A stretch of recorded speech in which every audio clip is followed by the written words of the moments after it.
As the console wars continue to rage and next-gen consoles remain scarce to find, a blast from the past has come along with a new focus to bring gaming to your sofa. Ladies and gentlemen, here is Intellivision.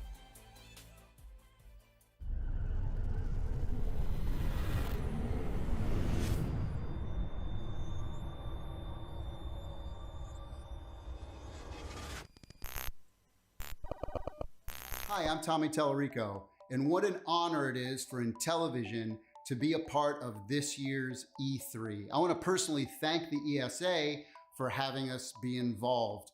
And we have seen some incredible stuff. What a great time to be a gamer.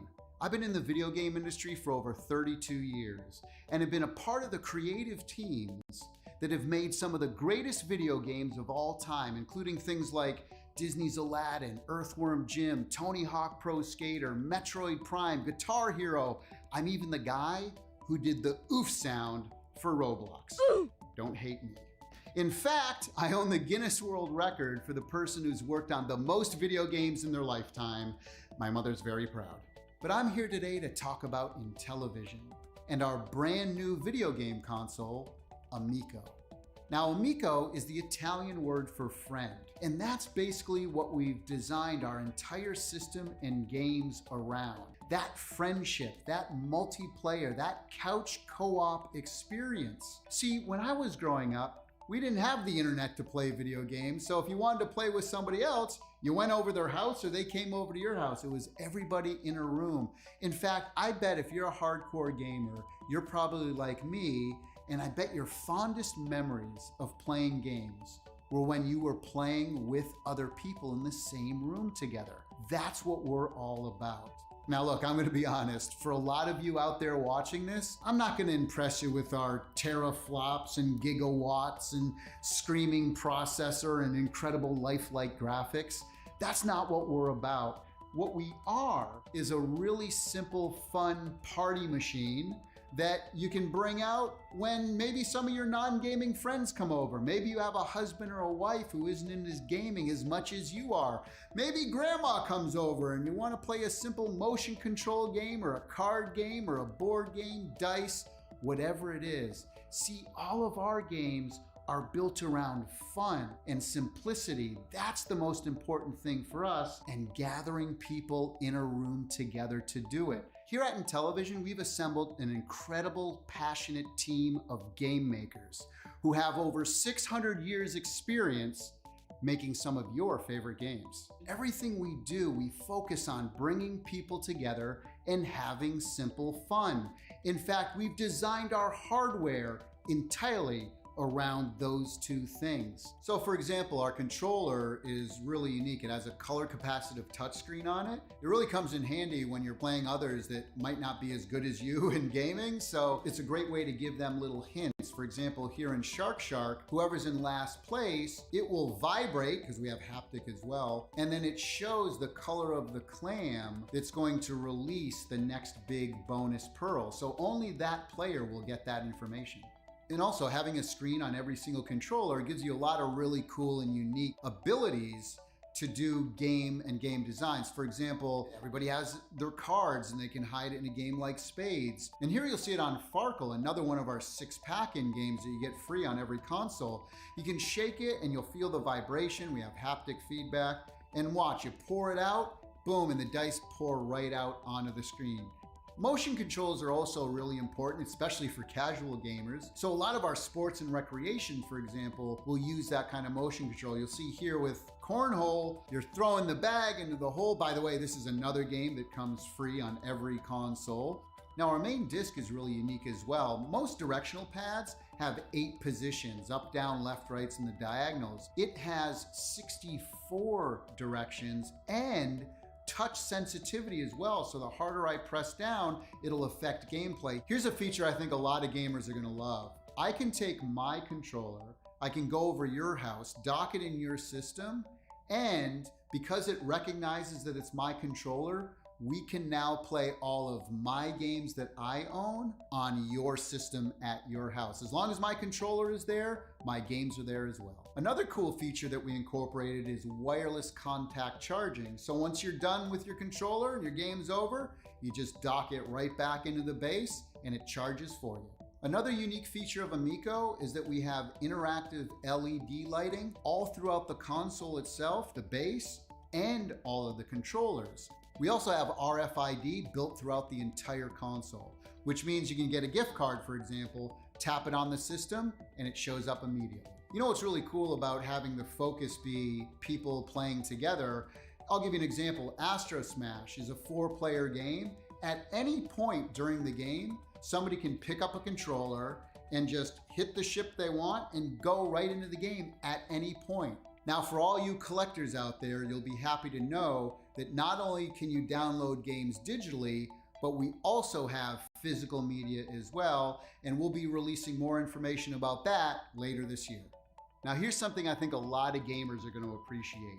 We don't allow any loot boxes, in-game purchases, in-app advertising, or paid downloadable content, but what we do have is an online leaderboard system for most of our games where you can go in there and check your scores against your state, your country, the world, or the month, the year, and of all time. And those scores tie into our achievements as well. So if you have the high score at the end of the month of your country, we're gonna email you a certificate that you can go print out and hang on your wall. Now, as we all know, the most important part of any video game system are the games themselves. They all have to be super fun to play.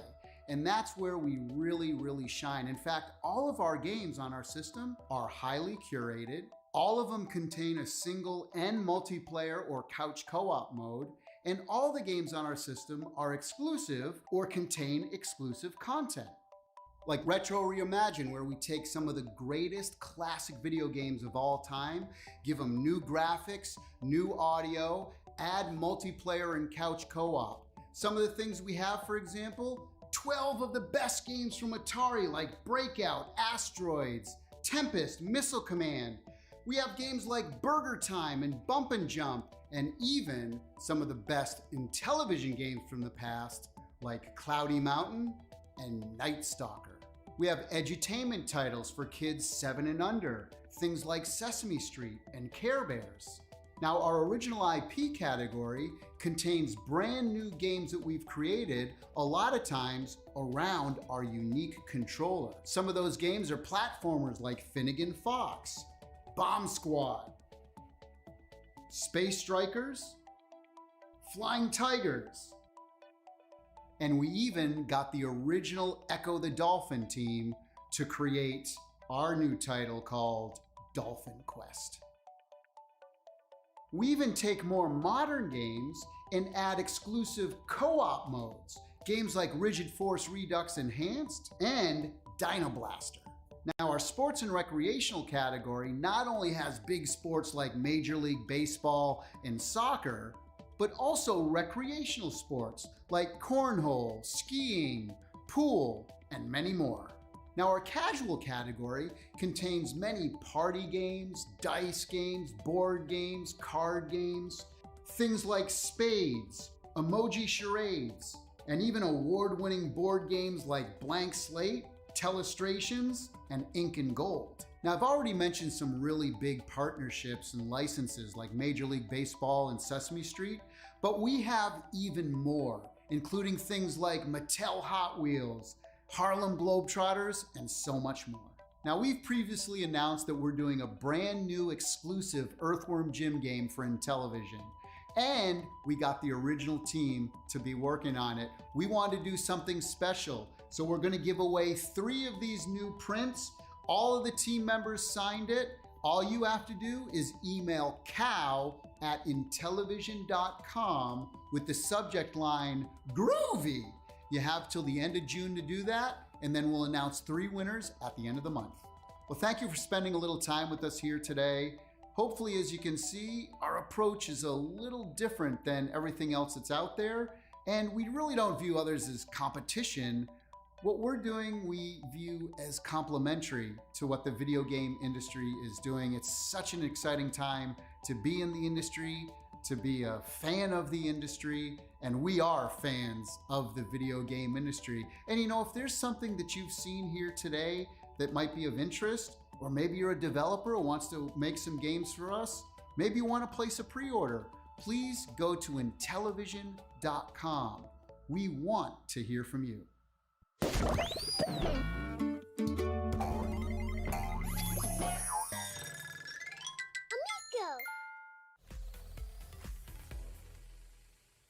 Thank you, Tommy, for that look at Intellivision. Guys, what I appreciate the most is that he started the presentation with, this isn't like what you've seen before at E3, right? We're doing something different. We're going in a different direction. What did you think of that? Yeah, so, you know, I've been saying this a lot. I've always been a fan of the offbeat, the different. I always seek that experience out no matter what game I play. And I would say that this definitely, like, checked those boxes for me. You know, I owned an old Intellivision, a ColecoVision, you know, like I had those as a kid. My uncle would bring them in and we'll play games together. It was always a fun time. It was a Smurfs game that I could never finish. It was like the bane of my existence.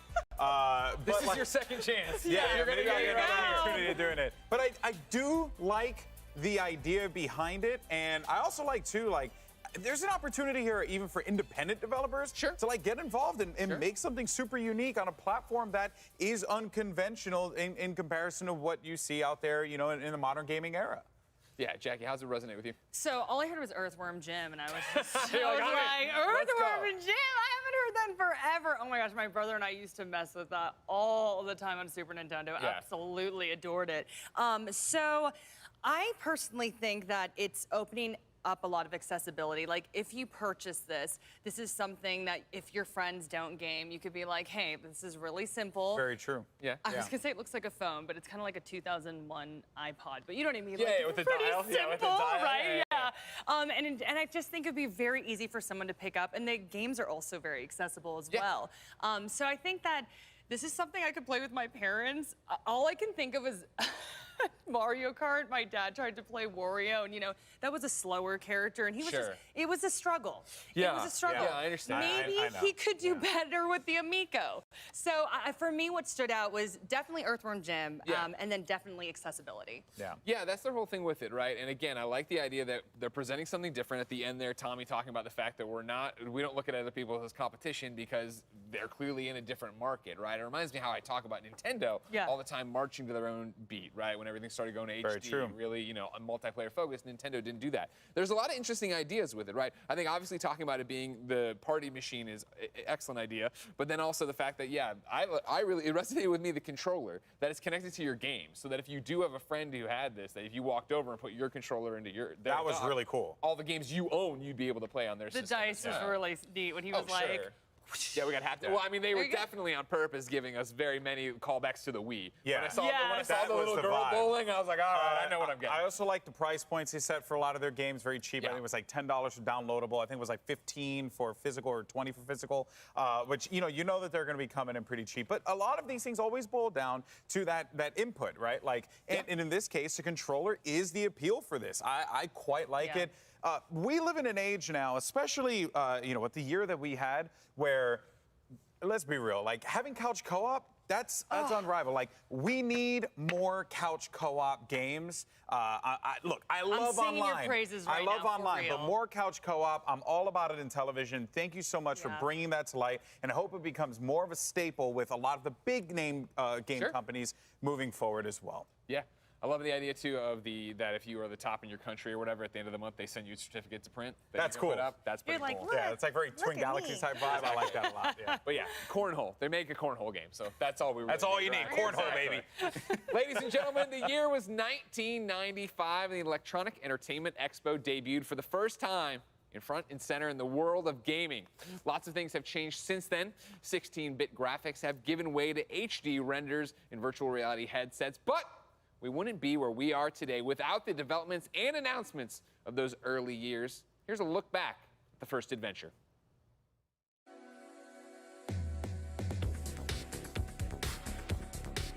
It is absolutely no wonder that E3 continued to live on after its very first show. The show was massive. There was a surprise console launch. You could get a Killer Instinct character tattoo while you played Game Boy. You could try out not one, but 3 VR headsets. And this is all in 1995. So let's take a look through a sometimes 4x3 lens at what the first ever E3 was like. May 11th through 13th, 1995, over 55,000 industry, retailer, and press attended the debut Electronics Entertainment Expo at the Los Angeles Convention Center. There was no shortage of games you could just walk up and play, especially at the Atari Jaguar booth. This would be the only year the Jaguar system would have a booth, but it came in big and even showed off a VR peripheral that was still in development. Or you could meet Rayman and try out his new game. This was one of the first times you could get your hands on the game that would eventually become a 45-game series. There's tons to check out at this booth, including Primal Rage, a violent dinosaur fighting game, White Men Can't Jump, a basketball game based on the movie, and my personal favorite, VLM, or Virtual Light Machine.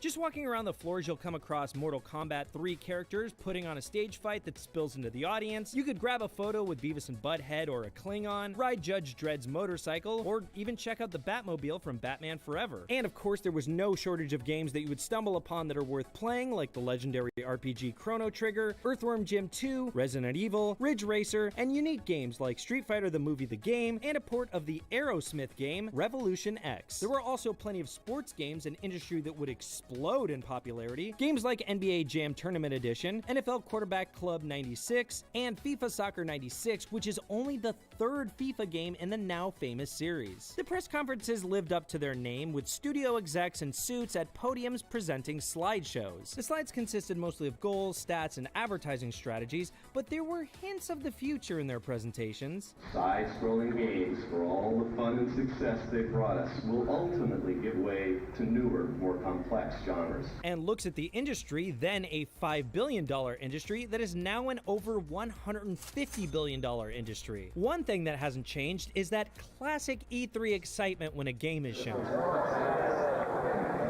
Sega's press conference was all about their new system, the Sega Saturn, and they even showed off a host of new games launching with the console, like Panzer Dragoon, a game that would launch a series and would even get a remake 25 years later in 2020. Sega showed off one of their commercials, one of the kinds that you would expect to only see in the 90s. It's the sphincter. What is going on up there?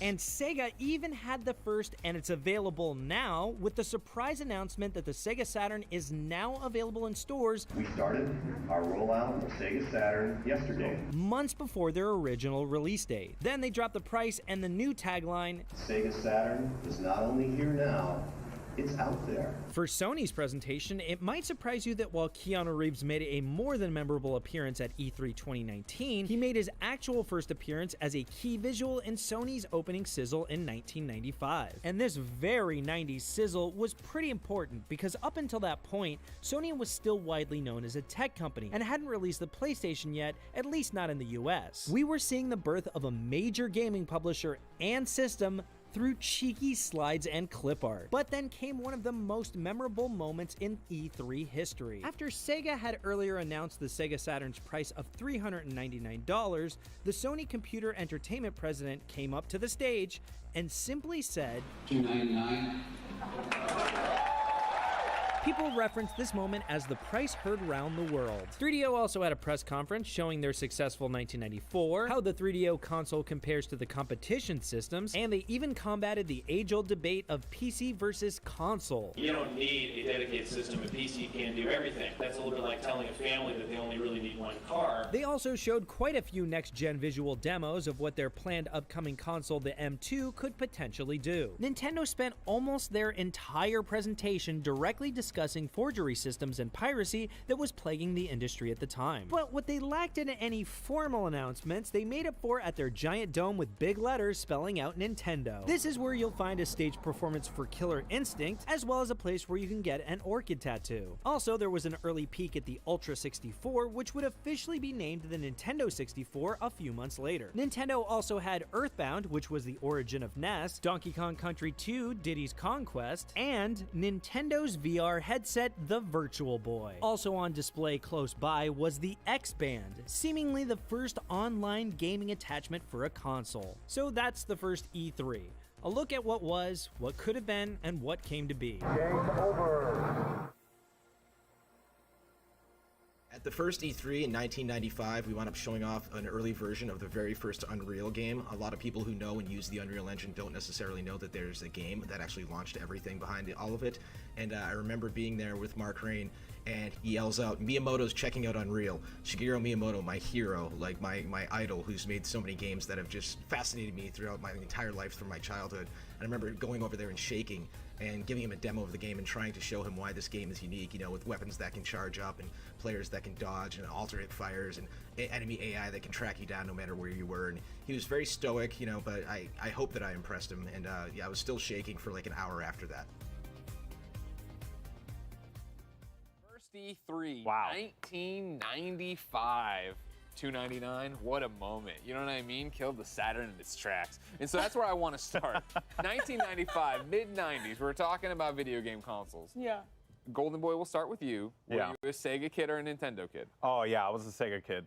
Sega I was kids, a Sega kid, dude. kids Sega unite, kid, son. baby. Sorry. So here's the thing. My mother bought a Super Nintendo for my brother. Sure. But she was like, well, I can't have them sharing it because we're just going to argue and Yep, fight you're the in a whole fight, time. yeah, yeah. So then, you know, she ended up telling my father, hey, you got to go get him a Sega Genesis. She took the credit for it, by the way. Boss mom. Shout out to you, Ma.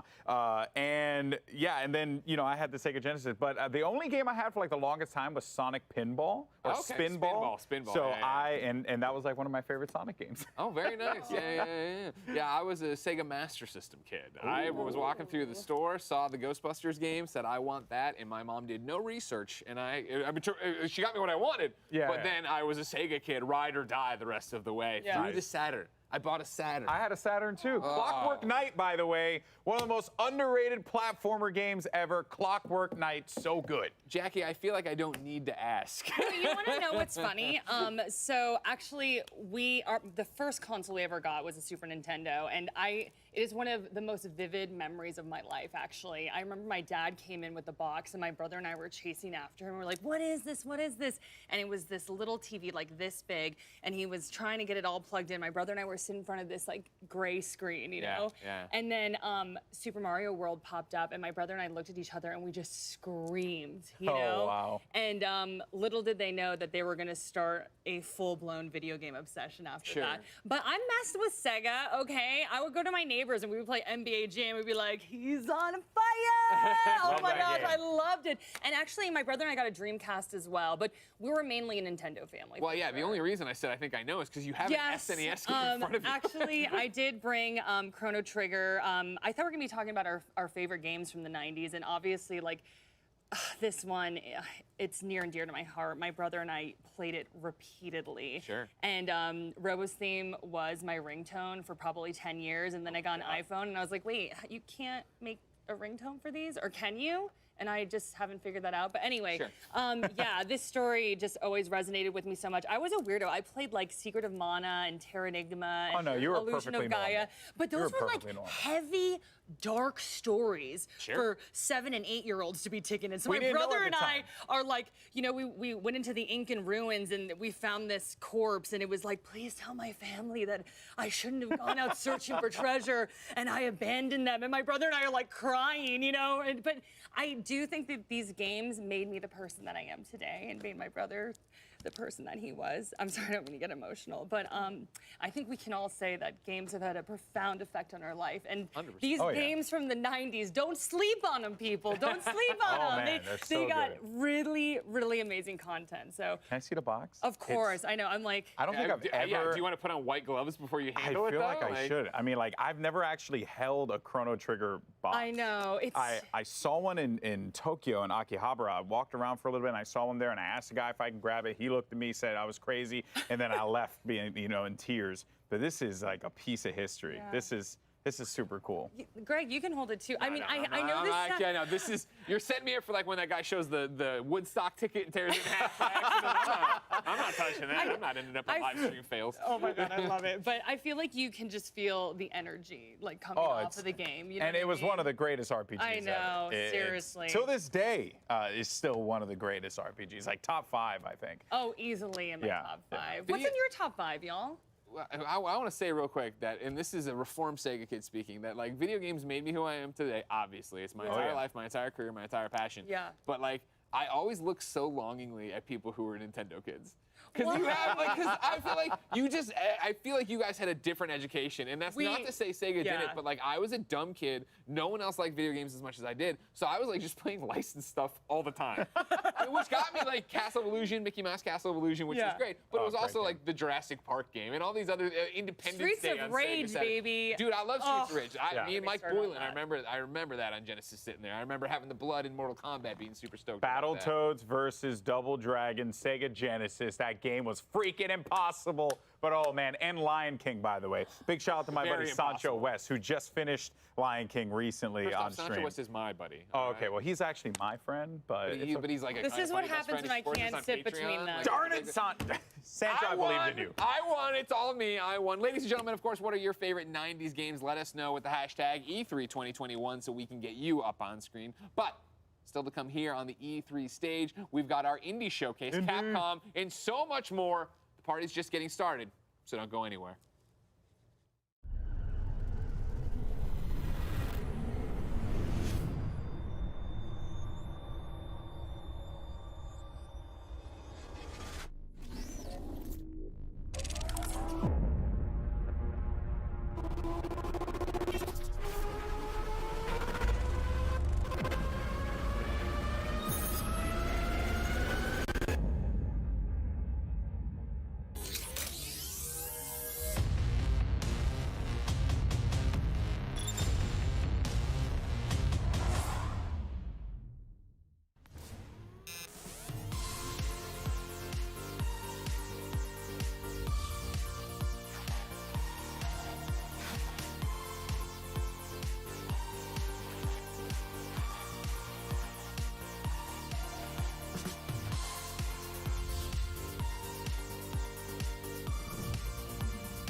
篝火营地是中国领先的游戏媒体，创立于2018年，致力于为全世界的中文游戏玩家提供专业、精准、迅速的资讯情报。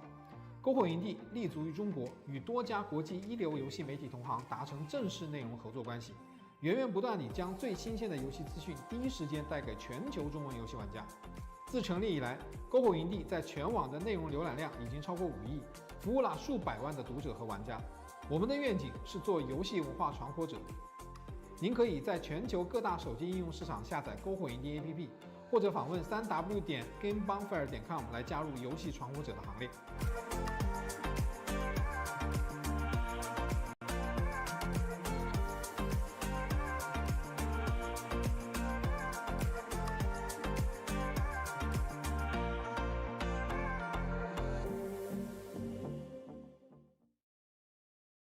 As a part of Play for All, GameSpot will be bringing you the latest gaming news and announcements, interviews with developers, the biggest press conferences, and lots more. Play for All is our yearly online event that combines the excitement and announcements of E3 with charity live streams the following week with lots of special guests who are going to help us raise money for able gamers. So join us in June for E3 and Play for All on GameSpot.com, YouTube.com/GameSpot, Twitch.tv/GameSpot, and as a part of the E3's official broadcast. See you then. I remember this one time I was at E3 on sitting there for lunch, and we were just sitting there eating, and then we talked business, then we start talking games. I remember talking about Assassin's Creed, and I was saying how I snuck in the room, I climbed on the wall, then I jumped down, I took the knife and I stabbed the person in the back. I looked over to my left and I saw these people talk, they were talking, then they stopped listening like, oh my God, what is he talking about? He just talking about killing somebody? I said, it's a video game. They're like, oh, okay. I was like, man, these people thought I killed somebody. They thought I was a hitman. I was like, oh, this is too funny. Thanks to our sponsors at DoorDash. Get more from your neighborhood, from restaurants and convenience to grocery and corner stores.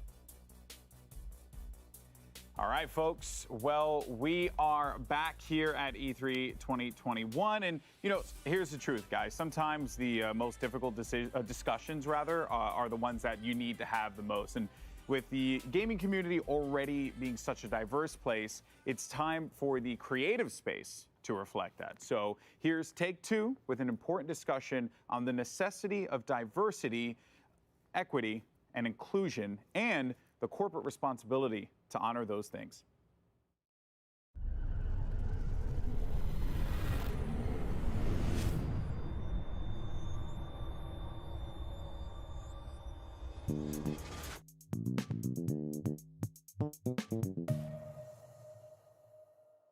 Hello, I'm Alan Lewis, Vice President of Corporate Communications and Public Affairs for Take-Two Interactive. Thank you for joining us today and welcome to Virtual E3 2021. Take-Two, like many organizations, is deeply committed to and actively involved in numerous initiatives to enhance diversity, equity, and inclusion within our society and industry. Affecting meaningful, sustainable change is a continuous process, and there is no one solution that can achieve that goal. We believe that to enact change, especially for those in underserved and underrepresented communities, there needs to be a continuum of activism and engagement with educational programs serving as its core foundation. Beginning with children in elementary school, we have the ability to light a spark of creativity, intellectual curiosity, and wonder that can last a lifetime. Continuing through middle and high school, we can support and nurture students during their formative years and increase the depth of their skills that can provide a pathway to attending one of the 400 plus colleges and universities within the United States that offer degrees in game design. Providing opportunities to attend these academic institutions, including need-based financial support, is also a critical component to helping end generational cycles of inequality. And while pursuing their creative and technical degrees, students can learn firsthand from industry leaders that share their experience, acumen, and passion through one-on-one mentoring and internships at our organization. Together, if our industry can execute this continuum, we will have invested meaningfully in the lives of the youth from these communities for more than a decade before they begin their professional journey. Diversity and inclusion make us a better industry for today, and most importantly, for tomorrow. It allows us to make better entertainment experiences that are authentic, culturally relevant, and reflective of the audiences that enjoy them. Today, we have brought together a few of our important partners who will share their organization's mission and role in this endeavor, as well as their insights on how we as an industry can continue to take these important steps together for the future. We hope that you find their work as inspiring as we do. It is now my pleasure to turn things over to my colleague, Tony Lagans, Director of Diversity and Inclusion for 2K, who will be the moderator for today's discussion. Thanks, Alan. It's my pleasure to be your moderator for today's session. Before we begin, I'd like to introduce my esteemed panelists today. We're going to start off with Jim Huntley. Jim Huntley is currently the professor and head of marketing at USC. Jim is a faculty advisor, and he's an executive producer for USC Games Expo and a co-founding partner of PAC-U Gaming. Next, we have Susanna Pollock. Susanna is the president of Games for Change, which is a nonprofit that empowers game creators and social innovators to drive real-world impact through games and immersive media. Next to Susanna, we have Gordon Bellamy. Gordon is a professor of practice of cinematographic arts at USC. He is also the head of USC Bridge Incubator, which is a program that helps to cultivate the next generation of leaders in the video game industry. And last, next to Gordon, we have Layla Shabir. Layla is the founder of Girls Make Games, which offers a series of summer camps, workshops, and game jams designed to inspire the next generation of designers, creators, and engineers. Welcome to all of you, great panelists, and thank you so much for joining our important discussion today. Now, I'd like to dive right in here. And Jim, I'm going to start with you.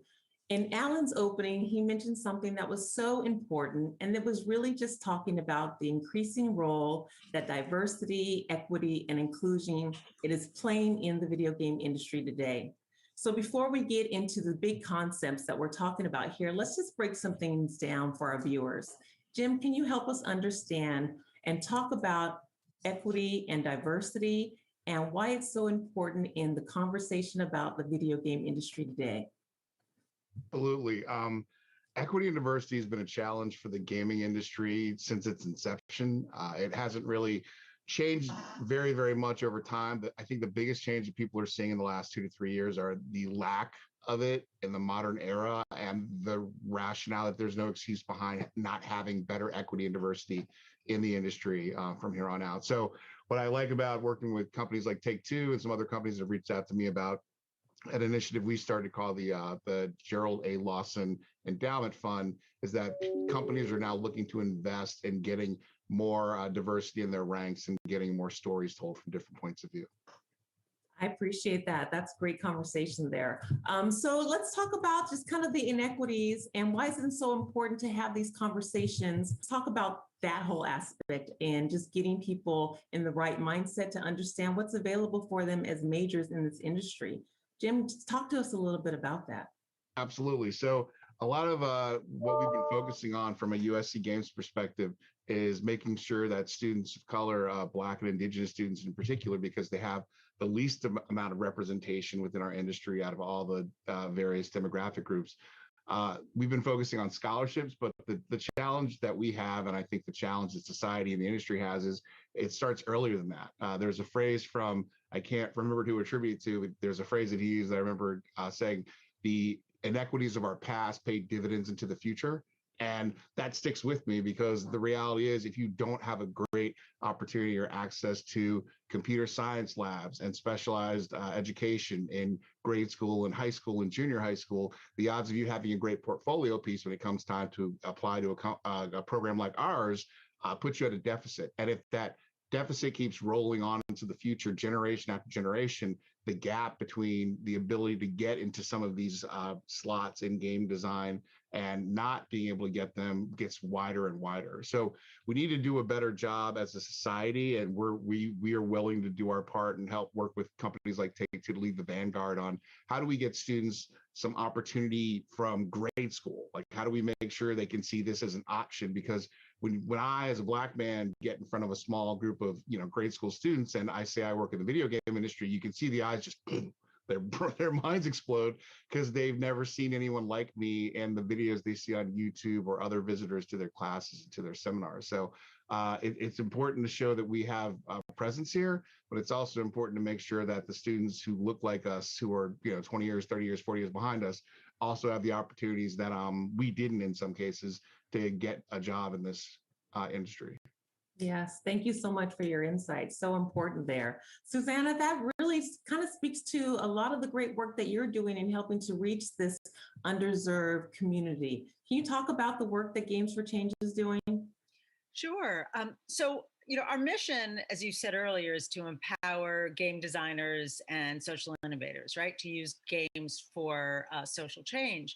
And we see our work with younger people as really inspiring the next generation, right? And so just what Jim was saying, like we're going as young as sixth grade, sometimes fifth grade, but trying to give young people, and mostly in Title I schools, so those are schools that qualify for free lunches, which often are representing the underserved communities, an opportunity to dive in deeply into this gaming industry, this experience they all love to do, and help them become creators of this content, not just consumers. And we've been finding that it's a program that we've been running called the Games for Change Student Challenge. We've been running it for the past 6 years. We've reached over 30,000 young people in middle and high school. And we not only give them an opportunity to learn how to make games, but we also combine that with civic engagement. So they have to think about how games can help make their communities better. So right from the start, we want to empower them to think about this really important medium, not only as something they love to do, but they actually can make, They're learning important 21st century and STEM skills that can help them regardless of what career path. But what we really hope to see happen is that they see a future for themselves and they see an opportunity, a pathway for them.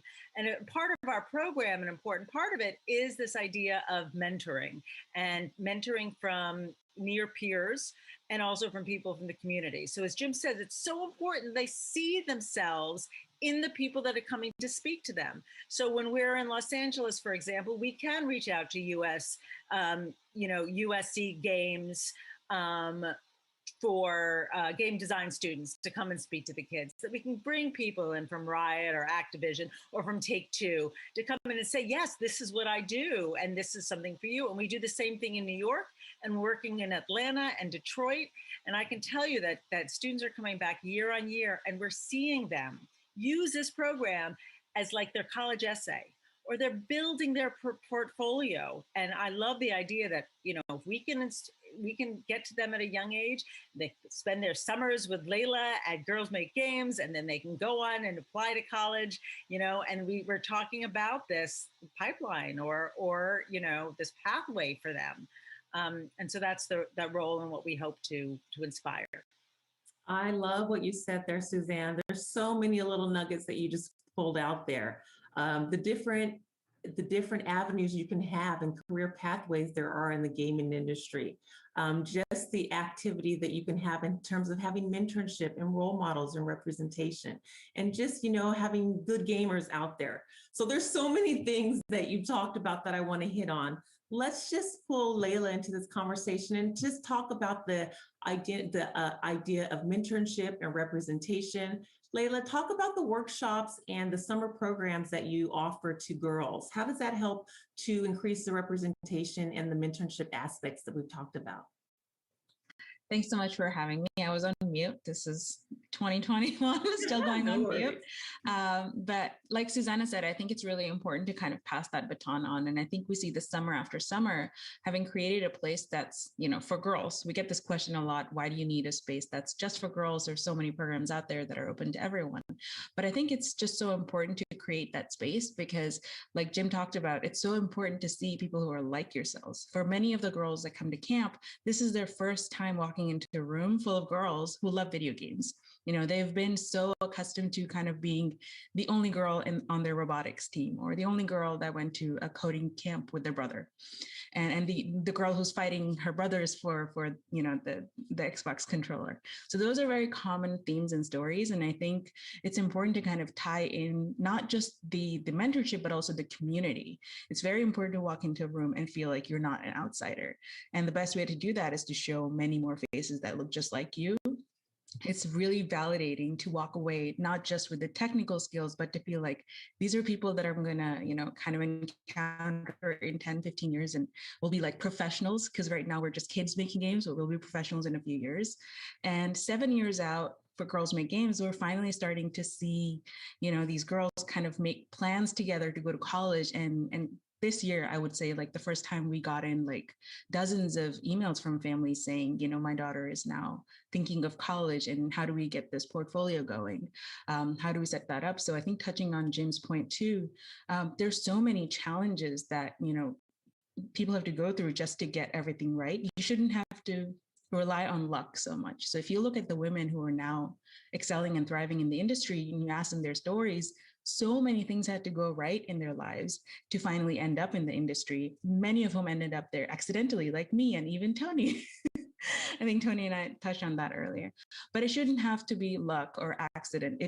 We can actually intentionally create these pipelines. And I think it requires all of us working together, like everyone in this room, talking about what we're doing and how do we pass our students on from, we start as young as 8, getting them onto the programs and then passing them on to the student challenge and then on to USC and then finally on to the industry. I think that's basically the magic formula to solving the problem that we're talking about today. Yes, thank you for hitting on that pipeline challenge and actually solution. You really clearly laid it out there for us. I really, really enjoy that. And something else you mentioned is just like really opening this world of gaming to new, diverse, a pool pool and a spectrum of gamers? And how do we create those real pathways back into the gaming industry?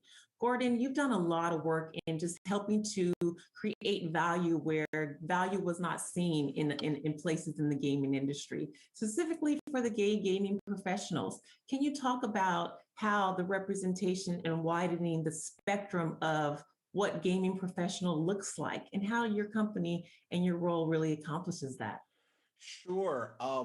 So we have a mission which is focused on education, employment, expertise, and entrepreneurship. And the reason why is because alongside diversity and equity inclusion, there's a new word that's come up a lot, which is belonging. Yes. Right? A feeling of belonging, of being default. And I know that people in their uniqueness do a lot of mental, socioeconomic, and sometimes social gymnastics before they get to be as good as they are, before they get a chance to participate in this panel or participate in our industry by and large. And I think the work that we all share is trying to disrupt some of those mental gymnastics, socioeconomic gymnastics, social gymnastics that young women, people of color, indigenous people, neurodiverse people need to do in order to be as great as they are, to belong, in the space. And sort of hearing, what Layla's speaking to of a cohort, right, that treats each other as default, and where are we going to go now together collectively? The program, Jim's putting in place, right, with the endowment honoring Lawson, where there's going to be cohorts of Black and Indigenous people, right, growing together. And the work that Susanna, you've been doing since before it was cool, okay? You've been changing games, making that dollar out of 15 cents before all of us. All of that work, and with the support of corporations like Take-Two, right, is enabling us to move a generation forward. Specifically with GGP, we have a scholars program in partnership with Take-Two. Some go to USC, many go on to participate in Games for Change, and many have been girls who made games. And that's where we find ourselves intersecting, is at that college point of how do we take them towards professionalization? And then we hope to carry them through into employment, into being experts, right? Because that's the real challenge when you're trying to discover people. You don't want just to be entering, you want experts, right? And if things are going to really change, like this discussion, you need owners, right? Layla, owner. Susanna, owner. Jim, owner. All of you, owners of facets of your business, right? That is where we become the batter, not the frosting, right? Where the change is, more than we can count, 2%, 3%, 1%. We aren't even the ones counting, right? We're still being counted, right? Until you're doing the counting, nothing has changed, right? I don't need to ask how many young ladies are in Girls Make Games. You're like, all of them, right? What is the gender balance of Games for Change? All of it, right? These sort of systemic changes, that is the work I think we all share. I think it's why we all made time today, right? I've been to every E3. I was a booth boy when I started, and I'm still here, right? 25, 26 years later, haven't missed one yet. So I hope that someone out there sees this and begins their path, right? And this is additive, that's why we're all here. I appreciate that. Yes, exactly what you're saying. There's so much more that all of us can be doing. The accountability piece is really very important, Gordon. Thank you for bringing that up. I just want to lay this out there to all our panelists. What can corporations do to really set themselves up for success in the near future and grabbing this new talent, this talent out there that we need to capture to help us build better, more relevant, engaging video games? What can corporations do? So I was thinking about this in particular as Gordon was talking about the scholarships that he puts forward. So having organizations companies like Take-Two have to be visible to young people, not just because they're buying, they're downloading the games off of off of Xbox or PlayStation, but because they're there in front from the beginning. And so Take-Two has been part of our challenge since the beginning, offering scholarships to our grand prize winners. And I can tell you that that's a motivator for kids to participate, not just because there's a scholarship at the end, but it's because Take-Two is part of it. Like, it made us cool. Right. And I think it's that relationship at that young of an age that makes a connection for people. Is like, yeah, they want to hear what I have to say. Right. Like, they're here because this program exists and because I'm interested in doing it. And I think that kind of relationship with these kids, whether they're mentoring and coming into a classroom, they're volunteering at a game jam or judging games at the end of the competition, they're involved. And I think that it really has an impact on young kids' lives. Yes, I love that. I just want to add to what Suzanne's saying. I think that, and something that, we're talking about Take-Two, and thank you for having us, is making the success of Black people, of women, of queer people, of indigenous people, neurodiverse people, a business goal. Plain simple, the same way that the consumption, right, of content, right, get some downloadable skins, buy some NBA 2K, right, that's a business goal around which the business is aligned. And I feel as though if the expertise of women, Black people, neurodiverse, other populations was a business goal, then that would be the change. It'd be that simple. Like, oh, our business is more successful if there is more of this, right? And that's about people being of value versus just being valuable, which are two different things. There's lots of exceptional people, right, who are of value in spite of their circumstances. They're valuable, right? There's a difference between saying you're of value and that's a business goal in itself. And I think that's the real change, because it used to be, just real talk, it used to be about exceptionalism, right? And be like, oh, you're able to thrive under this duress, right? Isn't that cool? Versus, right, you are actually who we are, so we are going to cultivate you. That's who we are year round. That's what we look like, what we sound like, right? Who we are, right? And so as the lever moves more towards that, right? The same way, like, I have biases. I attended Harvard College, so I'm of value, right? There's value in that, right? I'm treated that way in some circles. If the same lens was put onto women, onto brown people, Black people, queer people, then there'd be no, as the kids say, no cap on the change that could take place. Right. And that just speaks to being deliberate with our diversity, inclusion, equity practices. Corporations really have to take that accountability and, like you said, do what's right in that spectrum, in that conversation, looking at value from different sources and kind of recalibrating our minds to that. But like you guys have said, it takes time. It takes starting earlier in the pipeline. I love that you just call that out. What other things can corporations do that are just different than what we've been doing in the past, perhaps? What would you recommend?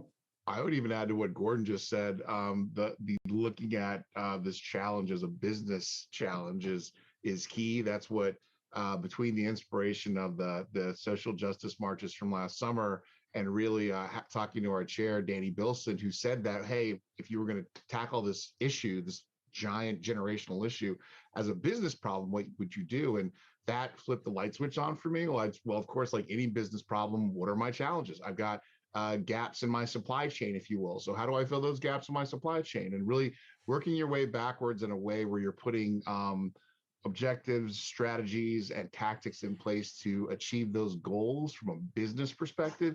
You're going to see outcome when it's not just, hey, here's a check and good luck with charity X. It's going to be more of, okay, here's a check.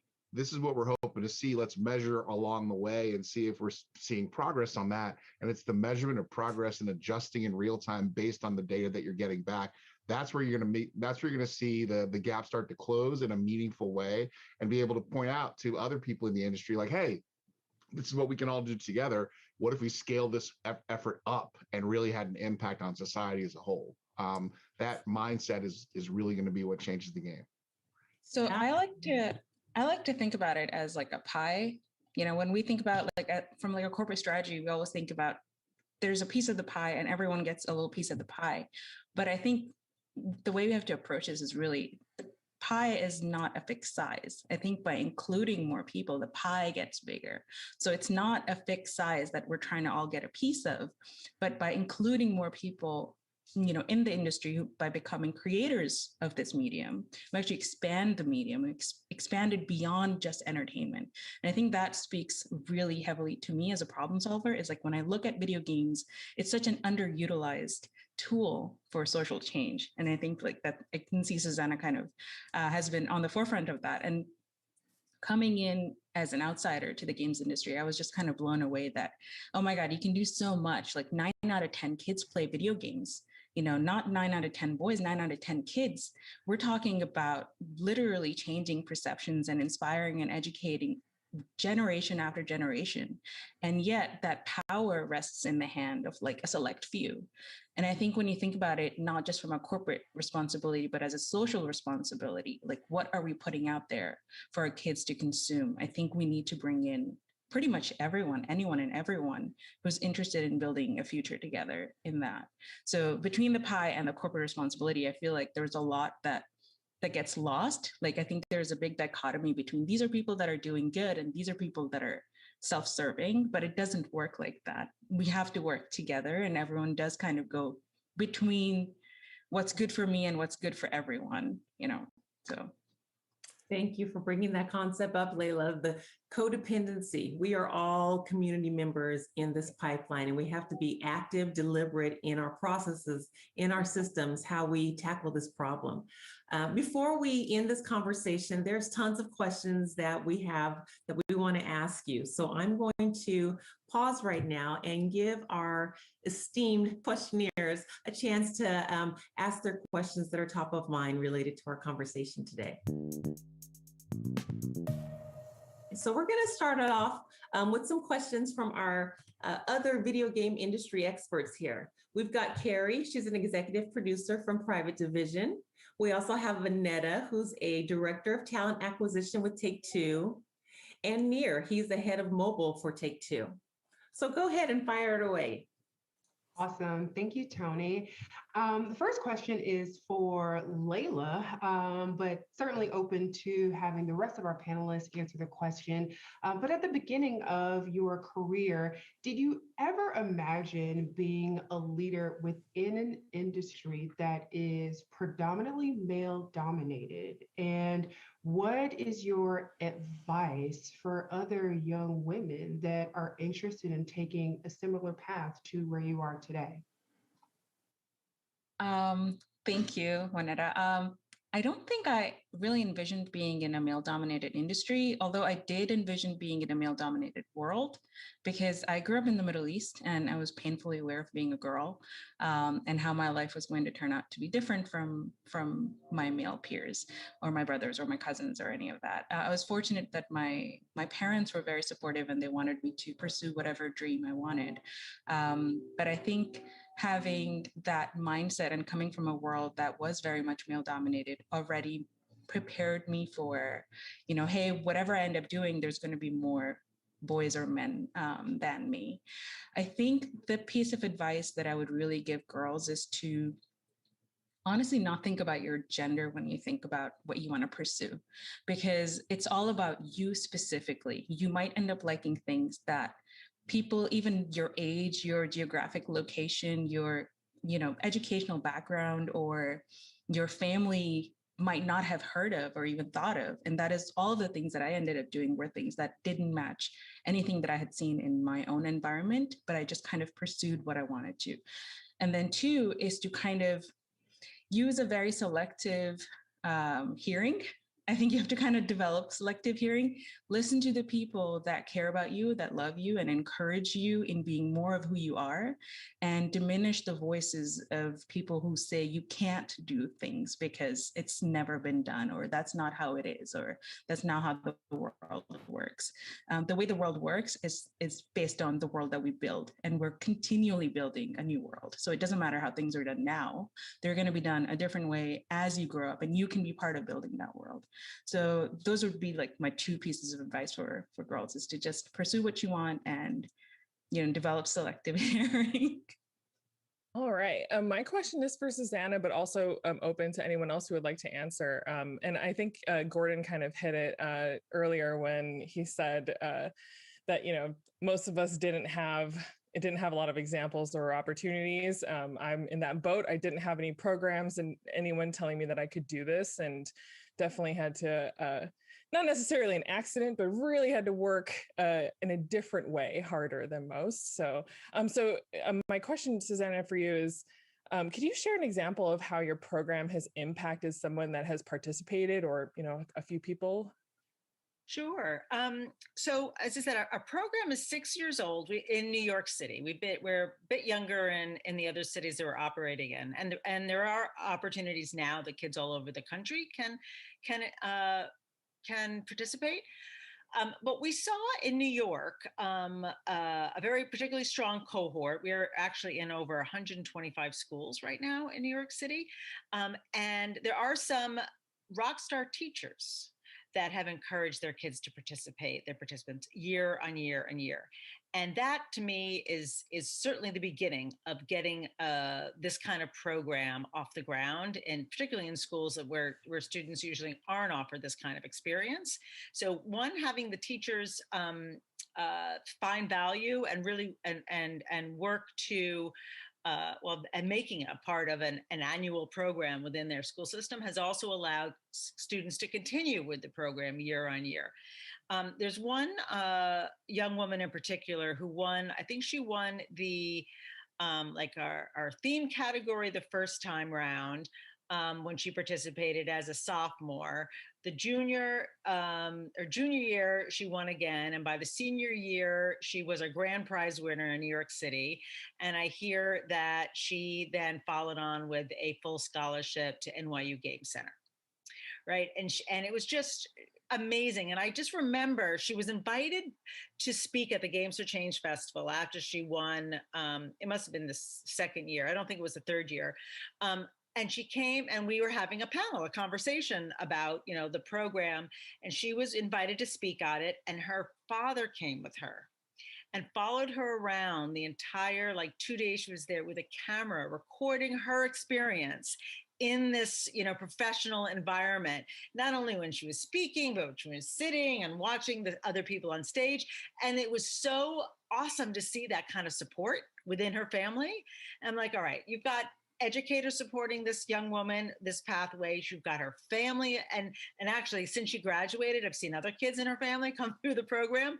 But it takes that kind of multiple supports from different directions to really support this young woman who is a woman of color from Brooklyn, who found her path, right? And she got the right supports, and she got there. And now I also understand that she's launched her own studio and is raising money, on Kickstarter.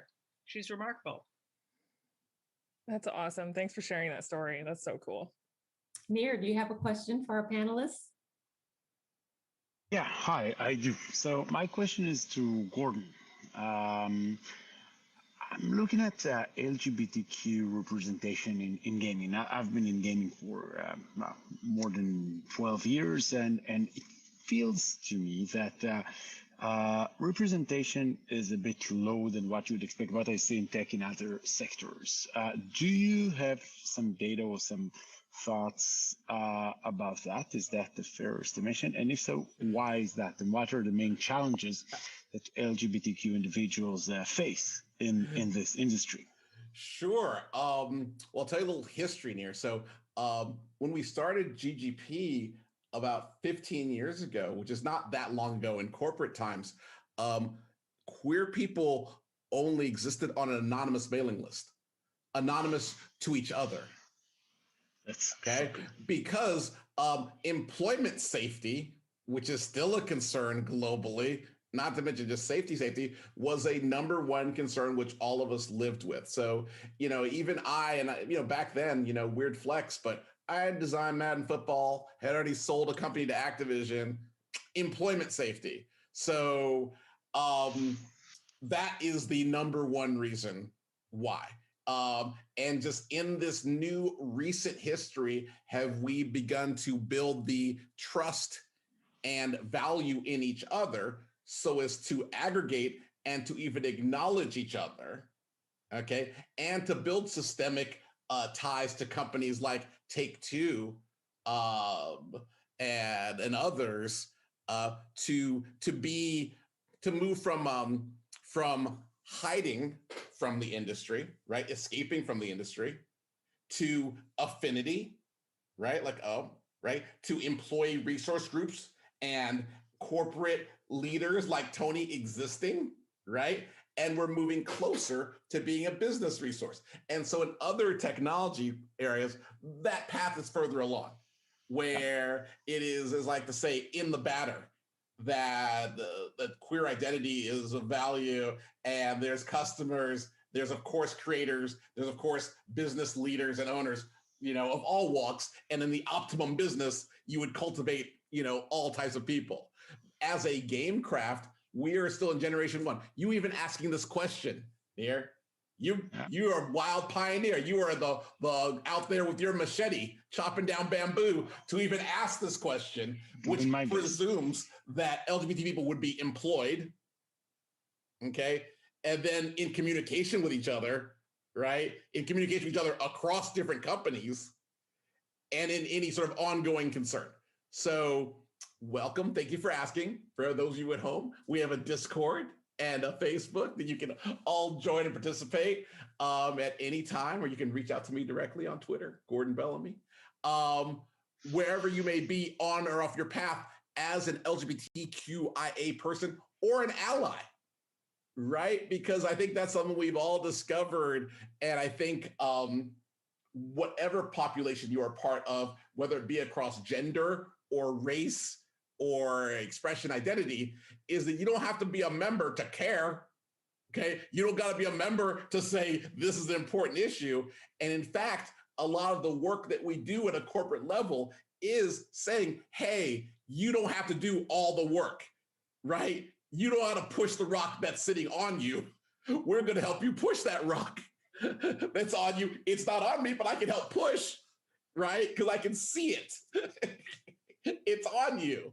And so asking these questions, corporate support, time, right? 3 T's, time, talent, and treasure, will move this discussion forward. I hope that answers your question there, but otherwise just get at me. I can, tell you more. And anyone out there who's watching, we can tell you more in greater detail. Gordon, I know your company has some things going on in the few months. Oh, Can you sure. talk about some of the activities you guys have? Sure. So we have most of our content now, in addition to our Scholars Program and our community service that we do with Take-Two, is streaming. So we stream front page of Twitch and we bring it to YouTube, content around equity, inclusion, belonging.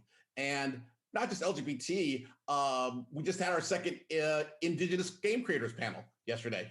Big hit, because you know what? Indigenous creation has always been here. In August, we're going to be doing our first GGP Honors, which is going to be honoring the best in diversity, equity, inclusion, and belonging in our craft. So we're going to be lifting up the people who do the work, right? Every day in our ERGs, in our executive suites, like Dr. Liggins, right? These people need to be cultivated as well, right? The same way that we cultivate engineers, artists, and other things that we value, right? Things that we value need to be cultivated. So we're going to begin to do that work August. Tune in, front page of Twitch. It's going to be a mood. Hope you're all there. Awesome. Thank you. We probably have time for one more question, so let's go for it. Who's got their last burning question for our panelists? Oh, I have several questions. Burn. 2021. We'll just speak. I have to come from the affinity group, ERG, BRG perspective. So, Gordon, thank you for touching on that. So this question is for both Jim and Gordon, as someone that represents a member of an ERG as well as a leader of an ERG. What advice would you give ERGs, affinity groups, BRGs that are either just starting out or those that are established in organizations that are looking for ways to further embed themselves into the business, so that batter versus icing that you're talking about? Also, I mean, to add to that, I think the something that a few of us have touched on earlier is an old adage from the business world: you can't manage what you can't measure. If you don't have a way to see how your progress is evolving over a continuum, you're kind of just going, well, I think something's working, let's just keep doing that. And business people, myself being one of them, don't respond well to that. It's just okay, let's just keep investing in a thing that I don't know the results of. You need to be able to go back and say, hey, this year we were here, this following year we were here. Here's the, not only have we seen a positive impact on the investment or good ROI, but we also recognize the fact that the partner and partners that we're working with are making moves and making investments into the future that they're saying that they want to see. The positive feedback loop of being able to say, here's data that shows that what we're doing is having an impact on our objectives, and rewarding that partner or those partners for that investment and for that support. That's really key to building a positive feedback loop around investing in diversity, equity, and inclusion. Yeah, what Jim said, but I'd still say make it mobile. God, if you could move that needle like 0.2%, anything, you can't get cut. You can't get cut then, right? There's no way, no one can say budget's tight when you're moving that needle 0.2%, right? No, the scale at which we all operate, it's pretty staggering when you think about it. When you aggregate how much revenue and profit goes and gross profit goes in the games business, for a meaningful moving of the needle of DEI, comparatively speaking, it's not a huge amount of money. It's to have a really big demonstrable impact, measurable impact. If we aggregate our dollars and really focus on some key objectives, we can really move the needle in a way that's going to, frankly, when you start seeing things work, people get excited. It worked. Let's keep doing it. Let's keep doing it. And it gets bigger and bigger and bigger. And that's why the Lawson Fund is what it is. It's an endowment because we want to see it have an impact in the aggregate over time, over generations, and support students for decades to come. Not just have it be this fiscal year, what can we do? Awesome. Thank you. One more thing, just to let it go, is just keep saying Black out loud. Right? Let's get back to Black is beautiful. We've been residing in Black Lives Matter for a long time, and we need to be back to like Black and proud and Black and beautiful. And so your existence, right? And saying it and saying positive outcomes after the word Black is meaningful each and every day that you can do it in your ERG. Mm-hmm. I love that. Thank you. Good question. We've got time for more. What else do we have? All right, I'll go if we have time for more. Layla, how have you been able to actually connect with the people in the community to bring awareness for your programs? Like, how do you actually gather people, to participate, and especially like in the very beginning? Oh my gosh. So the first camp in 2014, we literally barged into a maker fair with flyers, and we were just going around and being like, you look like you would love video games because you're playing with robots right now. So come to our camp. But I think it's pretty much primarily been word of mouth originally, but then when we ended up partnering with the game studios and game companies, that really helped elevate the program and the PR. I think Susanna touched on that. It's like it actually legitimized us and then kind of made us really cool. Like, hey, you can go make games at these game studios. You can actually make a game at Xbox, PlayStation, Nintendo, Take-Two. You can go into their offices, meet the developers, and make these games. And I think that cool factor has kind of really helped us out. when it comes to speakers and people who want to mentor and be involved, that's been a lot easier because, you know, a lot of our teachers end up being college students themselves, and they come back and they'll say things like, I wish this program existed when I was younger. It sucks I couldn't go to it, but at least I get to be a part of it and give back to the kids. And then same thing for mentors and speakers. There's so much interest in wanting to give back and wanting to welcome new voices into the industry. We haven't really had to do a lot of pushing. You know, in fact, we get pulled in a lot of directions. I was talking to my team the other day. I was like, this is a very fortunate problem to have, where we're getting pulled in 100 directions because we're needed in 100 directions, as opposed to us telling people that, hey, this is important, pay attention, and, you know, look at what we're doing. So yeah, I would say it's been very organic, and really the tide is turning. You know, we're building a new industry. We're building on the industry that we have, but we're also building a new part of the industry together. So it's really exciting. Thank you. Thanks, Layla. And thank you to our panelists. You guys have been very inspirational, very thought-provoking, and have left us with a lot of great tidbits to take away, to take back to our corporations and our respective organizations to really make a deliberate impact in our community that we're building and this whole world of diversity and equity and inclusion in the video game industry. So thank you all. Thank you, the viewers, for joining, and have fun at the virtual E3 conference.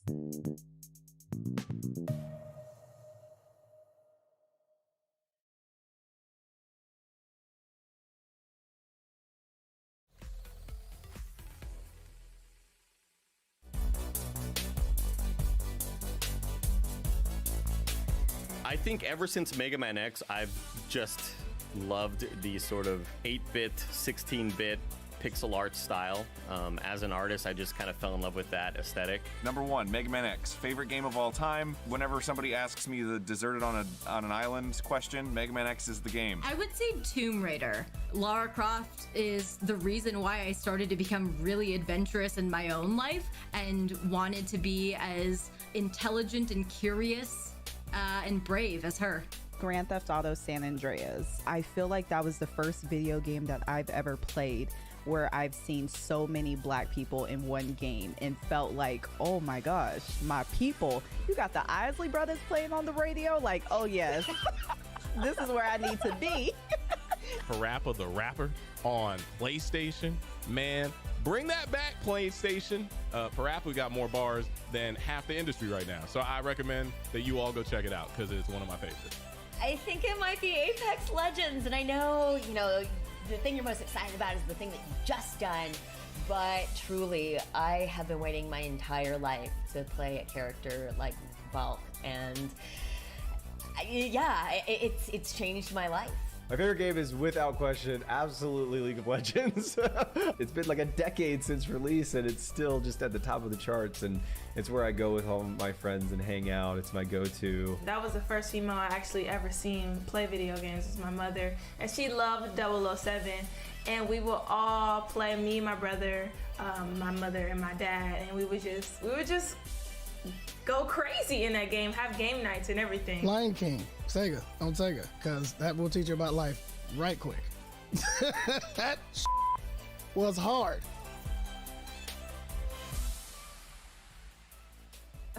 I've said it many times.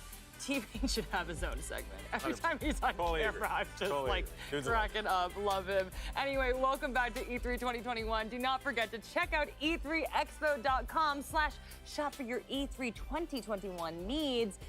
Look like this. Don't you want to look like this, young man? You want to look just like me? You want to look like a schlub like me? I'm in a bomber jacket. Nobody likes me. Or do you want to be in an E3 bomber jacket and everybody likes him? All the kids want to look just like me, anyway.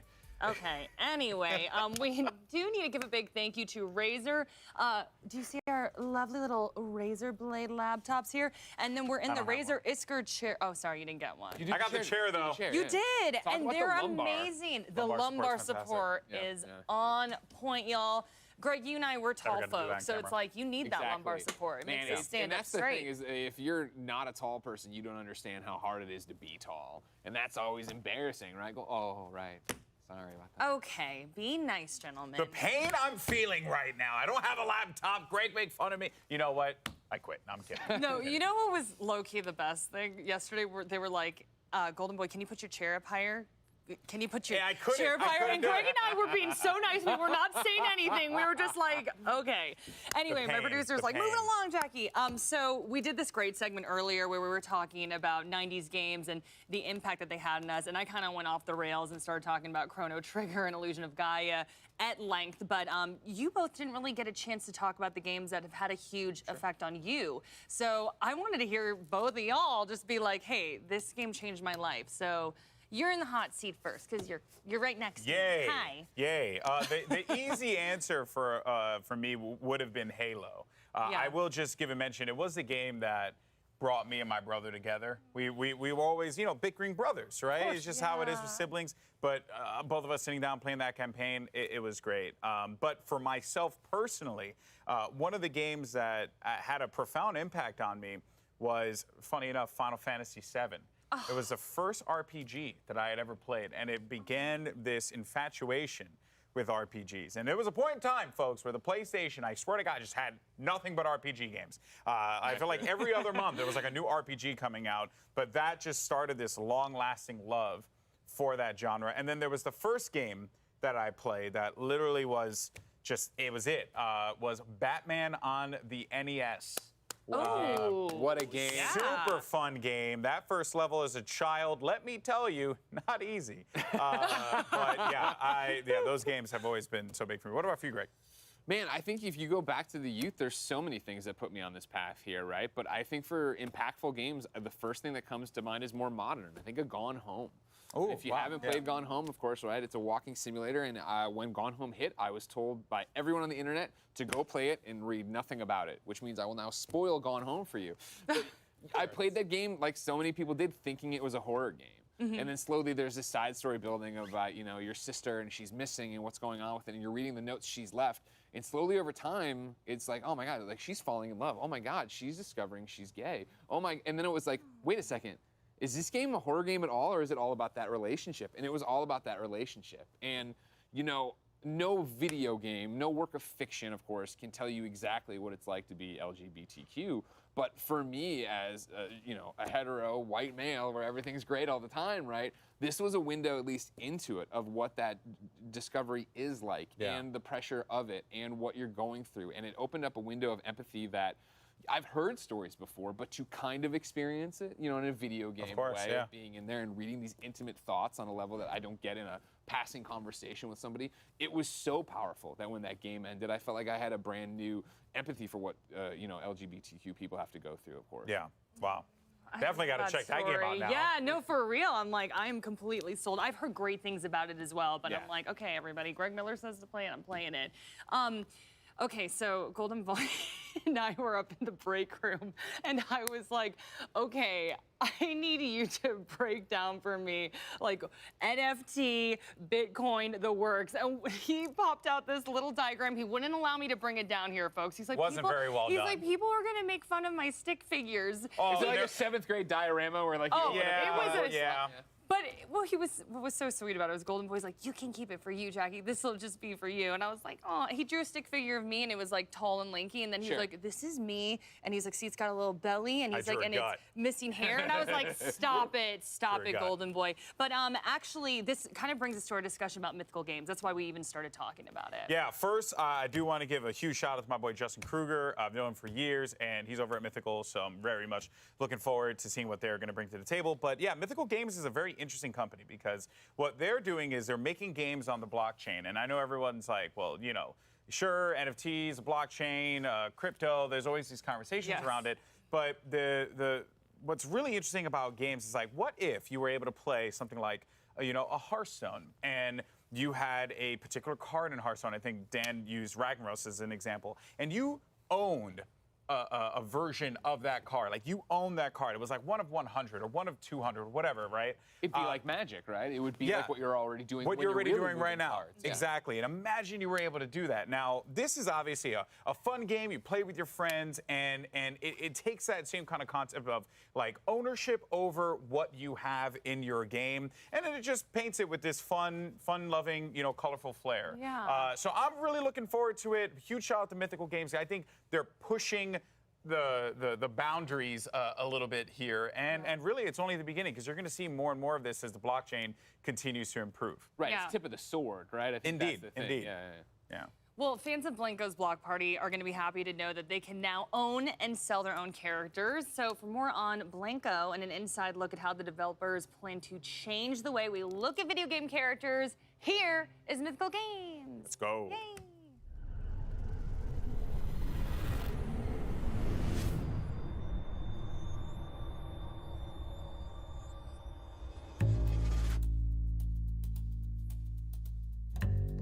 Take one, ABC, common mark.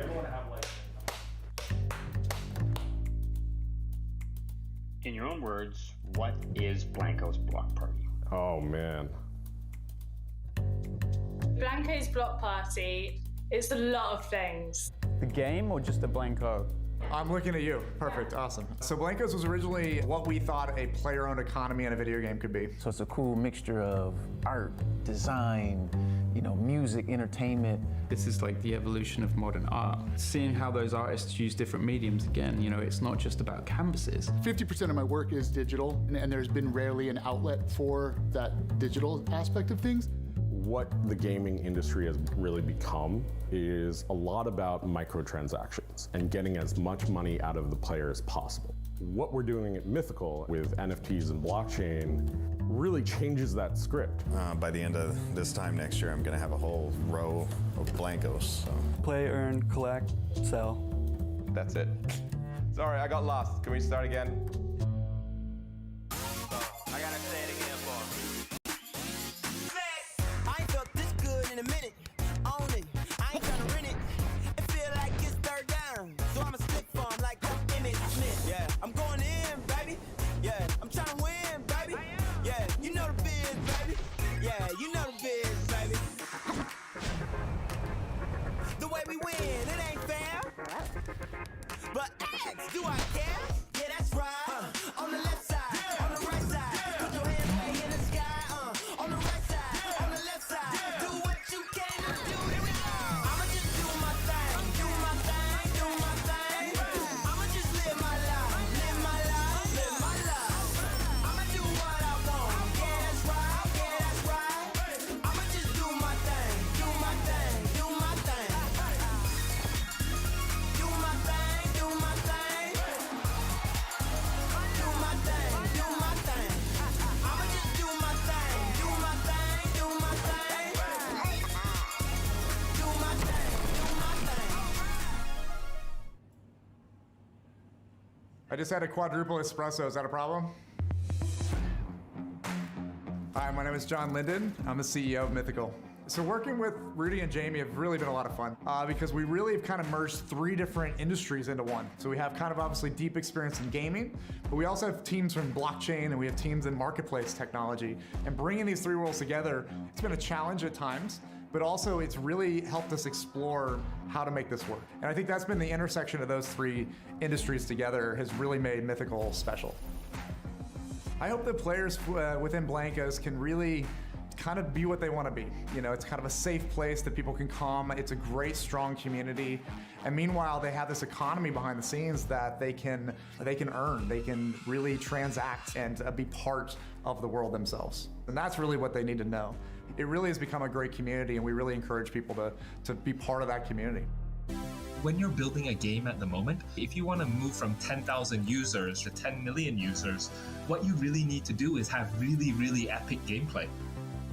Blancos is a game that's all about what we imagine vinyl toys do when we're not watching.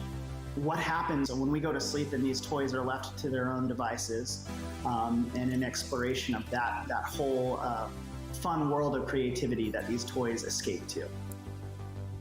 Every single Blanco has a story and have their own inspiration, their own flavor, and their own style.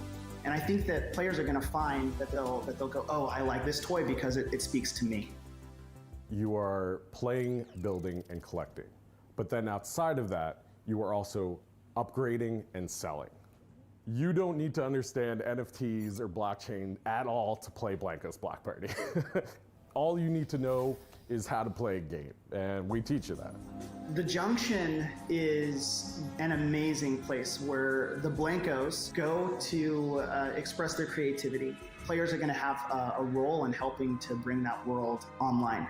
It's just this city full of tons of different designs and colors and patterns. But the point is that you are meeting up with your friends, you're practicing your new skills out together, and then you're jumping into mini parties.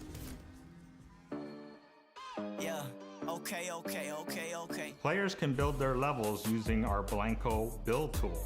They can make whatever level they want. They can set the terrain, and then they could set the win conditions, and they could set the game type. So you can make this level into a shooter, or you can make this level into a race. There are things that we didn't even think was possible with our level editor that they have been able to do. I've seen levels that recreate a particular science fiction movie that I might not be able to say. I wanted things that felt like beautiful pieces of art. We're just continually adding to this huge library of buildings and houses and vehicles and that kind of stuff. Things that you can throw together into to make your own block party. In the open beta, we've seen over 20,000 block parties. Once they're done playing it, there's a rating system, 1 through 5. So you can really get that feedback from the players. There's over 70,000 NFTs that have already been purchased in our open beta, and we've been seeing just tons and tons of people jump in. Now that NFTs are moving into the mainstream, the most important thing for games, for gaming studios that want to focus on NFTs is to really ensure that their gameplay, their player experience is on par or exceeds anything else in the mainstream market today. We're putting the fun in non-fungible tokens. That's what we're doing.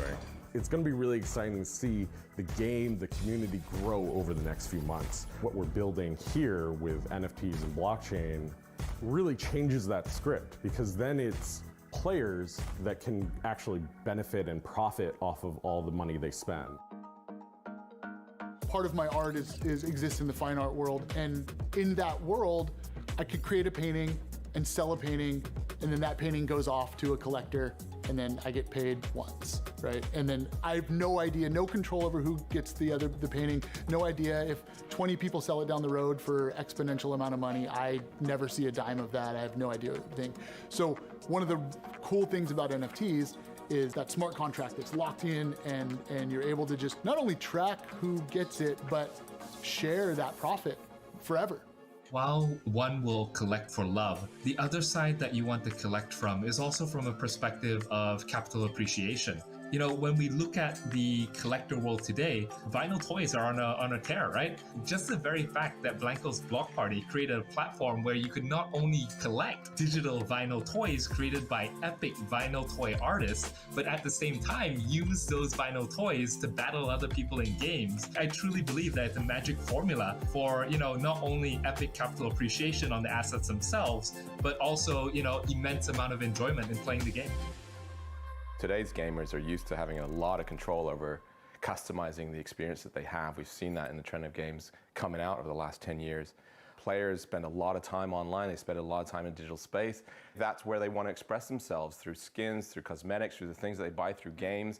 I think that's where, you know, Blancos really shines and what we can bring to the table, but also where I think NFTs play a huge role, right? Like, because it gives you a chance to really own the world around you, the universe that you're customizing, you're creating. You've got a greater stake in this thing now. Rudy Koch, SVP Business Development. Am I just supposed to say that? Just my name? Title?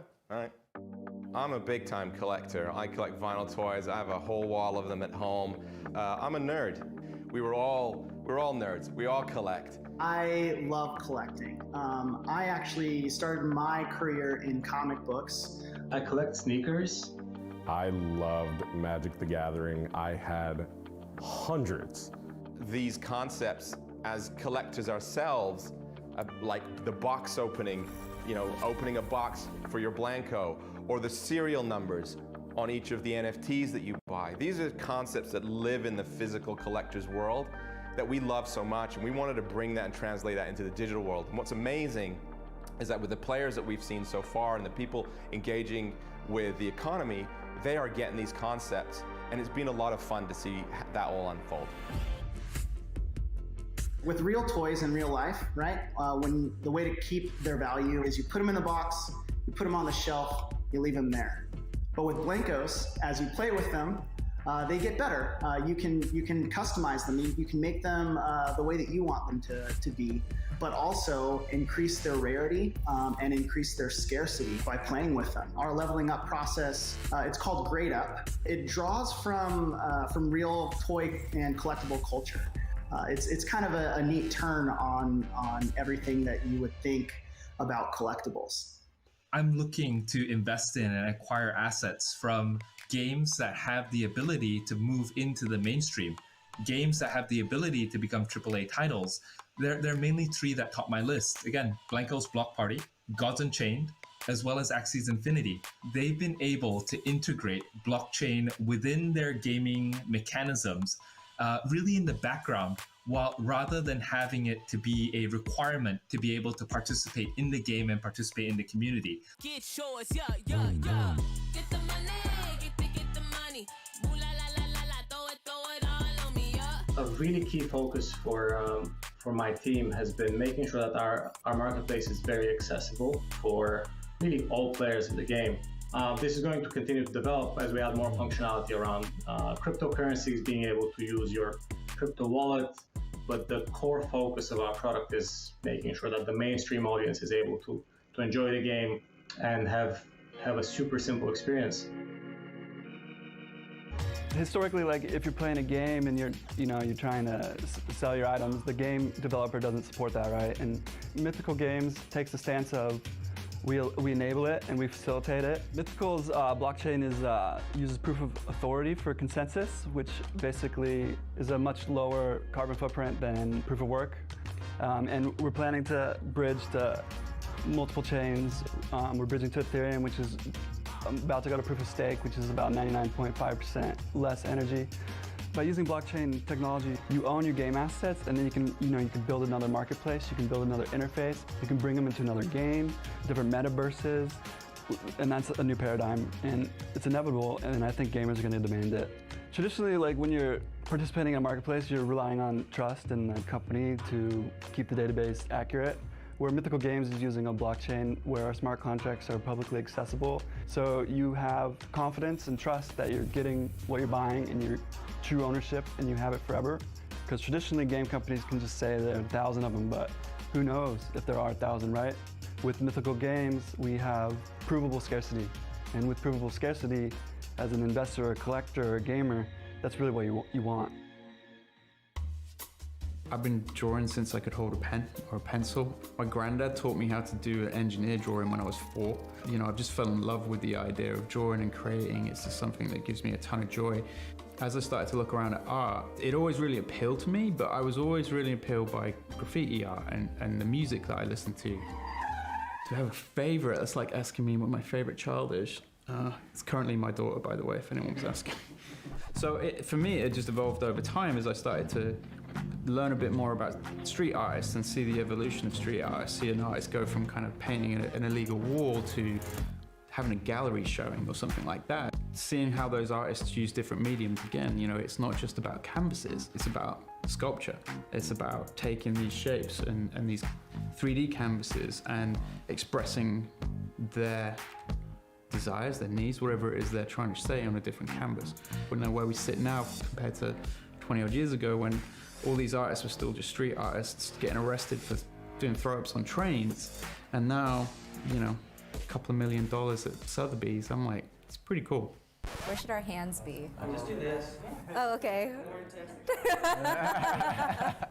I'm super excited to talk to you guys about some of the artists that we're bringing into the game, some of the first collaborators, and I think it's appropriate to start with Michael Lau. Michael Lau is a legend in the space.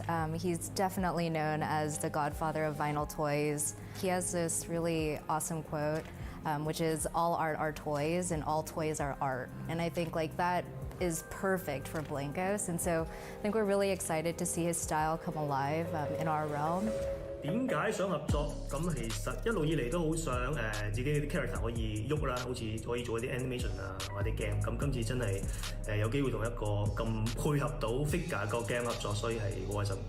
Another artist and designer that we're super excited to talk about is Quix. And what I love about Quix is that one, he's a graffiti artist, but two, he's super hip hop culture. Love his designs, love the samurai. He has this really iconic, like Japanese mech warrior style. So, I think we are all just excited to see that come alive in the Blankos universe. My artwork and the style of toys that I do now are pretty much rooted from the stuff that I've loved since I was a kid. I grew up in the 80s, so I was heavily influenced by a lot of Japanese robot shows.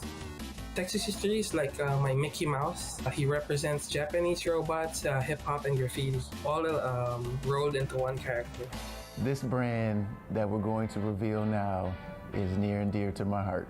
I'm actually wearing some sneakers that represent them. I will let my friend Nicole here tee it up. The Marathon Company, from a culture perspective, they've worked with some incredible folks, obviously led by Nipsey Hussle, and we certainly want to honor his memory. Nip was someone before he passed who was already into technology. It's such an honor to be able to carry on his legacy in a sense and bring them into the world of Blankos. One Blanco can be so many different things. A Blanco can be a pattern, it can be a unicorn, it can be so many different characters. We work regularly with Kronk. His skill at being able to create characters, make you commit to those characters, they're believable. And then we have JPK, we have industry legends like James Groman, Nikki Davis, Sarah McPherson, Algran Chamako, Junko Mizuno, Hakutel, and Thomas Han. We're not just picking from one person's perspective, which really helps to kind of broaden those cultural references.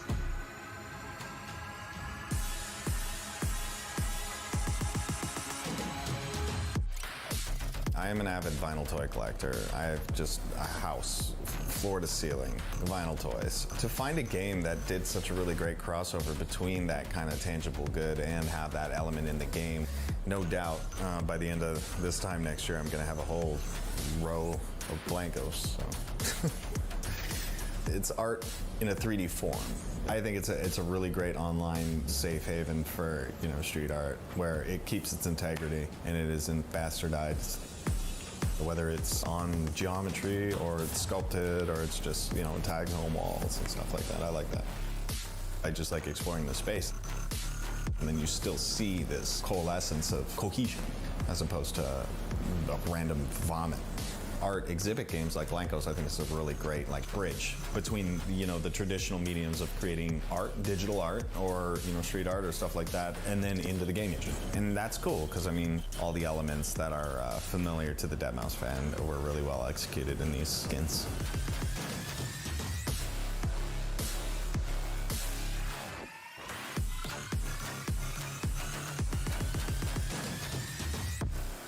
Anything else, weenies? In the back.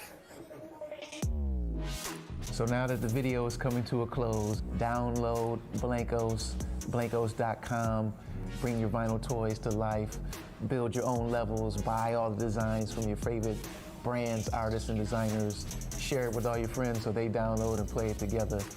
And we look forward to seeing you within the world of Blankos. But wait, we're partnering with the fashion industry's most coveted brands to bring you their style, Blanko style. And our first collab is a name you'll recognize. They're known worldwide for their signature plaids and heritage prints. I'm incredibly excited to announce that Burberry will be partnering with Mythical Games to launch a limited edition Blanko in their game Blanko's Block Party. Pushing boundaries and discovering new ways to innovate with our communities have always been at the heart of what we do as a brand. Being a part of this creative and pioneering community with Mythical Games is an incredible synergy for us and a perfect evolution of our existing engagement with the gaming communities. This partnership presents Burberry's first exploration into the world of NFTs. This opens up a whole new platform of possibilities, and it empowers digital natives and gamers to own a piece of our brand and actively engage and participate with our house cards. We can't wait to embark on this pioneering journey with Mythical Games as we explore the future of digital ownership in gaming, whilst discovering new environments and a myriad of possibilities within this community. All right, you got the last word. Make it count. That's a good question. Here, let me give me 5 seconds here to think about it. All right, guys, let's cut on the cameras. Thank God. If you're ready to start building, playing, and earning, you can download and join Blanco's Block Party now in early access on PC. Like, share, and subscribe. Also, watch your favorite content creators on Twitch this week for a chance to get an exclusive new Blanco, only available through Twitch. Thank you. Appreciate it. On behalf of all of us at Mythical, thanks for joining. I feel like you nailed it.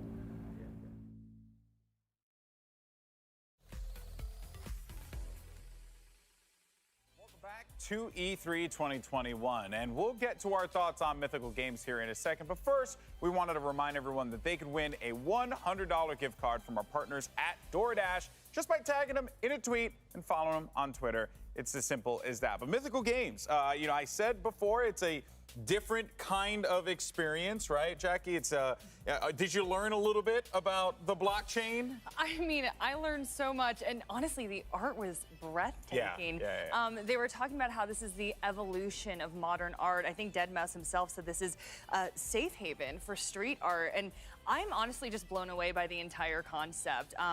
You were taking me like 101. It was basically like NFT 101, Bitcoin 101, all of this stuff like kind of went over my head. But when you broke it down for me, I think it was just so intimidating to me before. Like, I was like, I don't even know how to get into this. But then once you broke it all down, I was like, I understand the concept and the proof of authority. Like, this is amazing for us to have that. And then to just bring in art and entertainment and design, like, I'm here for it. I love it. But you're going to have to school me some more. We're going to have to do some private lessons. I got you covered. But the one 15-minute presentation wasn't enough.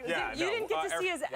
By the way, you need to make one of these, right? I saw your art earlier. It was phenomenal. Stick figure art, amazing. Blanco's hit me up. Mythical, I'm all about it. But Greg, at its core, though, let's not forget, Blanco's Block Party is a game. Right. And it has one of those types of Roblox experiences to it, where, it's a make your own adventure type of game. And those are really picking up. Like, I know a lot of people want to knock on it, but Roblox is like one of the biggest games of all time, of course, and huge on YouTube and stuff. So it's clear that this is a great direction for something like this to go, where you can express your creativity.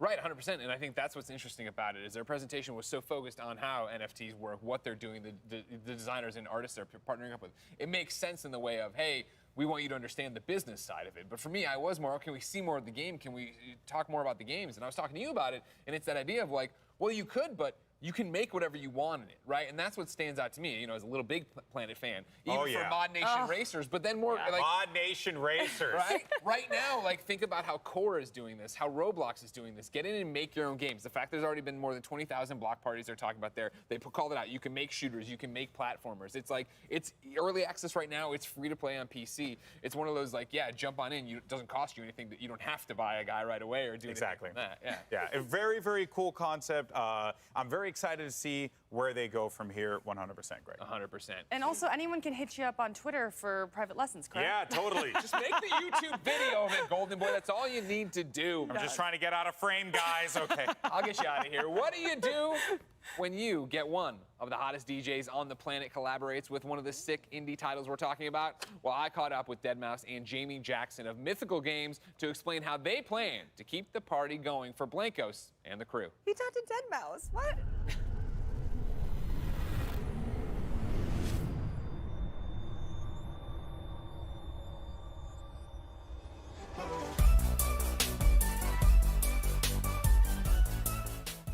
So how did this collaboration come about? I think Inder forced it on us. Yeah, Rudy forced it on me.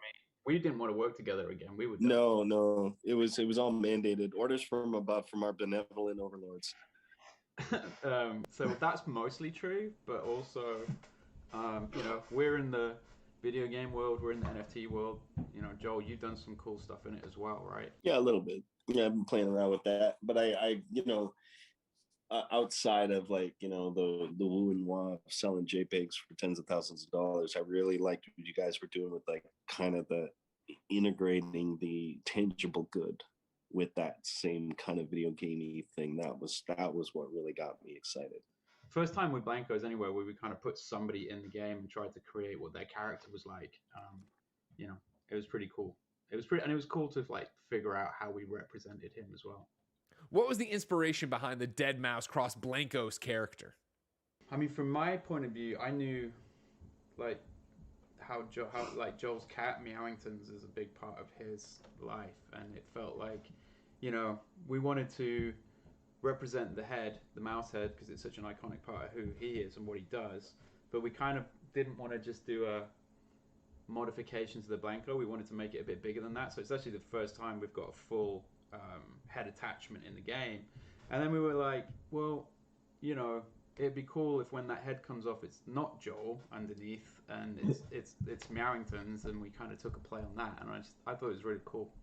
Yeah, I mean, I think it was really cool that they didn't just schlep a mouse head on it and call it a day. I mean, they also integrated the cat, my cat, Meowingtons, who I'm a big fan of, and just the fact that, you know, it's like the mouse head, but when they take the mouse head off, it's actually Meowingtons, which is pretty cool because he's kind of all part of the Dead Mouse Joel ethos. Yeah, I like that we repped through one of your early suits in it as well. That was a long-term fan. Yeah, I stopped doing that. It was just too much effort. I like the first 2 or 3 shows, I did the suit thing, and I'm like, you know what? It's too much. It's too much. We're gonna strip it down a bit. It's a cool throwback, though. How do NFTs expand the reach of your brand? It's a new technology and all that stuff too. So we're just going through the trials and tribulations of what is it? Because I think that the general consensus right now, if you were to ask a man on the street, oh, what's an NFT? Oh, isn't that like a $10,000 JPEG?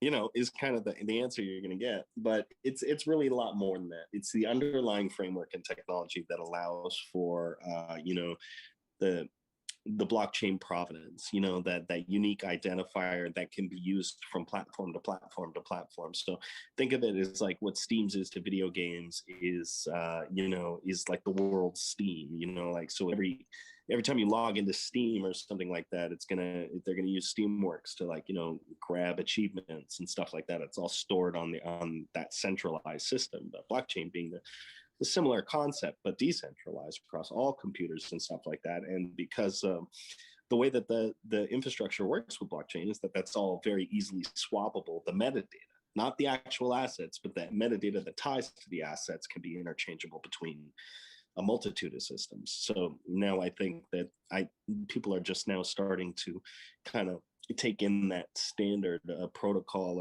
of, you know, fetching and receiving wallet data and stuff like that, tying assets to individuals through game platforms is a big win. But then what are the benefits of NFTs for players? So from a Blanco's point of view, it's about trust, really. If you boil it down, it's about trust and proof of ownership. You know, no gamer has truly owned any asset they've ever bought in a game before. You know, it's all just a license, right? And you kind of just trusting them. There's no way to prove it. Whereas with NFTs, you can kind of, it's proof. You can see it. It's open. You know, if we say there's this many, there's this many. If you own it, you own it. And with Blancos in our marketplace, that means you can also go and sell it as well. So really, it's just about trust and truly owning the assets that you pay money for. When's the first Dead Mouse Blanco drop? This summer. This summer? Like this summer or next summer? This summer. Oh, nice. Thanks for joining us, guys. Now, let's get back to the show. One of the things I liked, obviously, in the Dead Mouse presentation here was him being very much like, why are you doing this with your brand? He's like, because nobody knows what it is. Like, it's groundbreaking, it's cutting edge, and like, I like the idea of embracing something that, is this going to work? Is it going to translate to video games? Who knows? The other thing I liked that I didn't call it from the original presentation, because I didn't get the presentation about NFTs from Golden Boy, you know? Yeah. So I didn't you didn't get the special one-on-one. But I really appreciate the idea that the original artist gets money on these. I didn't realize that. Amazing. So like, you make it, and I buy it from the marketplace, but then I sell it 20 Well, times you know, over. you heard what he said, right? Like, you know, he makes one of the artists said, I make a piece, and then that piece gets sold, and then that piece gets resold, and then resold and resold. And that artist doesn't see the value from it. And I think that's something that a lot of people, can relate to. Like content creators can relate to that. Content gets reused all the time, and they don't see anything from that. And this is like a way through the blockchain to be able to ensure that through these smart contracts, you can do that. So it is beneficial for the creator, which, without the creators, we don't get a lot of these cool things, right? Yeah, 100%. Proof of authority in the blockchain. Girl, there you go. I'm proud of myself. It doesn't work. I don't know what that is. If you don't, you know what? Get out of here. Well, I hope you folks at home like indie games because we've got you covered. We are going to take a quick break, and then our Voices of E3 will discuss the indie gaming industry right before we reveal some of the hottest new indie titles releasing soon. So stay with us. If indie is the future is now. Ooh. That did not go as far as I thought. My craziest E3 story is that I lost my wallet at the beginning of the day. I had this Pokeball wallet, and it dropped out of my bag, and I thought, well, that's it. My life is ruined. Well, I still got to get all this footage in. So I still did E3, and then I got a call from Lost and Found, and they'd actually found my wallet, and I felt like that was the biggest W of my life because I had an amazing E3. I got to go to the Cyberpunk Lounge. I got incredible footage, and I got my wallet back.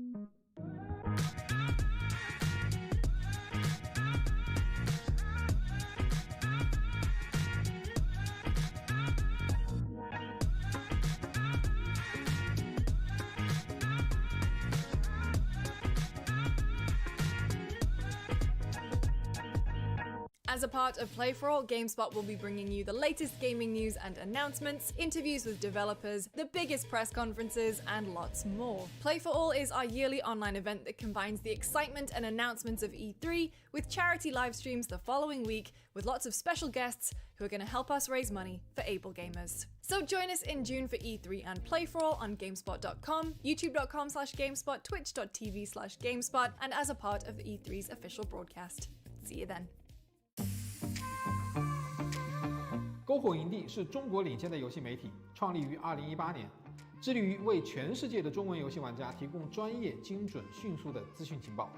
篝火营地立足于中国，与多家国际一流游戏媒体同行达成正式内容合作关系，源源不断地将最新鲜的游戏资讯第一时间带给全球中文游戏玩家。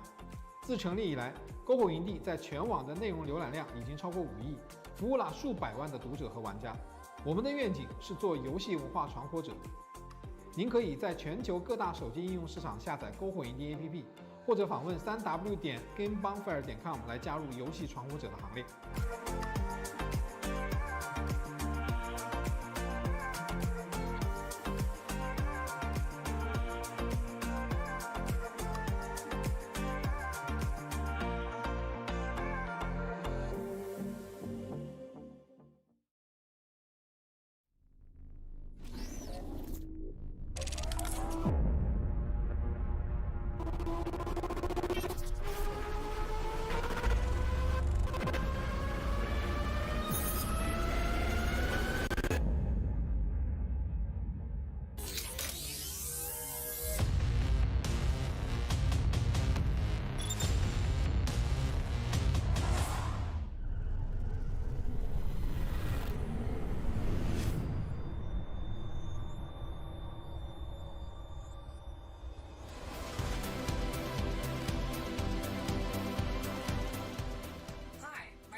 Hi, I'm Ariko.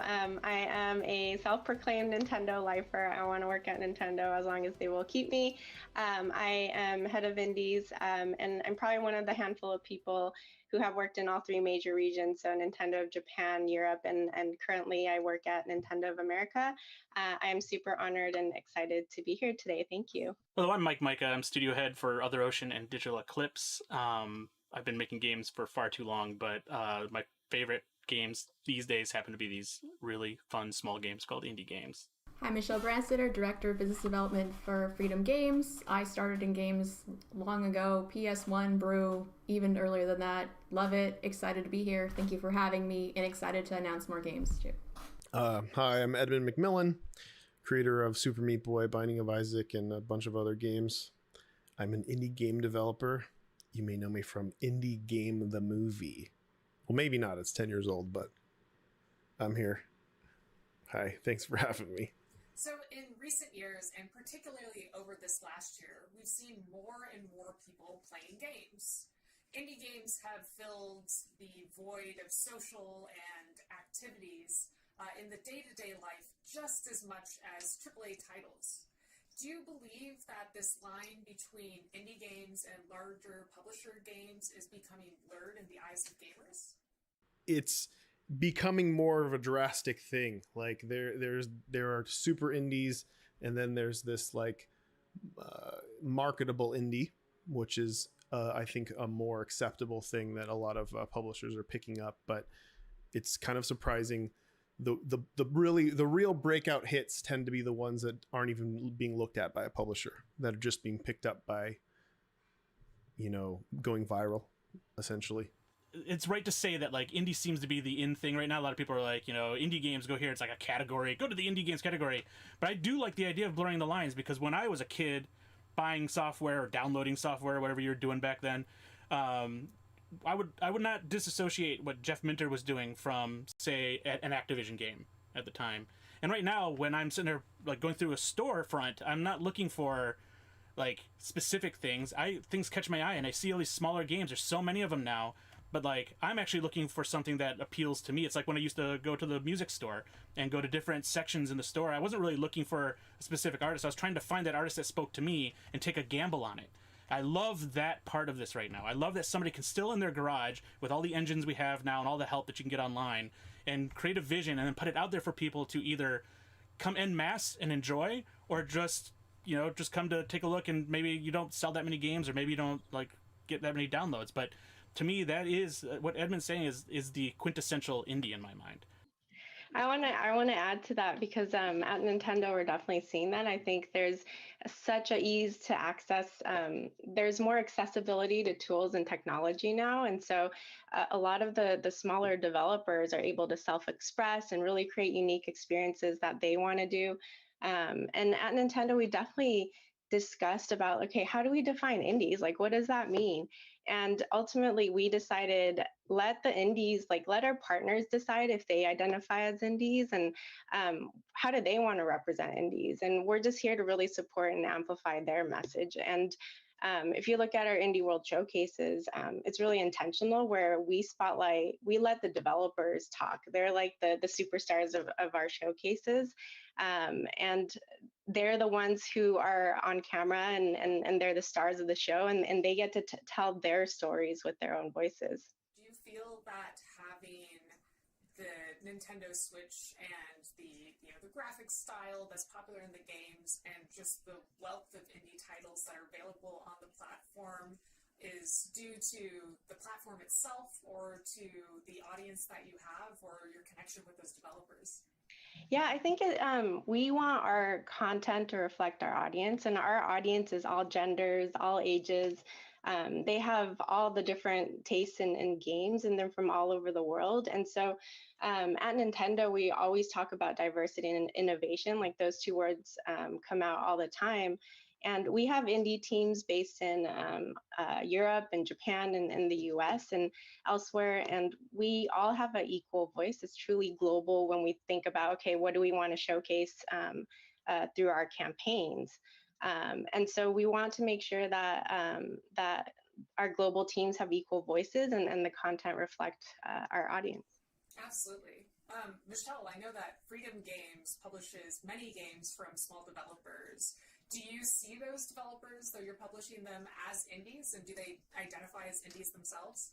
Yeah, most of our developers really do identify as indie. And then I want to say the indie space has evolved a lot over the years. There's a lot of competition in that space now too. But yeah, we have our developers all over the world. They're in Europe, they're in Southeast Asia, a little bit all over the place, and they're very passionate about their games, and we find them kind of everywhere. They're not really, you can't find them in a specific place anymore. They're just the kid you met at the grocery store that has this amazing game you never heard about until now, or whichever. It's everywhere now. And like Eriko said, it's so easy to make games now. Great games. So there's a lot more competition. There's a lot more great games coming out, and it's interesting to see where the space will continue to go over the years. But yeah, we are focusing on that. We have a robust catalog coming out over the next year and a half and going forward as well. Awesome. Well, I certainly look forward to that. Edmund, I know that many people consider Binding of Isaac to be a genre-defining success. Do you see indies in their role to explore new mechanics, genres, and storytelling approaches as, something that truly defines indies and their freedoms?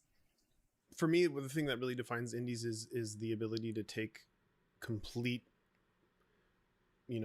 financial risk when it comes to themes and topics and gameplay and everything. Like doing something that a large company wouldn't be able to do because they couldn't invest multi-millions of dollars in a project that wasn't comparable to something that exists. And that's the way all big business works. It's stupid to take a risk with that much money. So it makes perfect sense. It's like, no, it's just the way it works. But if you're a small team of a handful of people and your budget's basically your rent, you can do whatever you'd like to do. And you could make a new genre, like Among Us. It's like you can take big risks and you can do what you want. And that's the beauty of complete independence. You can try to avoid the urge to appeal to a majority. Ed Catmull speaks of the concept of the ugly baby and the hungry beast, and the hungry beast being a large company that needs to keep churning and making money in order to employ all of the people that it has working at it, whereas the ugly baby is a brand new idea that's strange and unpolished, and it needs to be protected to see if it can grow into a beautiful swan or a beautiful indie game. Do you feel like indie studios are particularly good at taking care of ugly babies? And do you have any advice for someone who might have this idea of their own and how to initially vet that idea to see if it's worth bringing into production? I think one thing that indie games do really well, again, we let our partners identify, but they put their heart and soul into it, right? They have a vision, they have a story they want to tell. They don't really care. It's about what they want to create. They have a vision, and that's what creates a magic. And for Nintendo, as long as that puts a smile on someone's face, for us, we're really excited about that.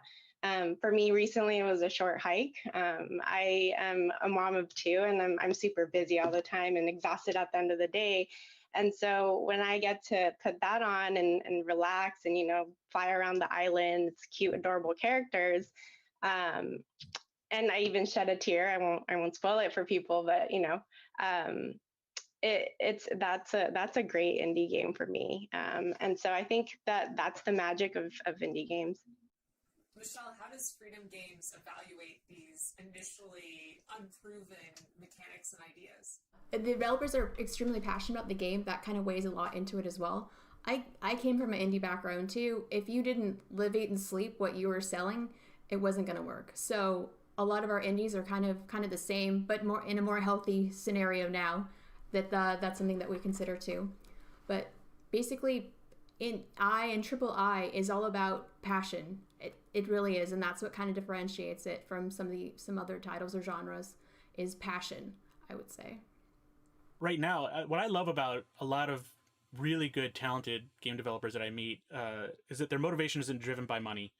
It's driven by a singular vision that they really have had for a long time, usually. They just want to make it happen. And it gets so infectious when you hear it that you suddenly get caught up in it and you want to make it happen. And the reality is, no, if people could really hear all the time, if people could really predict what a hit's going to be, we'd have a lot more hits. We don't. Like, that's just stupid. There's always people in the room that you're not in. You're never at the table. They're saying, well, this isn't going to do X because they're doing some math on it. They're over, under, or whatever they call it, and all these different methods they use. but they're rarely ever right. But the person who has that singular vision for so long, who's thought about it forever, like, how can you pit those people against somebody who's been thinking about this their whole life and just wanting to do it? You really can't. Absolutely. I think storytelling itself is something that indie games can do very well, and particularly when it comes to telling unique stories. Are there any indie game titles that you have all played that you've found to be particularly inspiring or emotion-invoking in general? I'm a huge fan of games that present their themes through gameplay. Yeah. Whatever the story, I want to be part of it. I don't want to feel like I'm watching a movie that I'm hitting pause and then I'm doing something else and then coming back and hitting play. I want to feel like it's a dynamic living world that someone has presented to me, and what I do has some say in what this story is. Or it's a visceral experience. They're painting a world with bits and pieces, and you get to fill in the blanks. I think that's more complementary to video games because you're already in that puzzle solving creative mindset, so it lets people be more immersed in than simply just telling somebody a story. Enrico, do you think that there are more social games that are being developed in the indie space with the lack of social activity in person for the last year, and also the success of games like Among Us? There's just so many people who love different games. So Among Us has been explosively successful on our platform, and Nintendo was super excited to have it on our platform. Our audience loved it.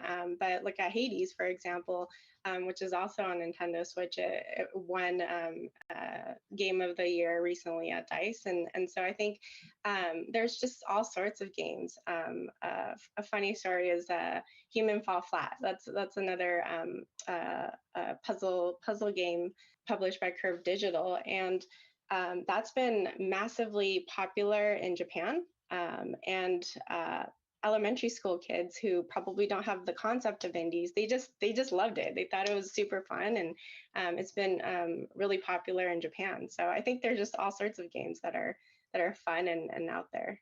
Do any of you have other thoughts about the future of indie games, or what we can expect from the genre or art form moving forward? The thing I love most about, I guess, how we're referring to indie games here is, like, I love the not knowing what's coming, because ultimately it's anticipating that I'm not capable of anticipating what's going to be the next thing coming out. Like, I love finding something I never thought I would like, or I've never thought would be a game or even fun. Like when Job Simulator, for instance, came out, I'm like, who wants to, like, it goes against Ron Gilbert's thing about, like, getting off a job and then going home and relaxing. I loved it. Or, like, all these sorts of things, or like even some weird things that would come out of mobile and all this stuff. Like, I would just never anticipate that stuff and things like that. And it's I guess what I look forward to is the things I cannot anticipate.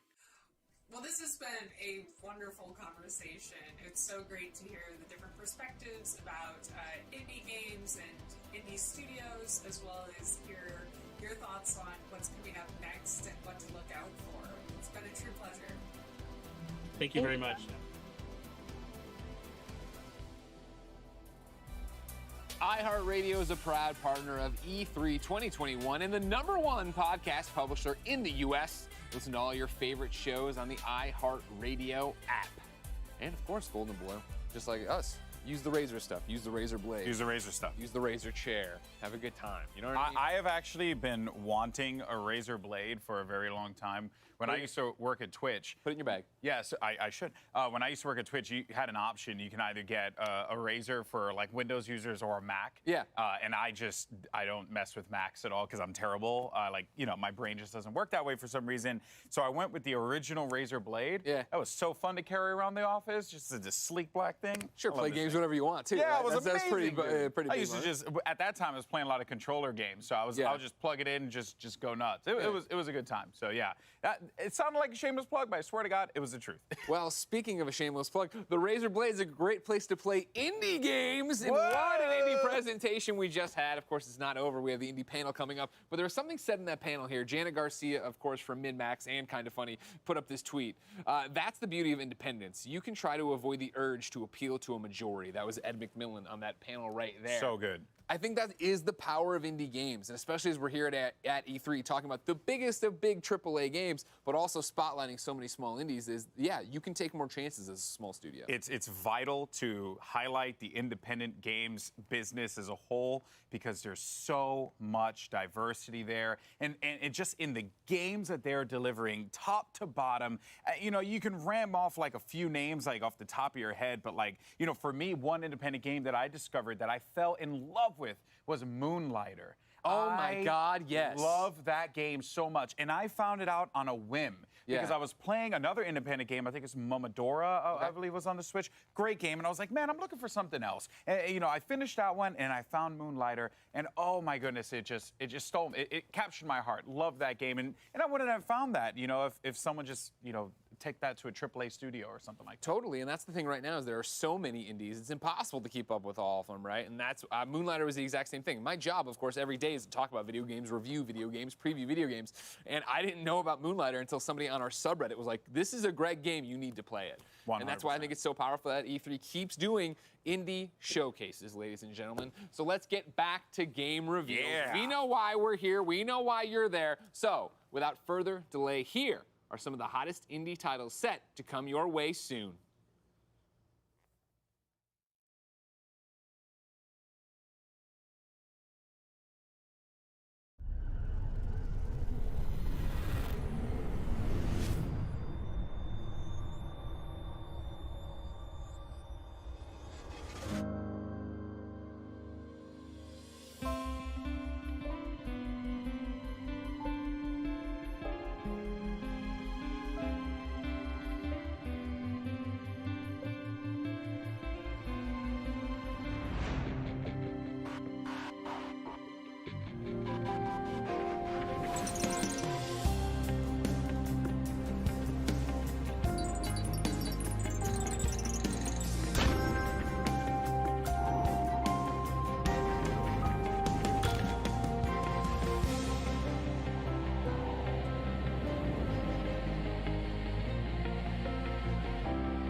Been a long time, Michael. I heard you were back in town. But I don't remember sending you an invitation. I'd kill you myself. But where's the fun in that? No, Michael. I'm gonna roll out the red carpet for you.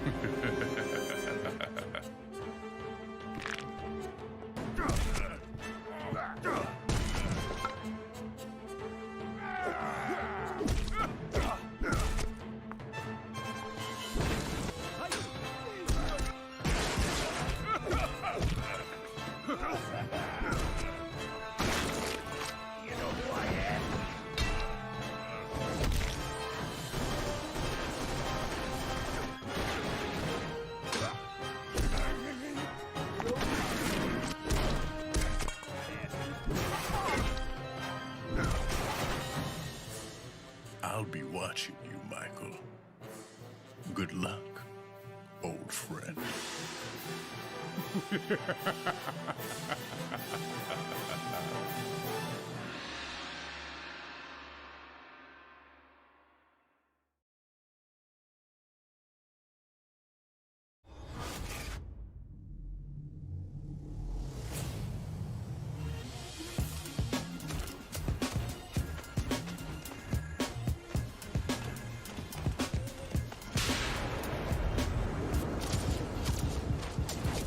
Captain, I got the intel. Good. Now take it to the uplink.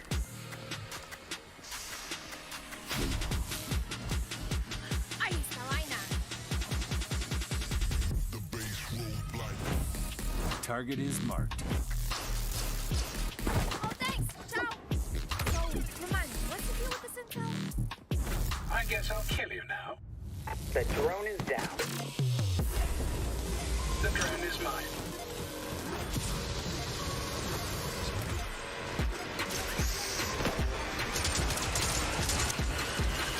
Armor activate.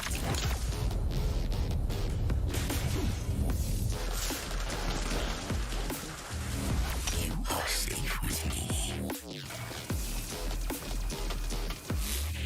Connection established. Execute protection mode. All right, I'll download the data. Now, you know what to do.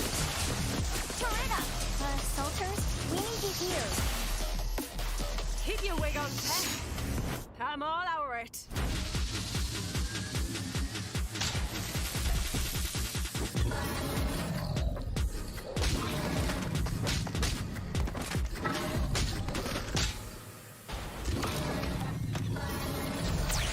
So, what we're gonna do with the intel? We need it for the job. You know, the heist, larceny. Larceny? More like...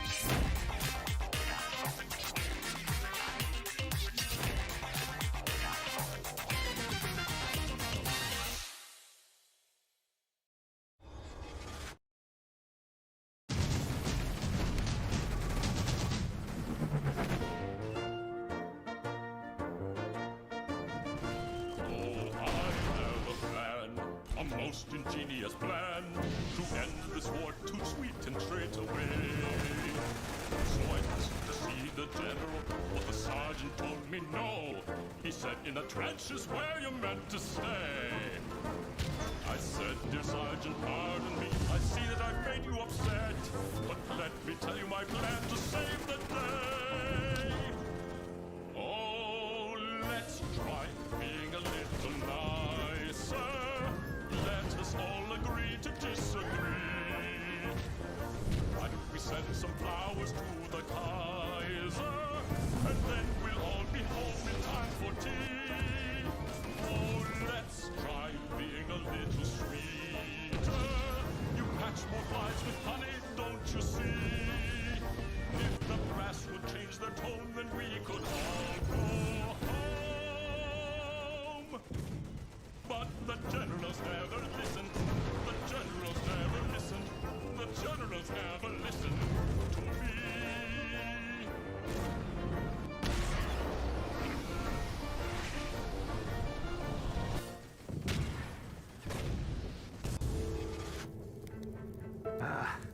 That was tough.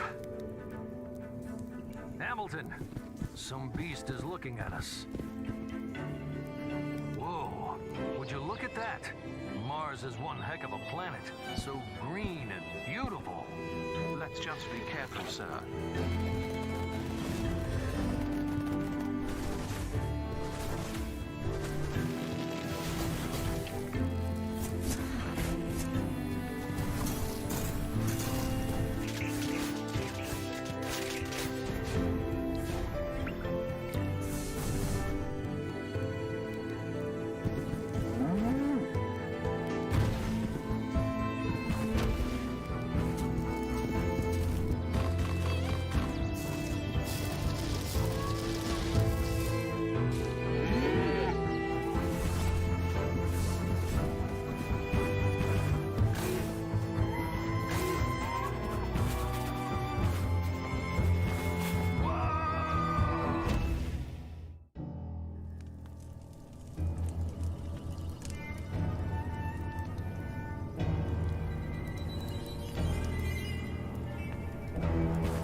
Game developers are creative, passionate, and driven.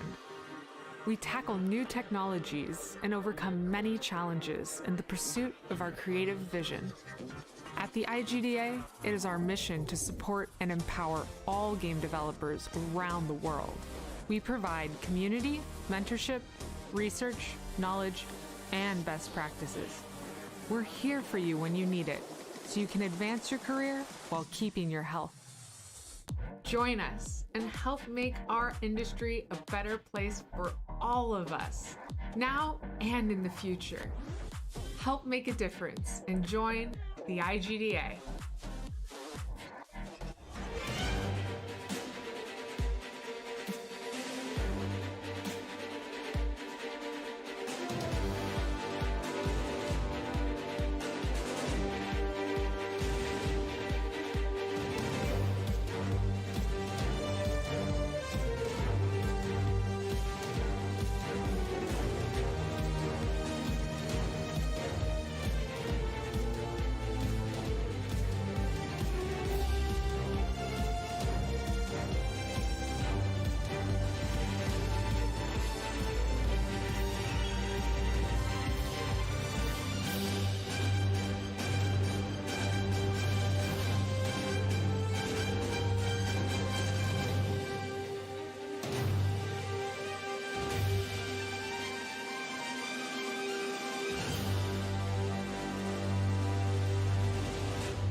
what are you really made of? That music got me hyped, huh? I was like, okay, I'm here for it. Anyway, we just looked at the indie game presentation, and I wrote down a bunch of titles there. Extra Galactica is the one that we just saw, and I was telling y'all earlier, my friend was a part of that project, so very cool there. But that was just one of many games that had a very retro feel. Fallen Aces was another one that I wrote down on my list. So yeah, I just feel like I'm getting all these retro vibes this year. Damon, I'm sure you're loving it. Yeah, for sure. And I liked Extra Galactica. First of all, I love the pixel art style, so that appeals to me. And it looks like the gameplay is a mix of shooter and 2D action platformer. I don't know, do you have any more information about what that game actually is? To be honest, he sent me like a 2-page email, so I'll make sure to pass it along to you, Damon, for sure. But honestly, he sent it to me this morning. He was like, dude, this is going to be in the show. And I was like, what? Like, that was one that I wrote down earlier that I liked because I got to get a sneak peek at the presentation. Don't tell anybody. But yeah, and I was like, oh my gosh, I love that game. And yeah, that totally vibed. It was amazing. But Fallen Ace is another one that I put down there. Very Doom-inspired. And we saw something from the same studio or creator yesterday. Am I wrong? We saw Dave Oshry from New Blood during the PC Gaming Show before he was unceremoniously cut off by Gabe Newell talking about Steam Next Fest. But they have a bunch of cool stuff coming out. I also love all the URLs they have for each of their games, very tongue-in-cheek. This one was literally Doom Noir. It does feel like a throwback to the FPS of yesteryear, but with that stylized sort of 1920s gangster flair. It looks like a lot of fun. Oh my goodness, I love the narration, right? I was just like, that villain, that voice is just haunting me. I'm sure it really spoke to you, Michael. Yeah. The whole trailer was like, yo, Michael, I know you. I'm watching you. I'm like, oh, you're watching me? Oh, I appreciate that because I'm on the E3 stage. You know the vibe. Oh, man. And Michael, I want to talk to you about Fallen Frontier Alliance of Salt Sons? Alliance of the Sacred Sons. Sacred Sons. I can't read my own handwriting here, guys. And then Terra Invicta. And you and Dan were kind of having some crosstalk about how these indie games, they're keeping dead genres alive. The genres that have been of yesteryear, especially for that aren't really popular. You can't really get a AAA RTS anymore. You can't really get, I mean, other than we have Humankind and we have Civilization, but if you want a different 4X strategy game, that's what Alliance of the Sacred Sons is kind of covering. And Terra Invicta, a grand strategy game. Of course, we have Total War, but maybe you want a little bit of variety. So the thing about independent games that I really like is that you can revitalize those genres of the past. And you can be experimental. And I think this is a theme also when you look at a lot of the independent games is that they have experimental game mechanics. I think that Neko Ghost Jump, which I love so very much, like you can play with perspective and put a spin on platforming. And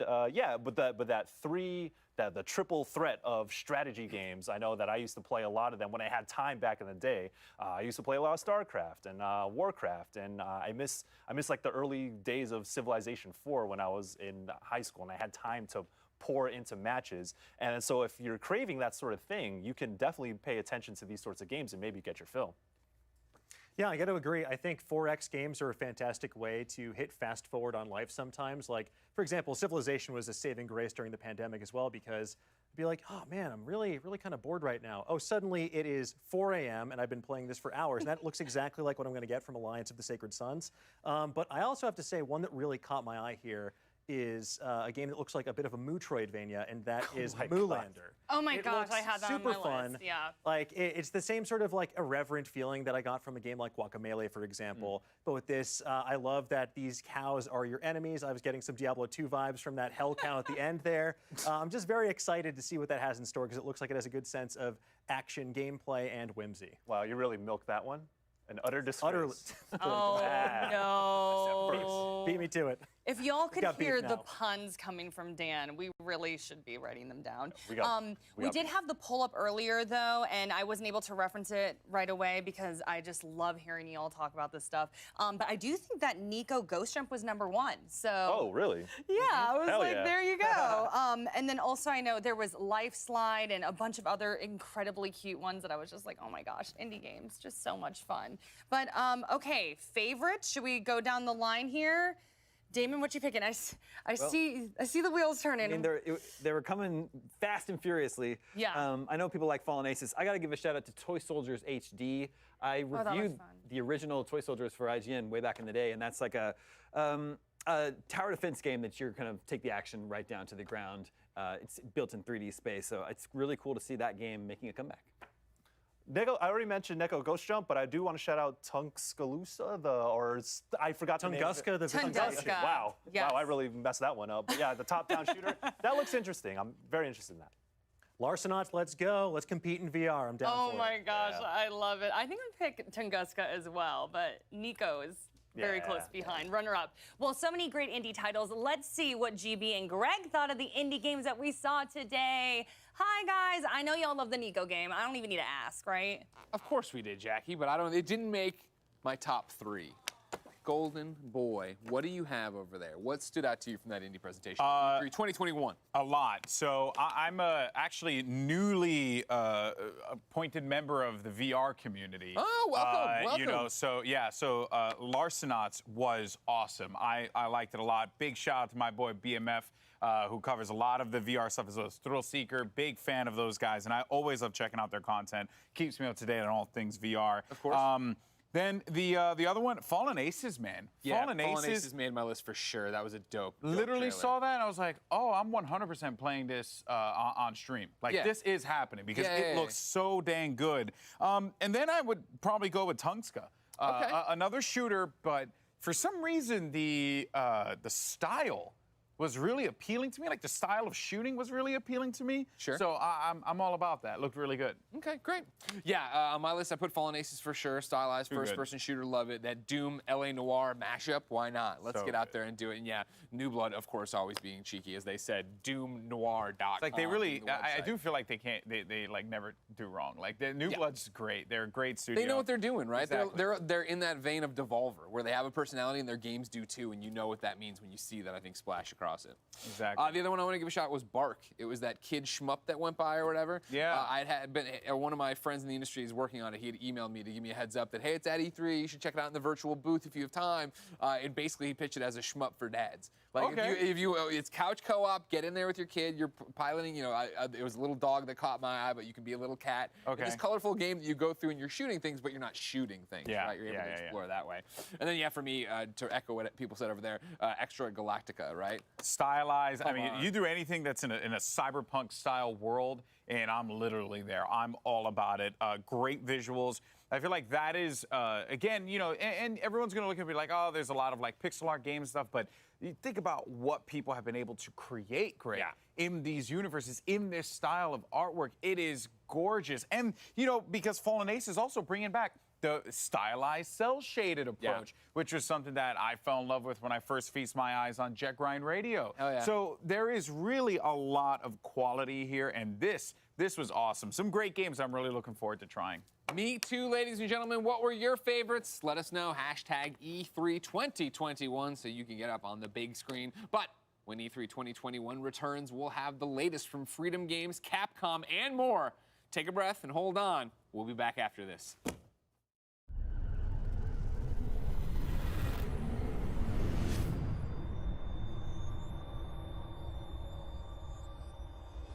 IGN Summer of Gaming has officially partnered with the ESA for E3 2021. IGN Summer of Gaming is now all summer long. From major press conferences and announcements at E3 2021 to the IGN Expo with exclusive gameplay and reveals to exciting first looks at the hottest new games and in-depth developer interviews, IGN Summer of Gaming has it all. IGN Summer of Gaming begins right now.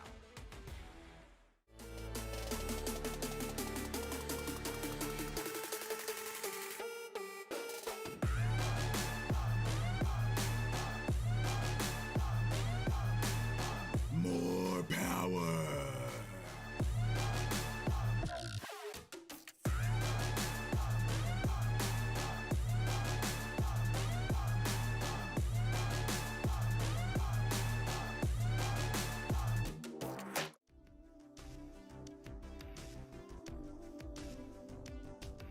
There's definitely some kind of vibe that has built up over the years that, like, it's okay to be mean in a game. And I think that's got to change. We've all had bad days. We all get rolled because it's the same like 12-year-old cranking 90s on us in the Fortnite lobby, and we can't build as quick, and he just builds a Taj Mahal and then just drops down on you, and you're angry. I get it, but I don't think we should all be okay with just accepting like, oh, this is how people talk on this video game. Like, that is not okay. There's a difference between conflict and dialogue. When you're having a conversation, you don't have to agree. When it's becoming something that's toxic, right, there's no respect. it's a social contract you enter into as a human when you walk out your front door. That is that you will act with decency. And it follows that this would also be imposed online. And it's easier to just say, oh, mute your mic or don't say anything, but no, do better. We just shouldn't foster an environment where saying something bad is okay. It should never be okay. It should never be on the receiver to grow thicker skin. Having other people in the community that have gone through that and that you can connect with is probably the most therapeutic, helpful part. Find those people that you connect with and have that support group. I think just pushing a positive environment is a good place to start. If you see something, say something. I think it starts with all of us standing up. I don't know, it just feels like the right thing to do, to speak loudly about things that really matter. I think over the years, the space has become a lot more welcoming, a lot more open. There's such an overwhelming presence of like positivity and acceptance and diversity, and great strides are being made, but I also think that like more can be done from us as the people that like to play them to make sure that that happens. Keep playing because you love the game, and no one should be able to take you from what you love. What's up, everyone? I'm Stella Chung, and in today's fix, Starfield makes a splash at the Xbox and Bethesda showcase, Halo Infinite gets a release window, and we finally know when you can go on ball runs again in Diablo 2 Resurrected. This is your daily fix.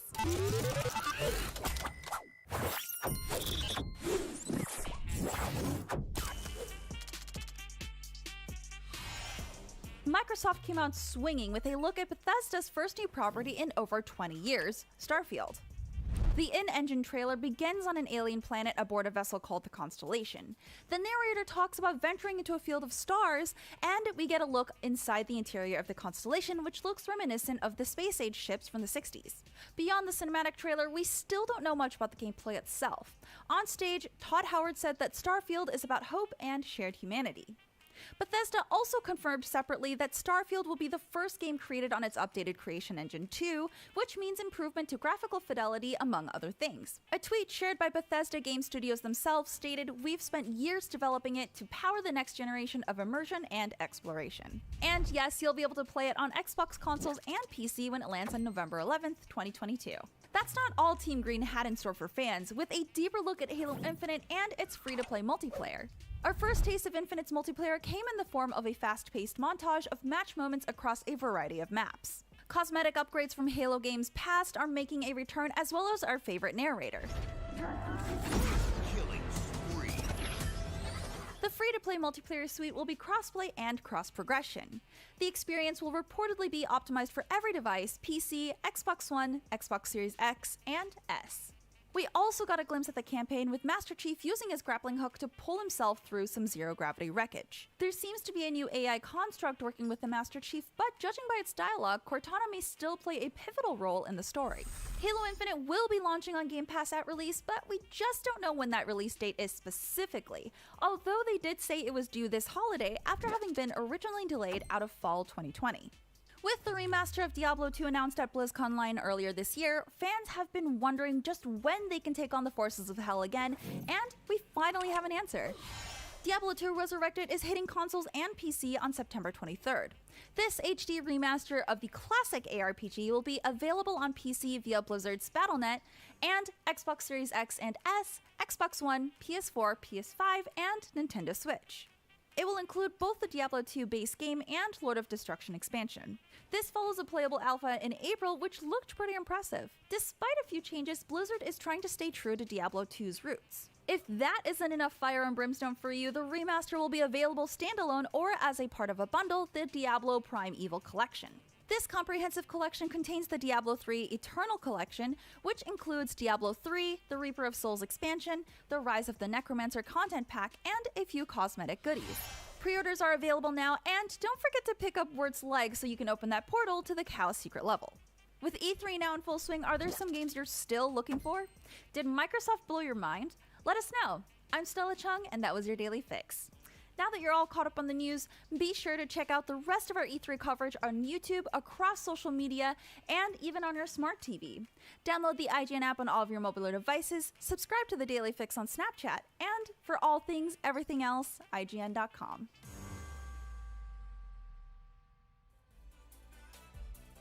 Welcome back, folks. Freedom Games is our next developer coming up. And, you know, when you have games that are like called Cat Cafe Manager or Dog Shelter, I think we can assume that things are going to be pretty fun. So, folks, here's Freedom Games.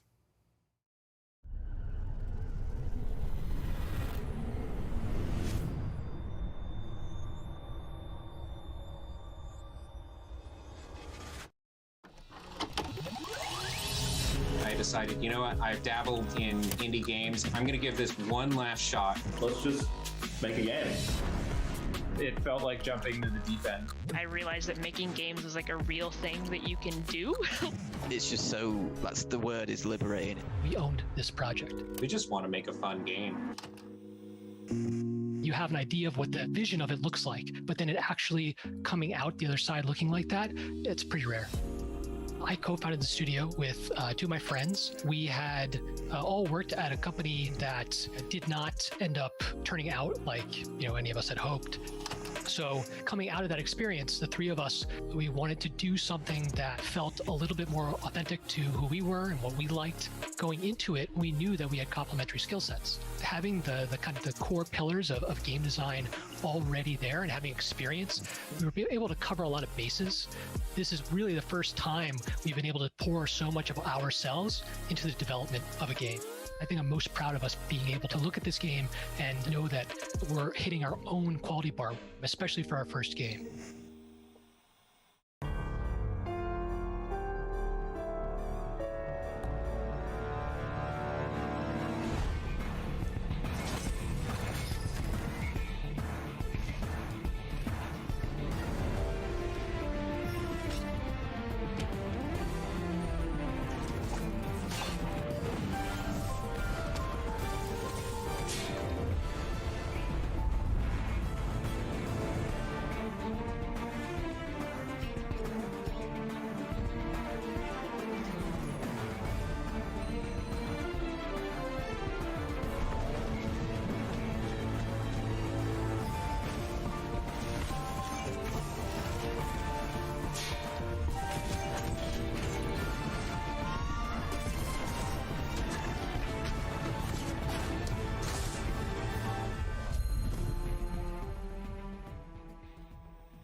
You think you know everything, and then at some point you go, oh wait, we didn't know how to do that part.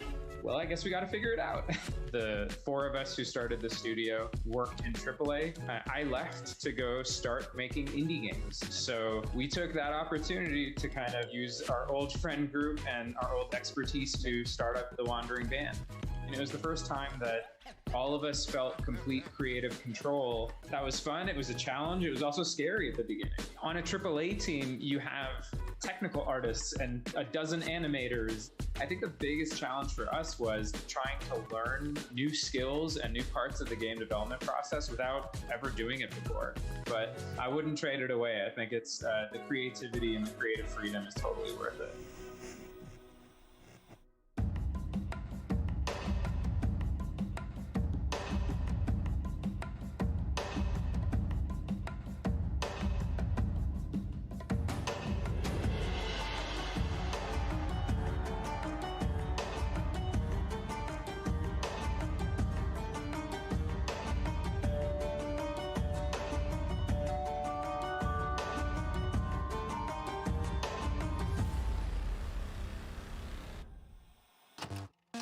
The retro games. These were our favorites, and we tried to combine a lot of different elements from different games and give it a unique touch.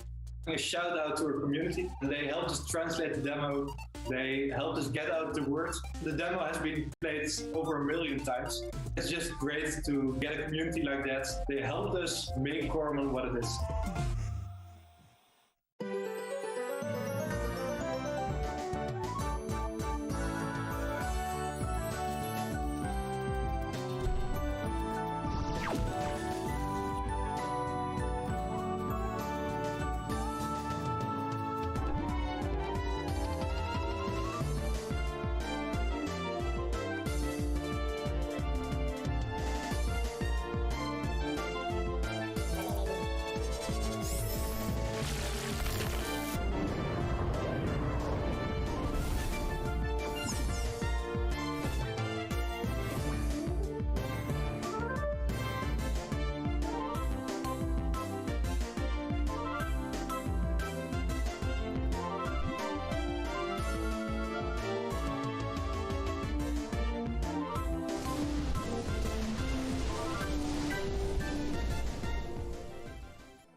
I had lived in Kyoto for a while where I'd gone to a cat cafe, and it was such a surreal experience for me at the time. So we sat down and we prototyped Cat Cafe Manager.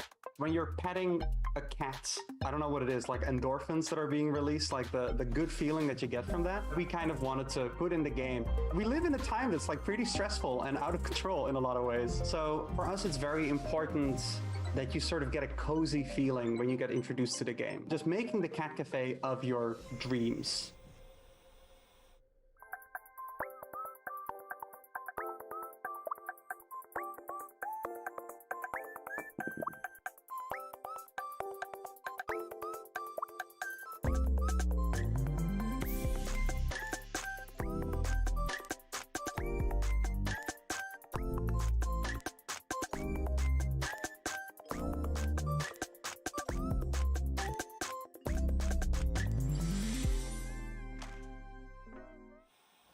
I'm from a really rural town. So is Tanner, the other lead developer on the game. We've been together since middle school, like I said. Yeah. There's no companies, right? There's no video game companies in Little Rock or the state of Arkansas. So we decided to just be the first. To the Rescue is where you play as somebody working in a dog shelter and taking on all the responsibilities that entails. People love dogs so much, but this is also about raising awareness, right? It's both of those things. There's diseases that can appear in the shelter. It's dirty, and adopters only want the cutest puppies, and they don't want the old dogs. Essentially, I just want people to walk away with more knowledge about the things we're representing.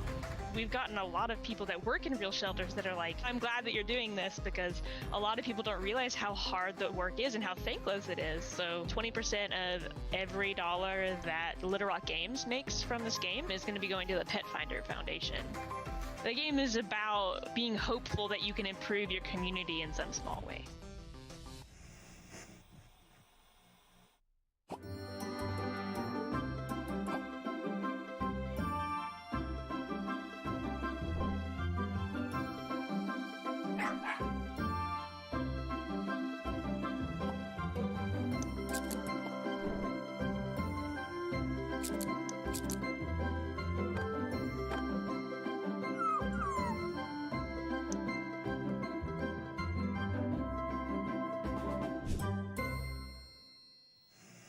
I first started getting into games probably about 7 or 8 years old, tinkering around with game engines. I started putting games on the web, Flash games and things like that.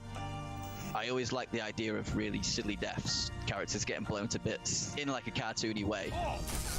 It's usually an area of frustration, but when you can see your character's head just flying off and blood's going everywhere, it's like, you just got nothing but humour there. You're sure gonna feel bad in the morning. I come up with the idea of having like a Ninja Warrior / Total Wipeout death competition. I was actually working 2 jobs at the same time as developing the game. I'd have all these fantastic ideas while I was there. You know, I'll be on the checkout just thinking about Slaughter League, and then by the time I get home, I'm just like, We ended up deciding that it would be best if I worked full-time on the game. This game, it sounds corny, but it's changed my life in that way, whereas no other game had before. It's just flipped my life to where I want it to be. So to finally be able to do this as a job is just insane. I love it.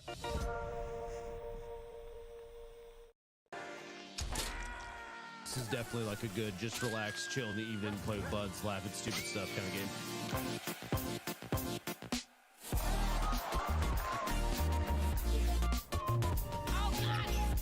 Oh, this is sick. Yeah! What is that? Oh, Jesus!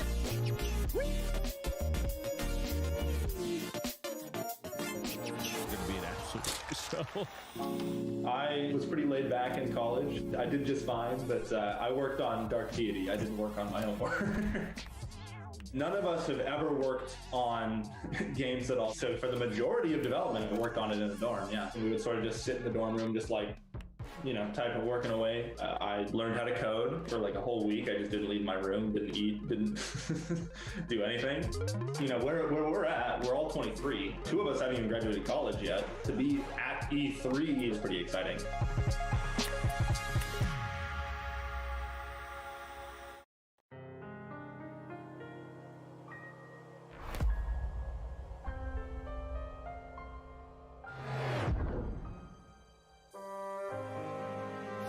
Whenever you need me.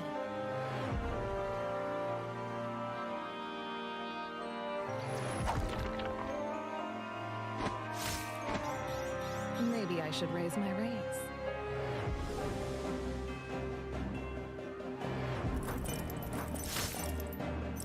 I have failed my people.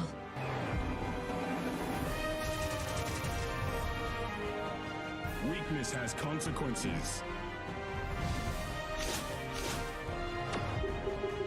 This would make for a fine tale.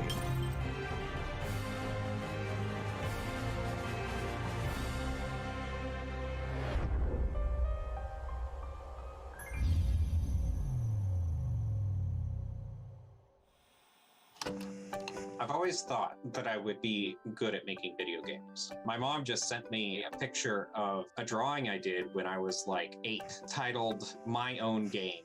I was diagnosed with Asperger's autism as a child, and I basically kind of just told myself, there's no way I could be in management. But through therapy as a child and then continuing my own efforts, I overcame it. Now I'm doing my dream, doing something I thought I couldn't do. Through this process, I've really learned how valuable people are. There's 20 people on the team. I'm just one of them. And I'm hoping to convey some of that through the game's narrative. You have to have growth and you have to have progress. So for us, with One Lonely Outpost, loneliness helps highlight the value of connection.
It took us a long time to get here. We put a lot of hard work into it. Shipping games brings tough times, but we've also seen like success together. Success for us is defined as being able to continue to do this because we really love it.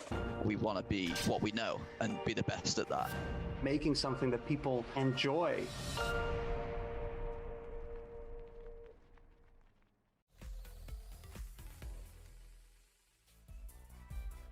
Thank you, Freedom Games, for that showcase. Passionate, diverse, different, unexpected, Damon. That's what I would call it. If you weren't paying attention, Freedom Games is providing 20% of the profits of To the Rescue to the Pet Finder Foundation. And now, gentlemen, it's time to react. I will start with, I don't know, maybe I won't speak for everybody. For Greg Miller, I wasn't that familiar with Freedom Games before leading this E3 2021. I am now a Freedom Games fan. Like, I liked what I saw there. Hell yeah. You're a freedom fighter. Let's not go that far. I'm a lover, not a fighter. All right? I'm a freedom lover. All right, is that better?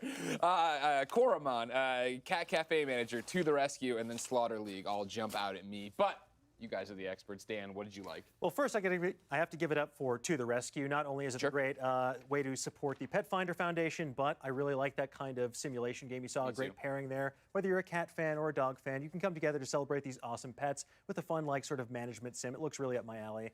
But I dropped my notes, so I'm just going to stick with those for the time being. I'll get them for you. Thank you so much. You dropped this, King. Oh, thank you. Thank you. The one I really want to talk about, because Michael and I were geeking out about it, was Dark Deity. Yes. A strategy RPG that looks like very up the alley of anyone who likes Fire Emblem or things like that. Sure. I also like they have an XCOM-esque wound system, which I appreciate. Adds another layer to it, so looks pretty exciting. I thought it was cool. It was cool pixel art also, but also anime-style hand-drawn art that's going along with it too. Don't take that away from me, Damon. Listen, if y'all want to get my attention with your video game, if you have anime-style artwork for your characters, I'll at least give you my time of day.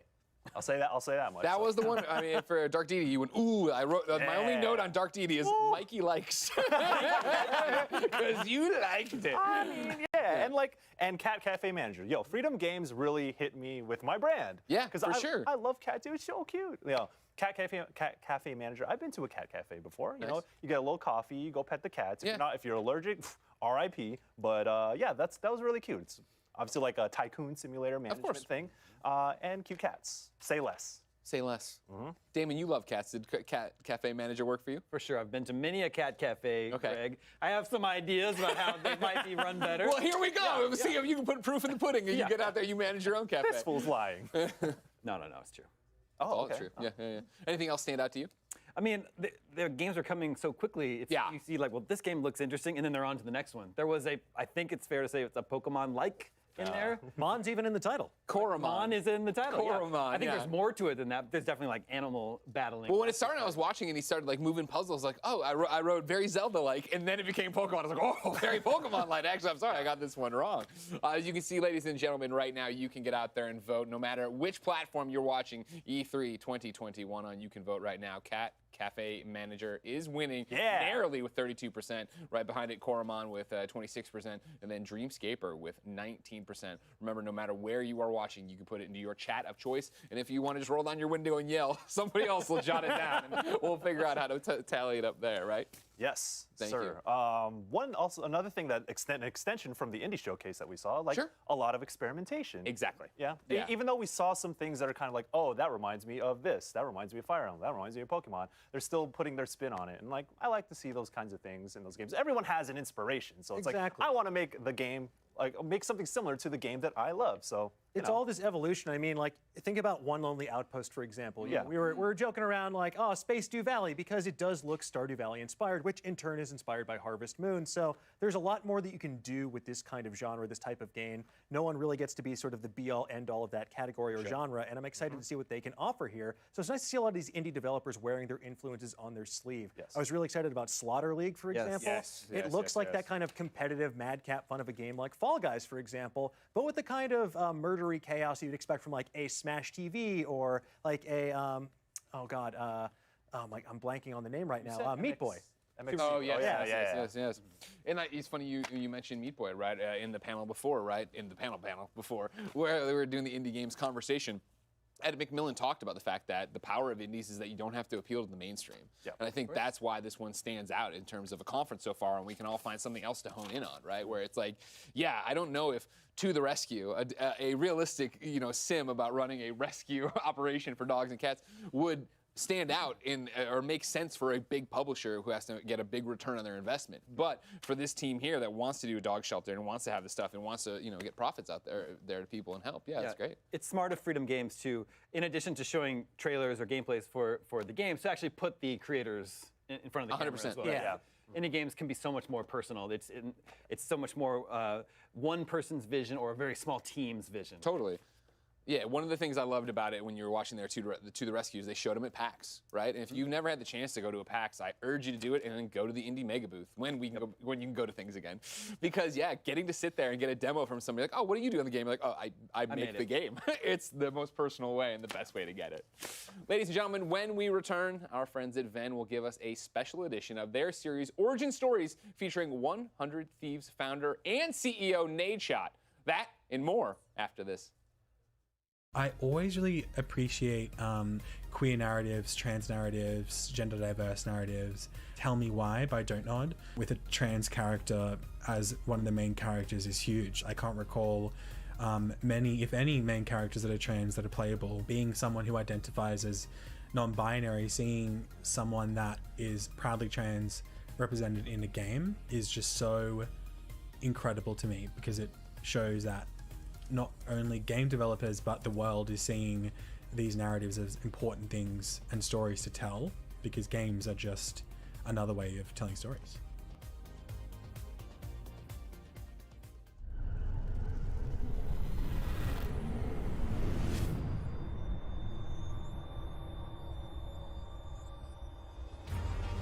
Innovation. It's happening all around us. We don't know what tomorrow will bring, but we know our broadband network will be ready. Because we're building it right now.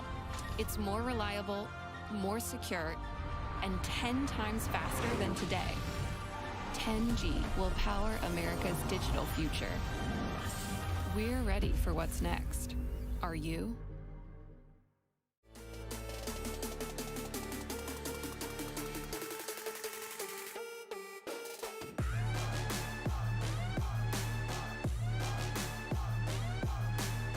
More power.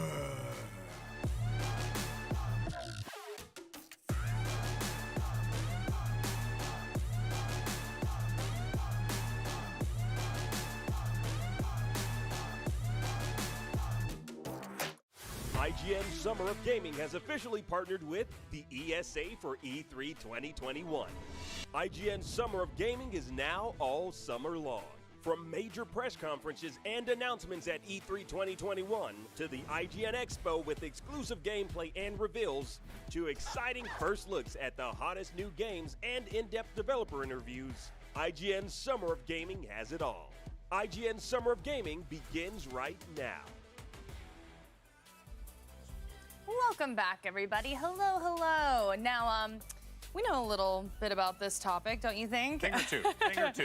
In esports, the scene is becoming more than the teams, though. Esports orgs are making content, making apparel, and building a brand.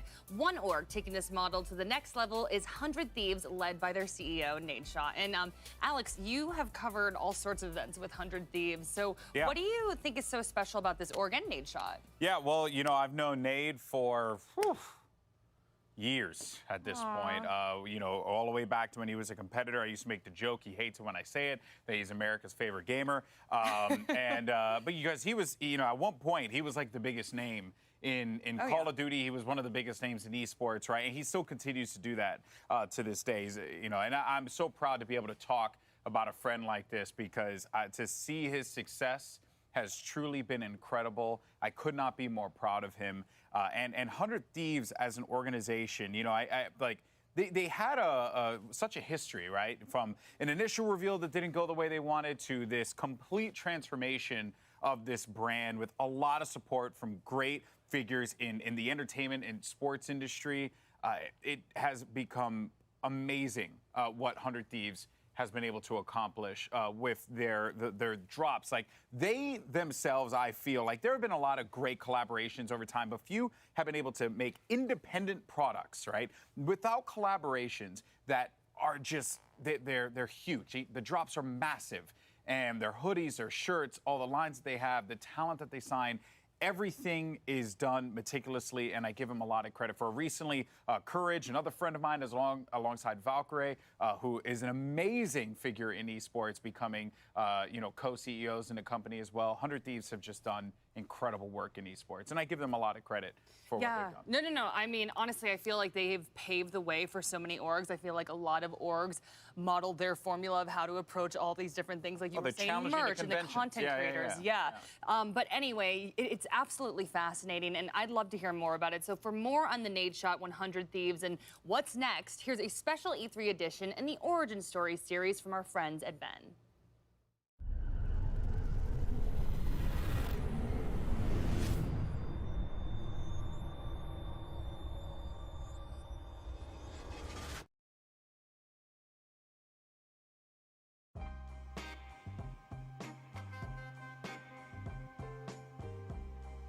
My name is Hector Rodriguez, but you might know me as Sax. I know a lot of people in gaming and esports, and I will be bringing them into the studio to share their origin stories. 3 words that best describe you. Optimistic. Introspective. Whoa, you just put me on the spot like that. It's really about cracking the code. And that's the same approach that I had with FaZe Clan, right? It's like, here's this thing that is so special that nobody knows. When I walked into the job, this is sacred space. I am a guest here. I'm here to try and help align things, motivate, set new visions, get more people involved. I didn't start it, I didn't create it. You know, this has to be a very respectful entry into this party. I'm like, yo, what do you want from me? Yeah. We were 3 years in 4 months. Yeah. And people are talking about, yo, why have you won a championship? You know how f***ing hard it is to win in League of Legends? Join us on Vent for new episodes, behind-the-scenes moments, and much, much more. Esports is 1,000% going to contend with traditional sports in viewership, which means dollar bills, y'all. Origin stories. Hi, Matt. How you doing? Good. Let's do me a favor. So what's going to happen is Hector will introduce you. Yeah. You'll sit down. You better give me the best introduction I can't even wait to give you the intro. The prodigal son. Dude. That was just stab me in the back and I'm super excited. I'm getting mic'd up right now. I'm about to interview somebody that I've interviewed like 100 times, but I'm gonna try to make it super interesting by asking him questions and talking about that we haven't really ever talked about in public. There he is. Oh, I'm sweating. I am sweating. And I have to pee. Welcome back to another episode of Origin Stories here on Ven. My name is Hector Rodriguez. I am your host. Today I have the honor, the pleasure, the true pleasure actually, to introduce my little brother, someone who's near and dear to my heart, Mr. Nate Shot, Matt Haig, CEO of 100 Thieves. I mean, you do it all, baby. Why don't you come in and sit down? You were about to say Optic Nate Shot. You got real close to saying Optic Nate Shot. I almost did say Optic Nate Shot. Yeah, I did. Did you catch that? I did catch it. Usually, I like to start out this show by asking you 3 questions and then another question, but the main one is 3 words that best describe you. 3 words that describe me? Well, you just put me on the spot like that. All right, 3 words that describe 100 Thieves. That one's tough, too. Let me think. Can you describe anything in 3 words? No, Okay. no, I'm not good at descriptive adjectives. Oh. Let me see. Give me 2 seconds. Let me spitball something that's... Well, because I don't like using 3 words because I'm confident in myself and I don't want to sound pompous, you know what I mean? No, you're in good company, babe. I would say goofy, impatient, yes, and squirrely. Squirrely's good. That's what you always called me. So. Yeah, but it wasn't because you were like your brain was elsewhere. It's just because at the I look time, like a squirrel. at the time you did. Chubby cheeks. Yeah, at the time, but now you've grown into a handsome man. Thank you. Who knows you better than anyone else? I would say, if you asked me that question like 8 years ago, I'd say you. When we were living in the Optic House. But now I have to give it to my girlfriend, Haley. Yeah. I mean, Haley can read all my emotions really well, and Yeah. she's very patient, and she tolerates me. Yeah. Because she knows that sometimes I get angry, and sometimes I get sad, and sometimes I have a range of emotions where she is always just like that even, keeled, you know what to expect, and I know how she's gonna react when I am reacting to something. So I'd say Haley knows me best. We've been together for 2 years. So obviously, I've known you for over 15 years, I think now. Oh my God. How old were you when we met? 2008, Call of Duty 4. Call of Duty 4, that's right. You weren't in Gears of War. My first event was MLG Chicago 2007. St. Charles. St. Charles, yeah. What the hell? How'd you know that? I know everything.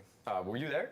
I was not. Do you know I got my ass beat? I almost made it to championship bracket, top 16, would have been considered a pro player. Yeah. Lost to Gringo Jr., who was like an 8-year-old kid. Oh, dude, he was like during Call of Duty 2, I heard about that dude. Yeah, that kid was nasty. Yeah, he was. Pieced us up on Mansion, Execution. Last round was tied 3-3, first of 4. I'll never forget the round.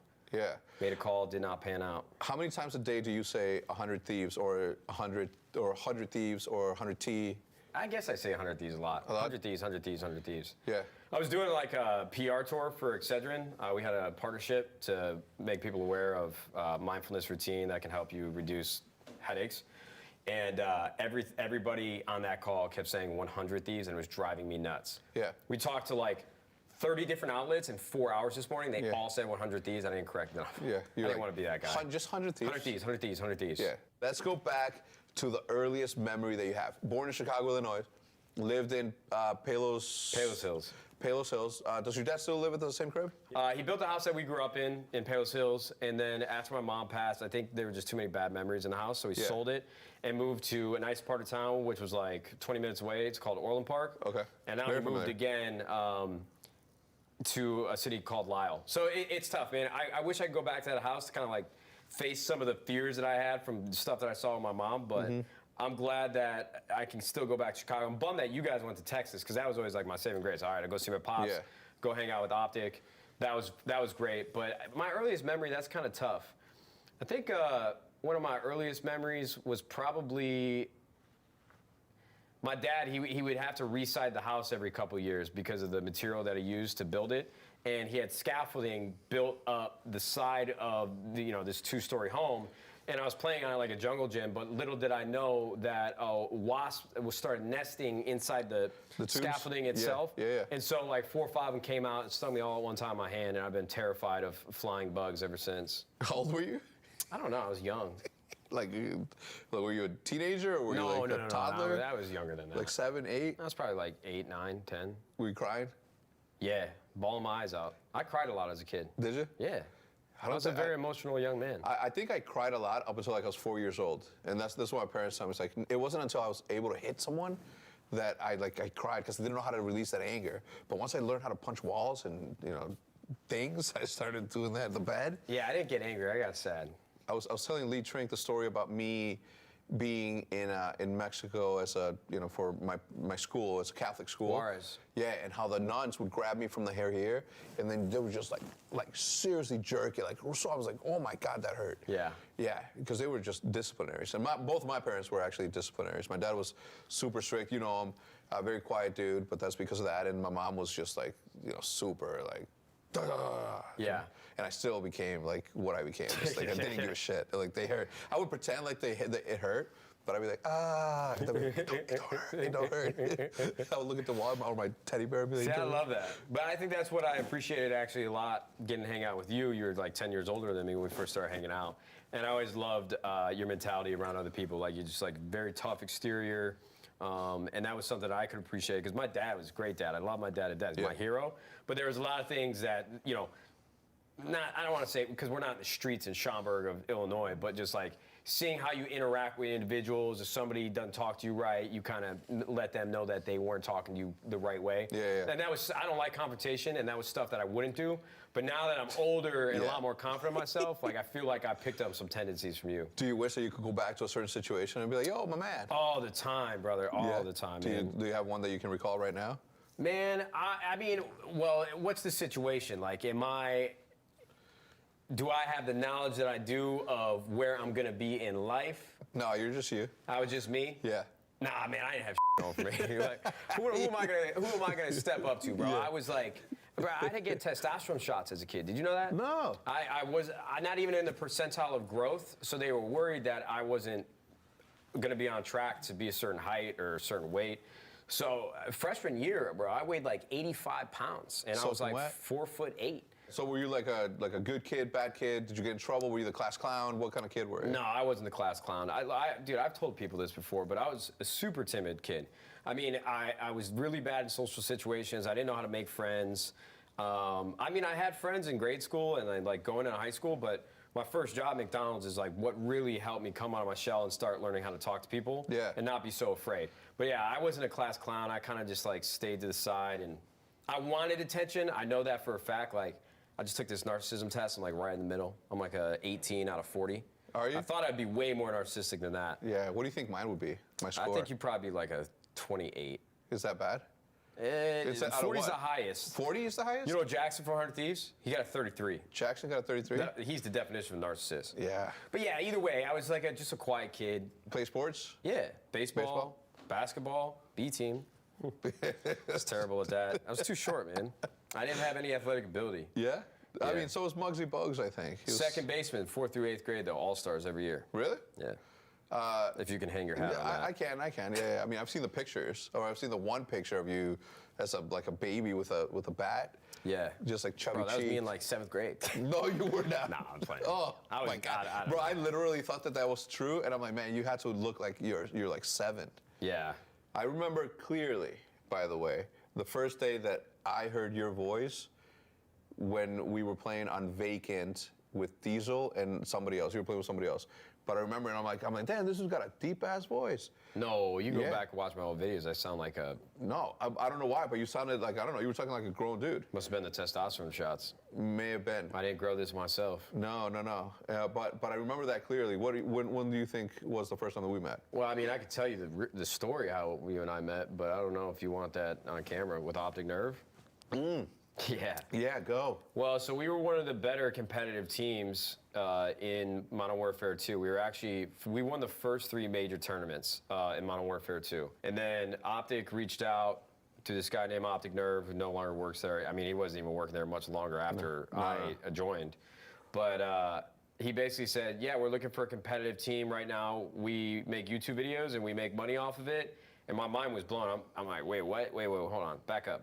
Because I had posted like clips to my YouTube channel of me clutching 1v3s on Crossfire, Search and Destroy, all these old school gameplays from game battles. So when I found out you guys can make money from videos, that's when I don't know why, because I don't think I've ever had that level of motivation for anything in my life besides that. Yeah. As soon as I heard that, it was, let's blow the hinges off this thing and let's go. Yeah. So and I got introduced to you. I think I was really scared to talk to you. I think we hopped in a Skype call, and you were kind of an asshole, to be honest. Yeah. You wanted no business talking to me. You were just very short. Yeah. Like, who the is this guy? No, I knew who you were. I just didn't want to have anything to do with you at the time. Yeah. Seriously though, that's what the tough part was. Is that what it felt? Well, because Optic was so tight knit back then. I felt like I had to be in your good graces to really feel a part of it, but I was only close with like Diesel and Predator. Yeah. Predator was the I think OG. that's. I mean, still to this day, I think that's how Optic is, right? Like it's literally the same group of guys since the beginning. The first time somebody meets you, they got to approach you the right way, because if they don't, I think you write them off immediately. Yeah. All right, so let's get back to the origin story. Take me through the competitive years of 2010 through 2012. It's pretty broad, man. Yeah, 2010 is what? Modern Warfare 2? 2010 to 2012, nothing happened. Nothing notable besides, COD XP. Yeah, 2011, COD XP. COD XP, we won that event, $100,000. You just made $100 grand. How does that feel? I don't want to work at McDonald's anymore.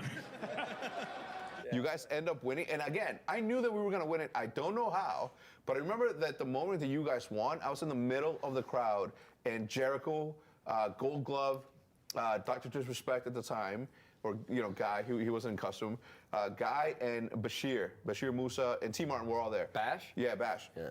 From there, let's jump through 2013, Black Ops 2. Yeah. You're blowing up. For the first time ever, after only sponsoring people in Halo 3, here comes Red Bull. Oh, yeah. So that was really the biggest moment, is I flew out to LA. I was staying at the Gamer Shore House, which was Jericho, Syndicate, and Gold Glove. And I was going out there to sign a contract with Red Bull, part of their athlete program, because I grew up watching Walshy was sponsored by Red Bull, and to me that seemed like the coolest thing ever. Same. And I sent them a DM when I was still living at my parents' house, like a year prior, like, hey, I'm really interested in Red Bull and working with you guys. Do you have any plans of getting in Call of Duty? That's when I met a guy named Sam Keen, who's still friends with to this day, great guy. Yeah. And they flew me out later that year, 2012, signed the contract, and when I got back, that's when Black Ops 2 and live streaming, it seemed as if every day after I returned from LA with the Red Bull hat on, it was 1,000 viewers, 2,000 viewers, 3,000 viewers, just climbing and climbing and climbing. That was when I caught my break. Yeah. All right, so walk me through your decision to, one, retire, and then ultimately leave Optic. Yeah, I was going back and forth to LA, and Fwiz, who's the head of gaming at YouTube, who you and I are both really, really close with, one of our best friends, he was always convincing me, or trying to convince me, to spend some time in LA, just to broaden my horizons, try something new. So yeah, I mean, look, dude, when you think you're like in love and it kind of clouds your judgment, and all I want to do is get out to LA and start that next chapter of my life, but it came with a heavy heart because I didn't want to leave Optic or the house because I was having so much fun. I have a hard time actually putting myself back in my shoes that I was in then. Yeah. Because you're not the same person. Yeah, I'm not the same person, and I would probably do it again, but I just, I'm upset that I cut off that part of my life so soon. Because I love the Optic House and I love living around you and hanging out. And I thought that's what I was going to be doing for the rest of my life. I thought we had something special that nothing could ever alter, and we're going to take over the world of gaming. And Optic has done it respectively. I'm trying to do it with 100 Thieves. But yeah, I definitely have regrets of leaving at that time in my life when I did. Yeah. Because I moved out to LA, started living on my own, and felt like I was on an island. I mean, I was in a house living with all my best friends. Yeah. And now I'm in LA alone, trying to find my way. You know what's crazy is that when back when you were still back in Chicago with us, you brought up the whole streetwear thing to me. So walk me through your decision to finally pull the trigger on doing something that you had been talking about for years. I was sitting on my couch, depressed as just watching like reruns of Friends for the first time. I'm not even kidding, man. It was a really dark point in my life just because I wasn't happy with what I was doing, and I just felt isolated even though I had friends around me. And so I was trying to come up with something that I could get excited about again, and I've always wanted to start an apparel brand, and even then, I don't even think I knew what my style was or what my style would turn into, but I knew that if I created something that I really loved, everything else would follow. Yeah. So I was just trying to come up with words that play on each other that sound really cool. Yeah. If I'm being totally candid, yeah. That's really all it was. Like, Thieves popped up into my head. I don't remember why, but I always thought the idea, maybe I was playing Skyrim a lot. I don't know. Thieves Guild, Thieves. Like, Thieves by itself, definitely can't get the trademark for that. It wouldn't be that original. Like, how can I add something on top to make it sound fun? And I've always been one that wanted to make money. Of course. So I always thought about, like, the $100 bill is one thing that you hear everywhere. You see it everywhere, pop culture, hip hop. So I was just like, man, this kind of rolls off the tongue. 100 Thieves, 100 Thieves. And I want to go back and get my old phone because I still have it. Yeah. Sending the first text about, hey, what do you think of this? 100 Thieves, 100 Thieves, 100 Thieves. Who did you send that text with? I think I sent it to my ex-girlfriend at the time. Yeah. First time that you're in the room with Dan Gilbert, what are your feelings? Well, they flew me out to the NBA Finals, and that was surreal. It was Cleveland versus the Warriors, and I went up to San Francisco, and I sat in this room with Dan in a boardroom at the hotel the team was staying at. So I was seeing all the players walking around. Dan had like 4 people on his side, opening doors for him. He just looked like money. Yeah. And we started going through the pitch, started talking about it. And to be honest with you, I was nervous at first, but then once we started talking about gaming, it's my wheelhouse. So I was just firing from all cylinders. Connections were being made in my mind. It was somehow limitless. Bradley Cooper, except I didn't look as good. So I started pitching 100 Thieves off this deck that Blake masterfully built. And he sat there with me for an hour. And Blake actually told me he never really sits in a room with anybody longer than 30 minutes. And he got on a helicopter directly after and went and had dinner with Steve Jobs' wife. Really? Yeah. All right, so Dan Gilbert makes this massive investment. How does the Drake situation happen? Obviously with Scooter Braun. Scooter Braun, such a good name, good basketball player right here. Scooter's a legend. Man, that story's funny. So I get introduced to Scooter by this random dude who was working in venture, who basically said, yeah, I know Scooter really well. You guys should come take a meeting. And this was when we were raising our Series A. So Dan Gilbert did our seed series of Series A. We were trying to raise like $10 million. So this guy, after hearing our pitch, introduced us to Scooter. And he takes me to Scooter's office. And this dude's literally on the phone with Justin Bieber as I walk in. And talent managers, they speak a certain way, especially, I mean, if they're talking to their clients and if they're talking to anybody that they're trying to get a deal done for. I mean, block and tackle, that's what talent managers do. Obviously, Scooter's much more than that. Yeah. He's a savvy investor, great guy. But at that time, that was my first initial reaction. He's yelling and and I'm like, oh, goddamn. So I walk in there, and what I find out after the meeting, I'm not going to bore you guys with the details, but this was the worst meeting I ever took. I was sweating. I don't even know what I'm talking about. I don't know what to talk about. And what I find out is the guy that set it all up was trying to be like this grimy middleman. I don't know who he is to this day, so if he's super successful, please don't hate me, but that was just my perception of it. Yeah. Basically, he said he knew me really well to Scooter, and he told Scooter that whatever.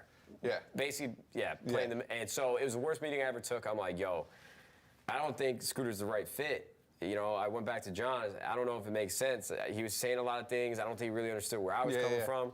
So then I get a call from Scooter after we told them no. And I'm like, oh, I'm not answering this. I can't answer this. I hate confrontation. Scooter Braun, super successful. He calls like John's former boss, gets on the phone with John, and then gets me to take the call again.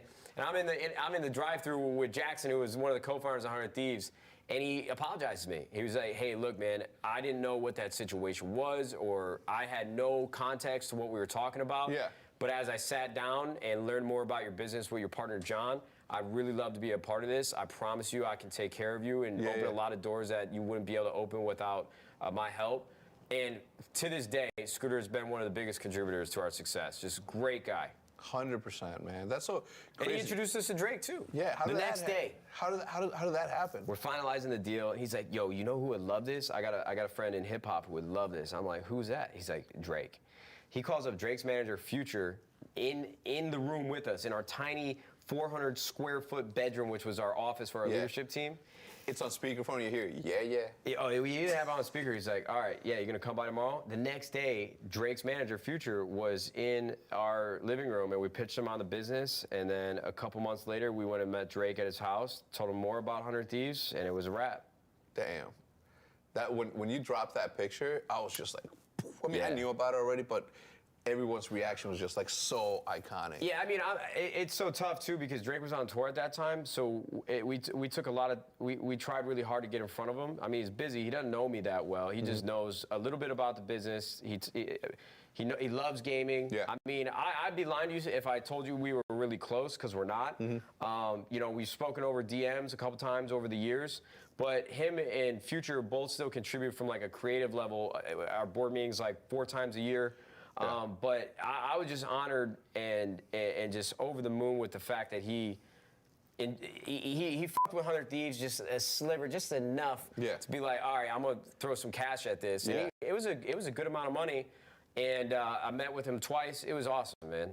That's so cool. I'm like, it sucks too because I don't want to go up to the guy and be like, yo, I'm your biggest fan. Yeah. But that dude got me through college, How difficult bro. is that, right? Because obviously there's levels of success and levels of popularity, and obviously you have like a massive, fan base, but he's got a massive, massive fan base. So you don't want to approach a person that you admire and say, yo, I admire you. Because then you're uncool or you're... Exactly. Because if somebody comes up to me and starts like, wide-eyed, drooling over me, I'm just... It's this weird psychology. I'm like, great to meet you, man. Pleasure, and I'm on my way. Yeah. So I didn't want to do that. It was I was so nervous meeting him, and I don't even know if I was putting sentences together.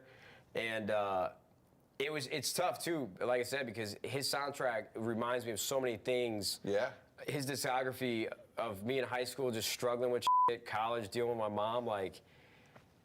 Man, it was crazy. Got you through some times. Yeah, bro, it got me through some time. So to finally meet this guy, have him invest in our company.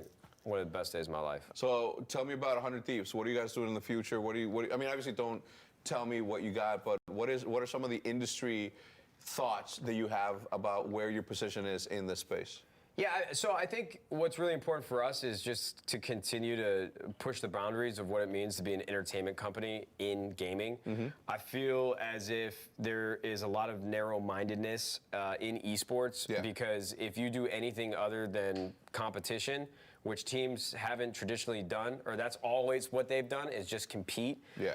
There's this negative connotation and stigma around your brand. And so people give us a hard time about slinging apparel and making videos with creators, but now everybody's trying to do it. Yeah. And obviously we started that with Optic, and FaZe Clan did it really, really well before too. So that was the model, like let's go do this as well as we can.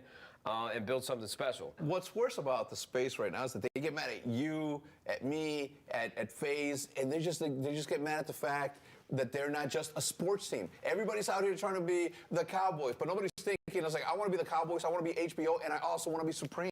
Yeah, you can't afford to be the Cowboys in esports. The business model doesn't work yet. I mean, I might one day, but look, I respect a lot of people that work in esports. I mean, I don't mean to sound like I'm on my high horse. Yeah. I mean, you and I feel like with a lot of the teams that give us grief, besides maybe 1 or 2 outliers, they were really coming up on League of Legends and Counter-Strike when we came up in console, and we were always doing content differently. Yeah. And so I feel like us coming in, I hope they understand that the majority of people that I've seen or work with, I do have respect for. Yeah. But I'm proud of the business that we've built, and I'm never going to be apologetic for creating something that has become a really great business. I mean, we're going to be making some announcements at the end of the year. I think the industry is going to turn their head. Yeah, you should, and you should be proud of that. More importantly, any single time that somebody tells you that you're only a hoodie and you haven't won any championships, just remind them the amount of championships that you won at Optic. Well, and then we won multiple championships on our teams. That's what I'm saying. We won 2 majors of Call of Duty. We won multiple Fortnite tournaments. I mean, people might not count those or whatever the case may be. Won this Valorant tournament, First Strike, a major right there. We've only been around for 4 years. Yeah. We're not even 4. We were 3 years in 4 months. Yeah. And people are talking about, yo, why have you won a championship? You know how hard it is to win in League of Legends when I got these teams spending $8 million on a roster in a year? Yeah. Bro, they can't, and that's not even including buyouts. I'm like, yo, what do you want from me? Yeah. What do you want? Like, truly, what do you want? Yeah, you're actually. I feel like Ryan Gosling in The Notebook. Hold on, keep the cameras going because I'm gonna keep going. You guys don't understand. I mean, Hector understands. You don't understand how hard it is to win in esports. You come in. We came in January of 2018. Player contracts and relationships with the owners and the talent managers and the agencies already exist. Yeah. We had to come in and do right by our first couple players to build relationships with other players. And then get into the Counter-Strike. We had bad luck in 2018 with the Brazilian roster. Things didn't pan out. That would have been like a top 5 team on paper. We had a great Counter-Strike team for a little bit. We came in Call of Duty, won championships. League of Legends, if you're not spending the most money, you ain't gonna win. It's crazy. Yeah. So people give us a hard time about not winning, but we've won, and it's only been 3 years. Every other team's been around for 10 years. 10, 15 years. 10 years. Yeah. Can you give me a break? Yeah. Cut me some slack, man. Can you give you a break is a real question, this gets me riled up. Yeah, I couldn't tell. We try so hard to win. It's not easy. Yeah. No, I get it, man. Look, you're preaching to the choir. Secondly, I don't like that you feel like you need to explain yourself to anyone. You are who you are. You've done what you've done.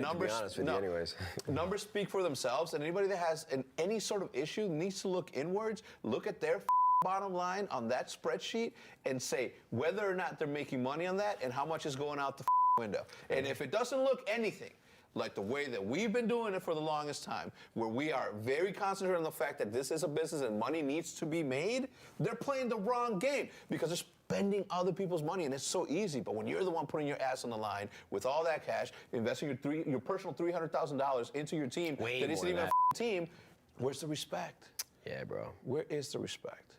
You know what? On that, I think that is the perfect place to end it. I want to thank you for... Well, now, these motherfuckers... I'm sorry. These people are going to hate us even more, dude. We just sound like we're in our own little echo chamber. Good. I'd like to say, if this part still makes it in, I have a ton of respect for the other teams, but I am jaded in a sense with just the things people say and the perspective that they have of what we're doing. I mean, these teams that will come spew out ignorance on their timelines about what our business is, they should be excited that there's another team that's coming in and reinventing and creating new revenue streams for teams. For them to take a guide off of. The first team that exits in a big public way, it's a trickle-down effect. Yeah. I want FaZe to be worth $1 billion. I want Optic to be worth $1 billion. I want Team Liquid G2. I hope one of y'all sells for $1 billion. Please. No, that's so I'm good. begging y'all, man. I'm telling you, I hate when you sort of have to feel like you have to explain yourself to anyone. You literally have a good model. What we started back in 2013 has resonated throughout this entire history. So when you come into the space, a decade after some of these teams, knowing what you know and how to build a team, dude, why do you even care? Like, you have like one of the coolest brands. Well, I don't care about it on a day-to-day. I mean, you don't see me popping off on Twitter. No. But when we start talking about it as close friends, like that shit's that bothers me, but I don't think about it often. Nah, good. That's going to do it for this episode of Origin Stories. My guest today, obviously, Mr. You think Matt I could get the water in my mouth all the way from up here? No, you cannot. And I wouldn't try it. Actually, let's see it. Do it for the... Well, I don't want to f*** up their set. Yeah, you're good. Anyway, we'll see you guys next time. Look at your face. Yeah, delete that. Get something better. Oh my god. Yes. No. F***ing weighted nade shots. No, I get it. For photography. Wait, explain it. Let's have a camera right here. So we're going to use this camera right here. Okay. Hat on, hat off, whatever you prefer. Yo, Bill's always slacking. He's not even doing anything. He ain't doing shit, man. Sneezing? Oh, yo, there's a cat and a skunk fighting. No. Oh, don't move.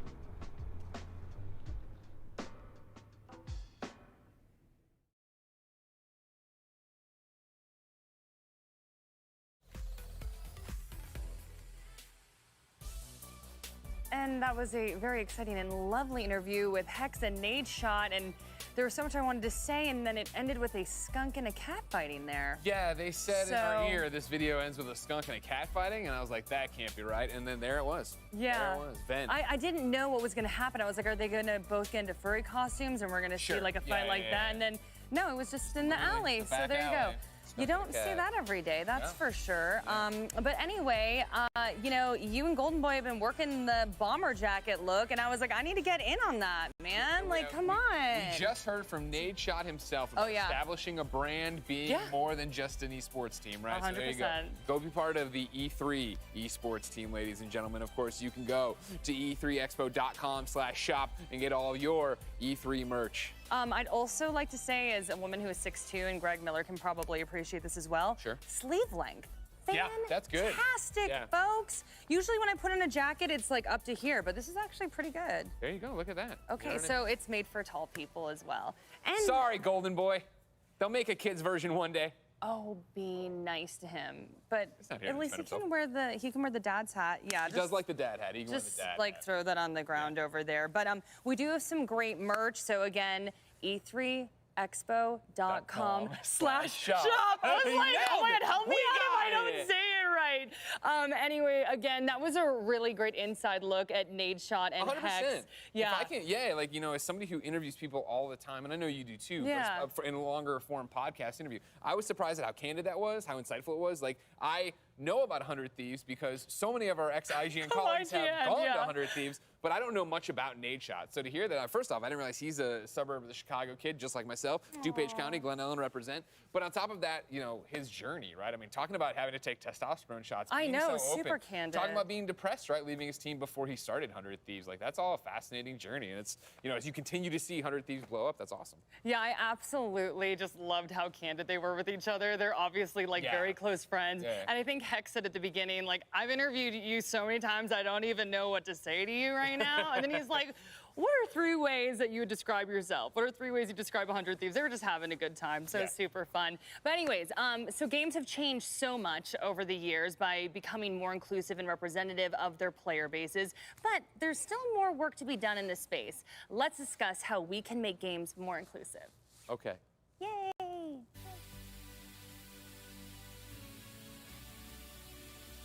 I think that representation is really one of the biggest things that the gaming industry needs to tackle. The more diversity we have in the industry, the more voices we have, and that is how you grow something. There's no one type of gamer. There's no one type of gamer that looks the same either. Bringing in people from different backgrounds makes the place generally more interesting. Like, I have no problem like stepping into the shoes of, you know, of Nathan Drake or like some other like, you know, white male protagonist. But, you know, just realizing eventually, like, wait a minute, nobody is being asked to step into my shoes. What's up with that? I want you to be able, when you pick up most games, that you see yourself in some way in those games. The areas that you don't hear about gaming in which Black people are working, like, I think advocating for their visibility and bringing them up is very, very key as well. When you're developing the game, they're like, okay, we can start adding this Black representation, this,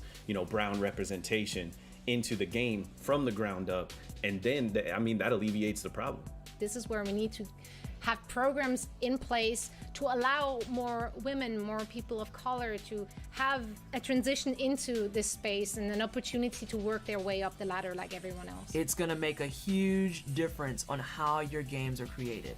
The diversity in the space helps everyone, I promise, I promise, I promise. And I also think that some of it falls on consumers as well, and us and gamers, in supporting these games, and supporting games that are positively showing diversity in our community and representing the gaming community.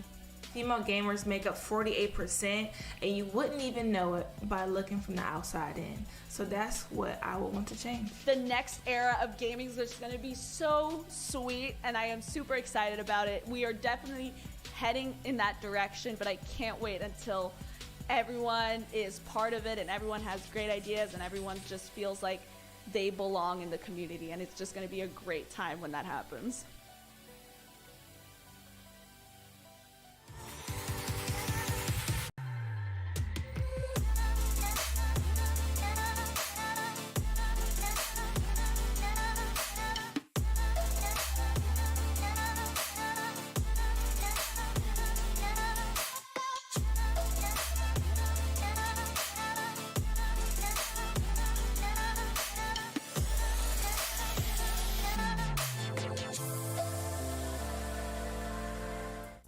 All right, well, next up, we're going to be talking about Freedom Games. Before, I get into the whole production bit, I just want to say, one, follow Freedom Games on Twitter. Just did that. Also, this next game, follow them on Twitter, too. They seem like incredible people. Because here's the deal. They want you to believe, Freedom Games, that in 2021, farming is fun, especially when the livestock are robot chickens and cows, and the crops are gene spliced with alien freaking material. So the question is, do you have what it takes to build a thriving farm on an alien planet?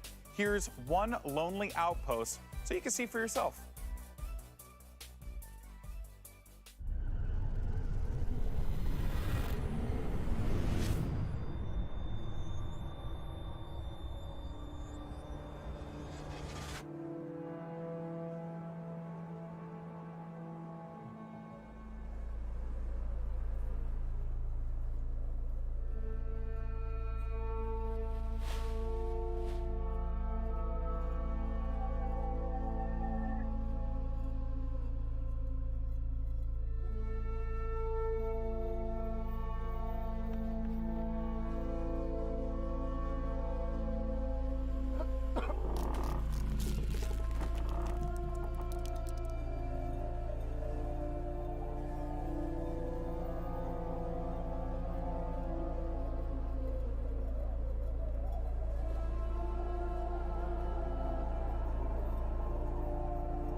IGN Summer of Gaming has officially partnered with the ESA for E3 2021.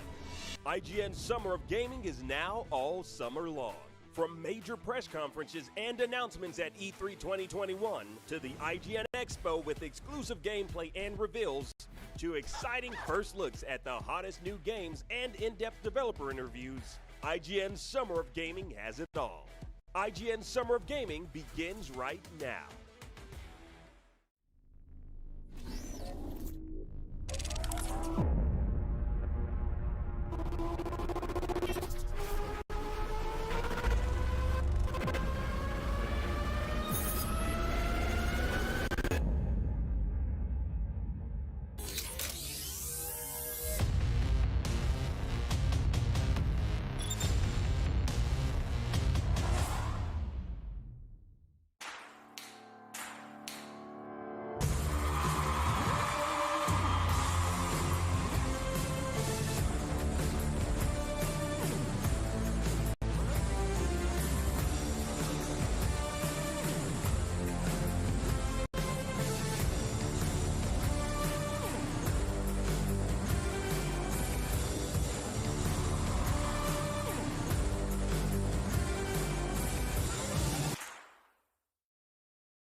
crazy to think about it now, like a dream dinner after we've all sort of been stuck inside for so long. I'd stack the deck with a few friends of my golden boy. I mean, I just, yeah, would have to have him at the table. I'd probably invite Pokimane. Valkyrie, just because she's a boss. Pokimane and Valkyrie, two amazing women that have done so much for the industry and so much for women. But I gotta bring all the voice actors from my favorite video games. Boy. The dude who says boy and the kid who plays the boy. How could you not invite Keanu Reeves? Vin Diesel or Henry Cavill.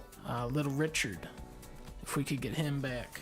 Megan Thee Stallion, T-Pain. You know, some celebrity gamers on there too, you know, to just spice it up a little bit. Yeah, I say Michael Jordan.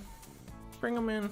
You know, I don't know if he likes this kind of stuff, but we'll get him there. I'd have to stack it with a few of our most out there visionaries, right? Todd Howard, Jade Raymond, Corey Barlog, Major Nelson, Amy Hennig, Ed Boon, Neil Druckmann. Kojima would be at the table. Have to invite Hideo Kojima. He's always posting really awesome meals on social media. Does he use his fork in the left hand or the right hand, or actually does he use his telekinesis to just magic the food into his mouth? You know what I mean? My ideal dinner at E3 would just be a one-on-one sit down with Ken Levine. Bioshock Infinite is one of my favorite games of all time, so I would love to talk to him about it. And I just want to know what he's doing now. I would bring the entirety of Nintendo. Oh man, Miyamoto-san, I would say. Miyamoto's there. He's eating a lot of popcorn chicken. I think Reggie. You don't even work in Nintendo anymore, and I gotta bring Reggie. I think his entire story is phenomenal. You know, when you see CEOs and you're like, you look a little stiff, right? No, I feel like he would be a good person to have a beer with. Of course, there are so many luminaries in the games industry that I want to meet,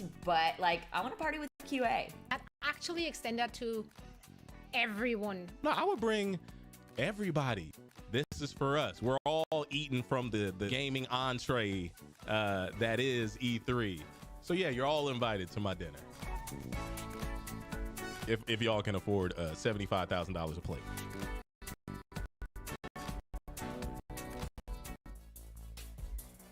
I think it's safe to say that we would all like to have a lunch or a dinner with Miyamoto and pick his brain about video games. How incredible would that be? But folks, you know, in the games that we love, our favorite characters are brought to life by real people using real motivation to give us a realistic look at the story. And while some of the faces of gaming voiceover are relatively unknown, their resumes and body of work over time speak for themselves. So our Voices of E3 panel will discuss the life of a real-life voice actor in a virtual world.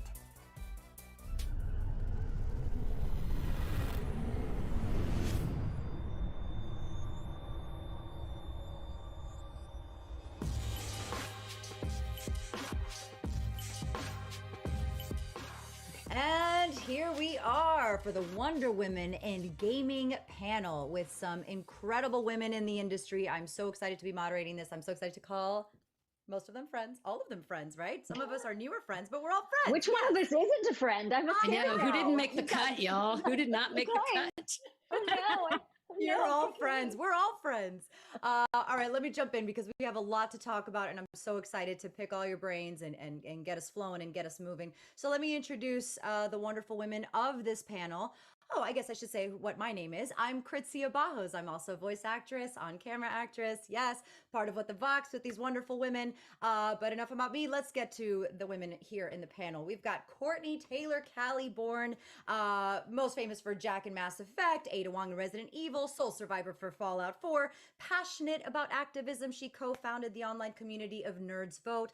Amazing badass all around. We love you, Courtney Taylor. Thank you for being here. Thank you for having me.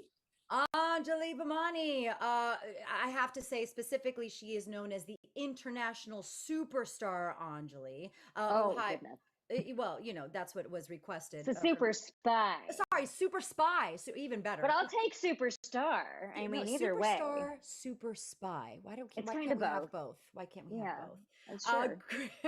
She's graced the stages of Broadway, has illuminated your televisions in shows like Modern Family, Marvel's Runaways, Grace and Frankie, and one of my favorite shows of all time, probably the best show, arguably for me, is The Sopranos, among many, many, many others. In gaming, she's most known as Symmetra in Overwatch and Rampart in Apex Legends. Anjali, hello, hello. Hello, hello.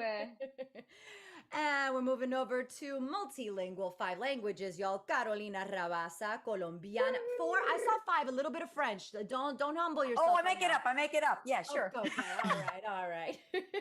Colombiana dancer, actor for screen and games, most known for her roles in Overwatch as Sombra, Raisin, Valorant, and many recurring characters for Victor and Valentino, among many other shows. Guys, the lists are too long here. I'm just giving you guys some nice spicy tidbits here. But Carolina Rabasa, thank you for being here. Thank you for having us. And Jennifer Hale, actor, singer, Matrix revealer, podcast host, passionate advocate for financial freedom, Guinness World Record holder for her incredible resume of video games, including Femme Chef in Mass Effect. It gives me goosebumps even just saying Femme Chef. I still, and I'll talk to you about that Twitter post that I love so much. And Ash from Overwatch, among a ridiculous amount of others, y'all. Jennifer Hale. That was really well. I know, we were all ready for that. And you closed right at the perfect time. I feel like Right? a maestro. Okay, Wonder Woman in voice gaming. Here we go. Let's talk about the stuff that we've been seeing. It's 2021, y'all. Lots of changes have been happening. Obviously, we've had a bit of a Paramount year last year with a lot of stuff happening and changed a lot of the landscape, just a tiny tad bit. So, our industry especially has been at the forefront of, we've gotten a lot of stuff done. Gaming has not stopped. In fact, it's sped through these years and become bigger than it already was. So with that being said, I want to ask you all, what recent changes in this industry are you happy about so far? And what would you like to see about what happens in the future? What are you pleased about the changes that you've seen most recently? And what would you like to see more of moving forward? Representation. Yeah. Yep. Super happy with the levels of representation I'm seeing out there and I want more of it. And more access, just a wider playing field. I think it's been so important to see all people represented. I love that, casting is really going in the direction of getting the people who are actually the ones, getting the LGBT community to tell their stories, to get, when I started, there was a lot of really bad accents because there wasn't a huge pool of us to choose from. And now it's great to both, I think, from an acting perspective and also a directing perspective, that you're getting people who it is their stories to tell. It is their, mother tongue or their mother countries. And so they have, these deep roots. And as actors, we're not worrying about, maybe necessarily falling out of an accent that we don't really do. I think to piggyback on that, for me, the it's not just the representation, which is exciting in and of itself. The particular stories that are being told are so much more complex and have been over the last few years, that it's no longer all about any one characteristic of someone being the entire focus of their story. It's no longer about the particular culture or about the particular gender or about the particular sexual orientation. Everybody is a sum of these incredibly unique parts that make their story interesting. And so it's become even more inclusive than representative, because everybody can find a hero or a story that they can identify with on some level. It doesn't have to be necessarily, oh, she looks exactly like me, or she comes from my culture, or anything like that, so much as it can be any number of things. It can be emotional complexity. It can be particular plot points. It can be all sorts of things. I think the storytelling has really advanced tremendously. And games are now epic, long movies that the player gets to be a part of. I love this. Yeah, it is a very exciting time in gaming. Gato, did you have anything to add, or? No, I feel like they've hit it all. Yeah. Well, there's one other thing though, too, that I'm really excited about, is that we're also starting to get scripts in advance from time to time. Yeah. So I feel like, we're doing less, what I call the standing long jump, where you just drop in and jump as far as you can. So that's really exciting. I feel like we're starting to, be able to make, as voice actors, we don't get the rehearsal time, we don't get the collaboration time, that you might get working on a play or, starting up a television show, things like that. And I'm just so excited to be able to have some time with the script to be able to make, deep decisions on who the character is. And I'm really thrilled that there's the value of that is starting to be recognized. I feel like also the relationship between the actors and the developers has become closer in recent years. Like I've definitely had more experiences where there is an active conversation going on, and there is and that the voice directors in sessions are so giving and so excited to try to really connect and figure out what the best way to pull the story out of a person is, rather than something that is prescriptive or, like you say, standing long jump situation where it's like, just go, give me 3 and go. And that's the fun part of this, is that collaboration where we're all getting to be a part of it, and that we're all cogs in the whole wheel together rather than completely separate. Yeah. And sometimes they even let us go to the companies and we get to see people in their natural habitat doing the work, which is so incredible, because the more that I feel like I can talk about the process that goes on behind it, and give the love to the developers, the painters, the people who are like, not just the writers that we come into contact with, but the people who are doing all of the beautiful visuals and the music, the composing, the sound design, all that kind of stuff. I've only recently gotten to do that, and it has enriched my whole understanding of the process for everyone, as well as being able to speak more knowledgeably about it and talk about how great these things are that everybody's putting all this blood, sweat, and tears. Yeah. All these blood, sweat, and tears. Connected to what Andra was saying about like getting to talk to the developers or them caring to represent us properly. I think that sure, there were a lot of Latinos in video games, but they were always the drug dealers and the illegal immigrants. And, we auditioned for the prostitutes and the wives, or the mobster wives. And, that I think that now it's not that there is more representation and that we are being, they are casting appropriately, but that they care to really do their research and do a positive portrayal of it. And I'm working on a video game now where I play a character of Hispanic descent, and they've cared to ask questions about my personal experience so that it is more specific, and it isn't just like, well, they kind of are all the same, when we're like 26 different countries in Central and South America. So, Or also, there was a time, and it still happens occasionally, I'm sad to say, but there was a time when they would just assume, oh, you're Indian, you know all the Indian things and all the Indian languages. And I'm like, let's have a moment about that, because that's not true. I speak Spanish better than any of those. So now they're actually bringing in experts to be the experts so that we can do the job that we were asked to do. You know what? I have a question for Jennifer. There was in the beginning of, was it this year or this past or 2020, but you had the reaction on Twitter to the trailer, right? And I heard in another interview that you were unsure if to record your very real and authentic reaction and post it on Twitter. It's been a very long road, and I think it was absolutely valid. But why do you feel that you were hesitant in that space, in that moment? Oh my God. Well, it was a super personal thing, and I was ugly crying like a baby. So that gave me a little hesitation. But what happened, I didn't expect it. It completely took me by surprise.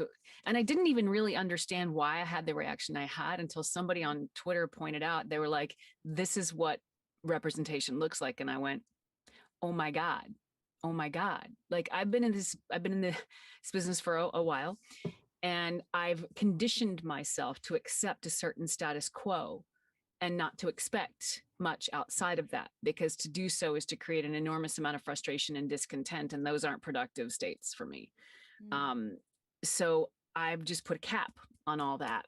And it's like, when all the things I really wanted to see happened that I never expected to happen, just number one, being seen, being represented, because all the marketing materials, most all of them early on in the life of Mass Effect were bro-shep. There was a little bit of femshep, but it was not much until like when Mass Effect 3 came out and femshep was on the box. That was just like a huge moment. I was just over the moon with that. I, in fact, stood on a table at a GameStop at midnight and called out Casey Hudson, thanking him, and he was mortified. But it was. So when I saw that, something in my gut went, share this. And I was like, what? But I listened to my gut. I don't argue with it. But I was like, oh my God. And I took my phone. I was like, okay, I'm going to share this in my response. And this thing happened. And I think I'm glad I did, because it certainly gave permission for other people to ugly cry if they need to. And also it seemed to have touched a chord, which I'm happy about. That's cool. Yeah. I feel like that was a good Wonder Woman moment for you. I feel like we're told, oh, don't show too emotion. I mean, I know we're getting a little bit more open with all of that stuff, but I thought that was a beautiful moment of like, hey, if I were a guy, would I hesitate on saying exactly how I feel or the moments that are coming up at this? I don't know. Maybe depends on the person, but and also I think yeah, and it opened up like I have to live in a certain amount of denial as a woman in the industry, who's been in the industry for a long time. I've been in this business since I was a teenager. And there's all kinds of conduct that I have just shoved under the table, just smiled through. And because you do, if you want to keep working, you're good to work with. End of conversation. And, nothing too crazy. You can smart enough, you get yourself out of those situations. But to now be living in a time where it's different. Oh, it's amazing. I feel like that was a great moment of that. Everything you're saying, it did feel like a capping, like just your cup runneth over. You're like, everything I've been holding on to, all the drops of water for over 2 decades. It's like, and I'm done. Oh no, they're still here. There's more. They're still here. There's more. Maybe we've lowered the cup a little bit. We've got a little bit more to fill. Oh, it was substantial. Just because here's what I know, like, and part of why we are the collective that we are is to shed more light on voice actors, on women in gaming, on underrepresented peoples and inclusion. And I know that there's going to come a time in the not too distant future when voice actors are seen and voice actors are respected, not just by fans, but by corporations as well. I know it's going to come. I may or may not be here to see it, but I will always own my piece of getting there. Always. Yeah. Yeah. Moment, please. And we see it. I'm not a gamer, but I see the response female gamers have when they come up to us and thank us and tell them they tell us how those characters have affected them. And so you've seen it from the inside gen, and I'm seeing it from the ones who play and go, I've tried to play for years, and all I have are male characters that I can play that I don't resonate with, and now they get it and they thank us for it. And I didn't create these characters, but we infuse them with life, and we see it with the gamers. I know I have to tie this up, so I'm going to do a really quick lightning round. You all have given some gems, and I so appreciate your time and all of your super thoughtful answers and your energy. So I'm going to do a really quick lightning round in one sentence. Tell me, oh, Anj, you don't have to be so scared. I'm always scared. I'm just kidding.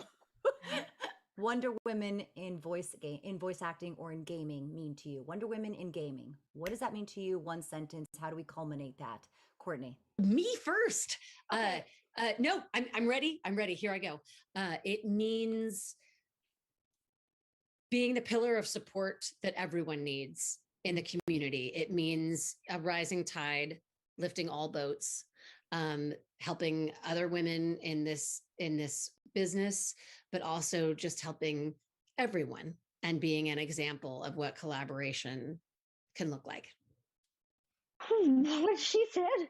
Can I just say that? In your own way? Very similarly.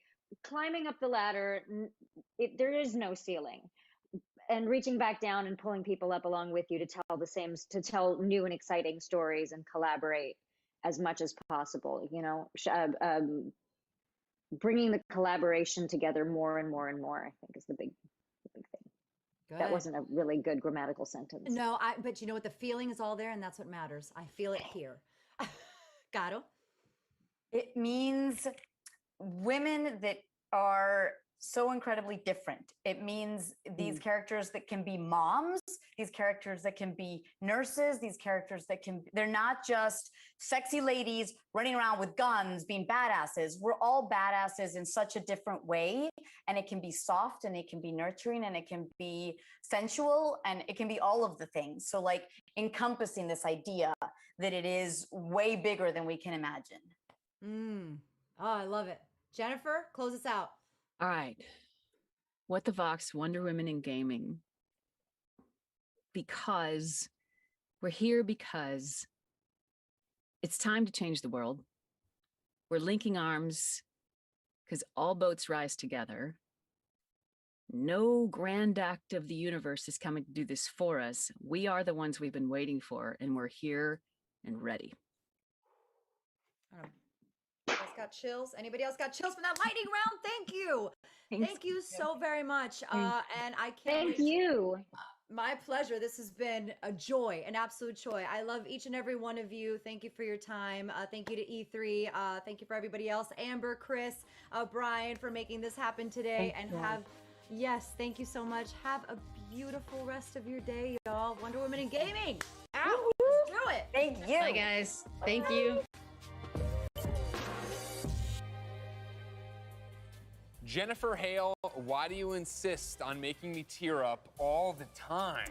God dang it, man. Yeah. Jennifer is saying, you know, she's contributed. She might not see us get.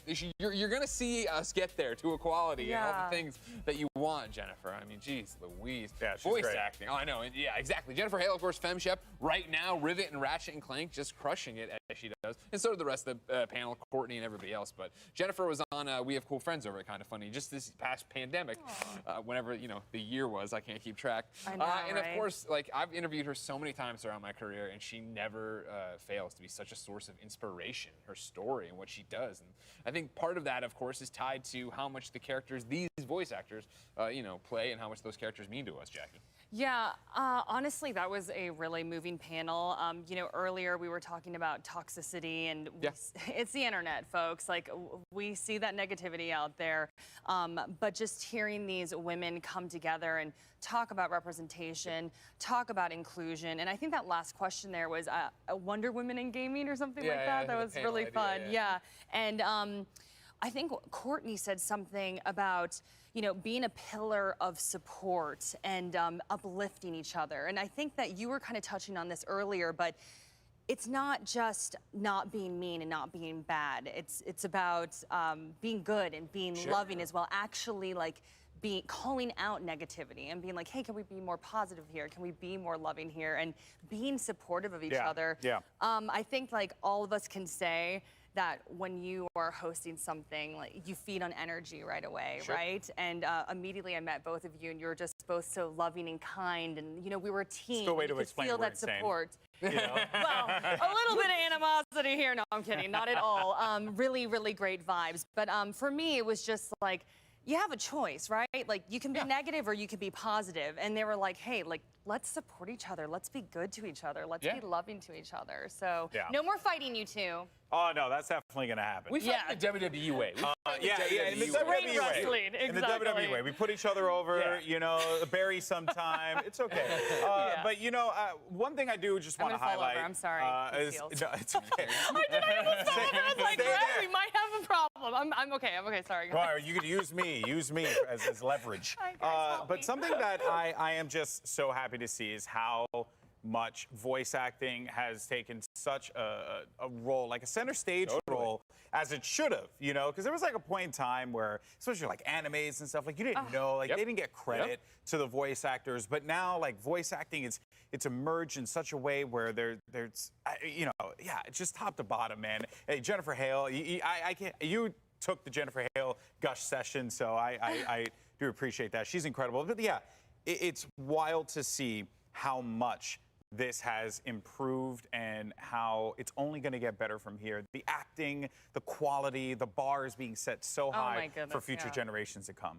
100%, yeah, and I think that starts with game developers being able to take their craft seriously, be able to make compelling stories, then be able to cast compelling actors to be compelling characters. I think you look back to everything Naughty Dog's done, the original version of Telltale with Walking Dead, and the way you saw Dave Fennoy flock to that, right? And you've seen people like Ashley Johnson become stars as voiceover artists, and now artists, actors, right? And don't even get me started on Troy Baker.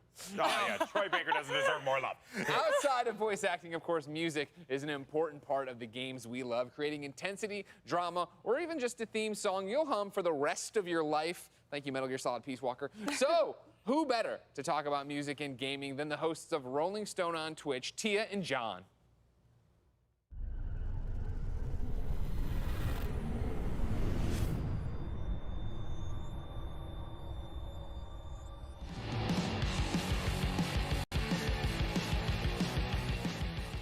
Hey everyone, I'm Tia Hill. And I'm John Weigel, and we're the hosts of Rolling Stone on Twitch. Yes, and welcome back to E3 2021. We're so happy that E3 is back this year, and we're really happy to be a part of it.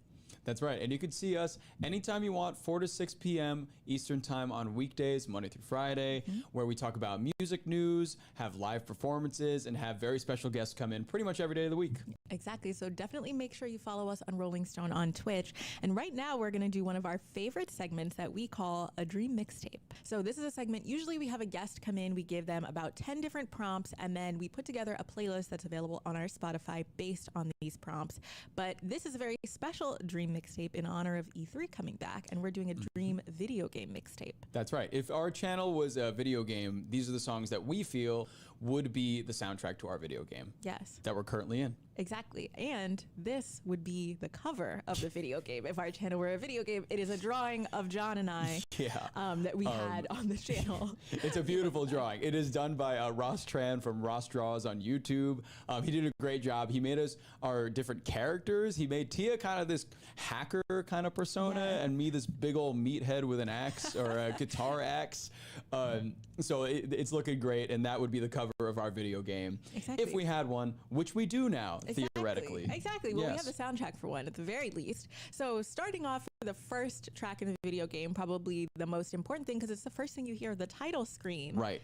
Right. This is like, you know, of course, when you start the game, like, you know, the Halo starting screen where you see all those ships flying everywhere and you hear the, oh. Exactly. That is kind of like what we're going for here. Maybe not the exact same song. Yes. But Tia, what song did you select for our title screen / press start screen? So I picked Miss the Rage by Trippie Redd and Playboi Carti. Not only am I a huge Playboi Carti fan, but also this song, if you listen to it, the instrumental on this is really, really wild in terms of it's very electronic sounding. It feels like you're kind of in outer space or you're being transported through something. And I feel like that's the vibe that I wanted to bring to whatever this video game that we're making is. So I felt like this really captured something that would feel like you're being jetted into a video game universe. So I had to pick Miss the Rage. Yeah, I think it's a great selection. It's very gamey. And, you know, Tia, you've been going on for months to me about how you really, really like the instrumental for this track and have even just been bumping the regular instrumental. So I think that it would be a great fit. It's also very, again, very video gamey, very kind of synth driven, has that vibe to it. So I really dig that. Thank you. Thank you. I'm glad that you like that one. Yes. So, okay, now we're going to move on to the next one. And this one is a choose your character screen. And we've definitely all been there. I feel like I spend a lot of time in the character selection bay in like a Mortal Kombat. I really like to take my time. And when I'm thinking specifically of a time I take my time, if I'm ever playing The Sims, you know I love The Sims, I will spend a good hour making my character. That's like me in Super Smash Brothers. First of all, I can never pick the character because there are just too many now. There's just so many. And then when I'm going through to pick every one of them, I finally pick like freaking Captain Falcon like always. But then I'm like, okay, like let me like make him pink. So that takes an extra few minutes. Exactly. Then when you're playing with other people, they're like, come on. But anyways, what song, Tia, did you select for a choose your character screen? I picked Tierra Whack Cable Guy because, like you were saying, it's you take your time when you're picking your character, and so this is a song that the song itself is only a minute long, but it's something that if you were to loop it over and over again, it's very unobtrusive. It's really smooth, it's really nice, and it calms you down enough so while you're making that, you know, important choice of which character you're trying to get, you're calm with the music in the background. So I thought this was a nice choice. This the title of the song really makes me believe that Larry the Cable Guy would be a selectable character in whatever game that we're having. Exactly. Which would be very interesting. Exactly. So what do we have next? The starting town. Yes. This is important. Where you begin your journey. Exactly. And this makes me think of Link again, my favorite. Yes. Or, you know, when you're playing Zelda and he's just like running around the town and you're just like getting your bearings in any video game. Just you're meeting up with the Koroks, you're having a good time. Talking to the NPCs. Figuring out what's going on. Trying to break some barrels for some rupees, for some sweet, sweet green rupees. Exactly. This is the song that you want to hear in your starting town. This was my selection. Yes. So what did you pick here? So I selected, this is Old Town Road by Lil Nas X. I feel like some people know this song out there, maybe just a few. It's not that big though. But specifically, when you take this song for a starting town, what I want it to do is loop. So you know that part in the song where it's just the chorus. It's like take my horse and the whole time road, ride when I can no more. I want no verses. I want just a loop of that single chorus over and over and over again until the user gets super like annoyed and tries to leave town. And tries to leave. That's exactly what you need to keep moving on through the rest of the video game. So honestly, that's a good choice. And that's how I kick you out of town. There. That's how I kick you out of town. But the thing is, there are more Easter eggs that populate in the first town later in the game, so you got to go back. So you got to use your time real wisely. That's how you get them. Is it the regular Old Town Road? It's not any kind of remix, right? No, it's the regular Old Town Road. We're talking no Billy Ray Cyrus on the track, no just Yodel. Lil Nas X in his olden days on the Old Town Road with you. Good, good choice. Good choice. Next, we have the loading screen. This is another one where I feel like it needs to be something relatively calm. I felt that for the loading screen, this is the only track in this entire listing that I picked out from an actual video game. Oh, yeah. This is from Celeste, the original soundtrack. It's called First Steps. It is, I believe, the second track off of the soundtrack. Celeste is a video game. And it's kind of like an 8-bit style song. It's very like 1980s old style video game vibe. That's perfect. And that's what I really love about it. And I feel like for a loading screen in specific, it would work perfectly because you're waiting and you're hearing just a beautiful kind of, 8-bit lullaby tune to help you wait. And then it makes you not irritated when things aren't loading at the appropriate time. So that's perfect. Exactly. You need something calm. That's nice. I like that. Well, next we have the in-game world music, which is really honestly some of the most important music because this is what you're going to be listening to probably the most throughout the entire game. Most of the time. If you've been like in a lot of games too, there is a song. Sometimes songs vary by level in a lot of video games, but there are some games that a song persists through the entire game. And if it's going to be that way, like we're going to have it right now, it's got to be good. It's got to be something that I'm going to want to listen to and not mute my TV and turn on something else in the background. Very, very real. That is very, very real, which is why I chose a Glass Animals track, Tangerine. I feel like this song is well, first off, we had Dave Bailey from Glass Animals come on the show a few weeks back, but also this song is super immersive. This is from their album Dreamland, and a big thing that they wanted to do was make it feel like you're in a dream. So all of the songs really sound like you're being dropped into this world that they've created. And if you listen to Tangerine specifically, there are all these little sounds. There's like laughter in the background and all these different sound effects, which kind of remind me of when you're playing a video game and you just hear like, the pitter patter of the footsteps. Indistinct chatter in the background and things like that. And just nice things that really build the world and bring it to life and make you want to kind of live in that video game. So I felt like this was a good choice for something like that. And I feel like the Dreamland idea really fits with the kind of aesthetic that we're building out for this game. Very like spacey 1980s Dreamland-esque. Like I remember I used to play on my Game Boy Advance Kirby Nightmare in Dreamland. Oh my goodness. Which is probably one of my favorite mobile games that I've ever had in my entire life. And that is like a perfect fit for this. Oh, that very would be dreamy, perfect. very all of those wonderful stars that and is a clouds. great one. Well, getting more intense after you've explored the whole world and you get to the final boss battle. That is right. The final battle of the game. Exactly. Here is our boss for our channel's video game, our super producer and moderator, Chris. He is our final boss battle every day. Exactly. Look at him spin. Exactly. Look at that. Look at him rotate. And I believe this was your choice, John. What did you pick? That's right. So I figured for a final boss battle, you need a big epic feel. You need there to be a lot of different instrumentation. You need there to be an orchestra. You need guitars, distorted guitars. So I picked a band that I really love called Born of Osiris. The song is called The Machine. It is a great track, very epic feeling at the end of a game when you're about to win the game, about to finish it up. And this track starts out with a huge orchestra beginning to play, and it is lovely. It has strings throughout, it has distorted guitars throughout, 6 breakdowns, 6 solos. You're gonna love this when you're fighting the last boss. I feel like a big orchestral track is exactly what you need for something like this. You need something intense, you need something big that's gonna make you feel like, oh my gosh, this is a moment in the game that I'm playing. Exactly. Perfect choice. Make it feel huge. You're about to finish this game, make it feel huge. Final boss. Speaking of finishing games and things being over. Yes, if you fail to defeat Chris, our boss in combat, you will then fail the game and you will die, as most people in video games do. And when this happens, you kind of want, and you have a title card at your game over screen as well. Like I feel like my favorite title card for a game over screen is usually Fire Emblem for Nintendo, when there's just a sword jammed into the ground and it looks like everybody's dead around you. It is horrific, terrible. So I figured I'd pick a song for this that fit that idea. So let's go to it. So it's a great one. If anybody knows Evanescence, this is bring me to life. I feel like it's good in both lyric and concept, with death and being dead in a game. And again, the more you hear it, the more you die in the game, the less you'll want to be at the game over screen, and the more you'll want to restart the game and be brought back to life. And that's perfect. Isn't that right? Because lyrically, it fits exactly with what's going on. So I feel like, lyrically, the song also matches. This is a perfect choice, John. Thank you very much. This is a perfect choice. Thank you. A1 with this one.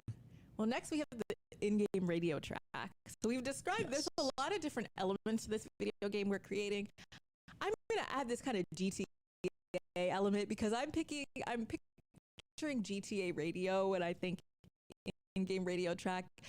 And for GTA radio, I would pick Future March Madness, if that's the vibe we're going for. It just seems like we have a car in this game all of a sudden. And so we're driving around doing our thing, and this is a great song to just kind of drive to. I'm also a big Future fan because it adds to this world that we're creating that is in space, but also has cars, but also we're fighting bosses. Right, There's a lot going on. we're fighting our boss. Yeah, if you were to get into this car, right, and you were to you're tinkering around, you're like while driving this like fictional car, you were like, oh, let me see what's on the radio, and you just accidentally hit the X button or something, and then just Future comes on.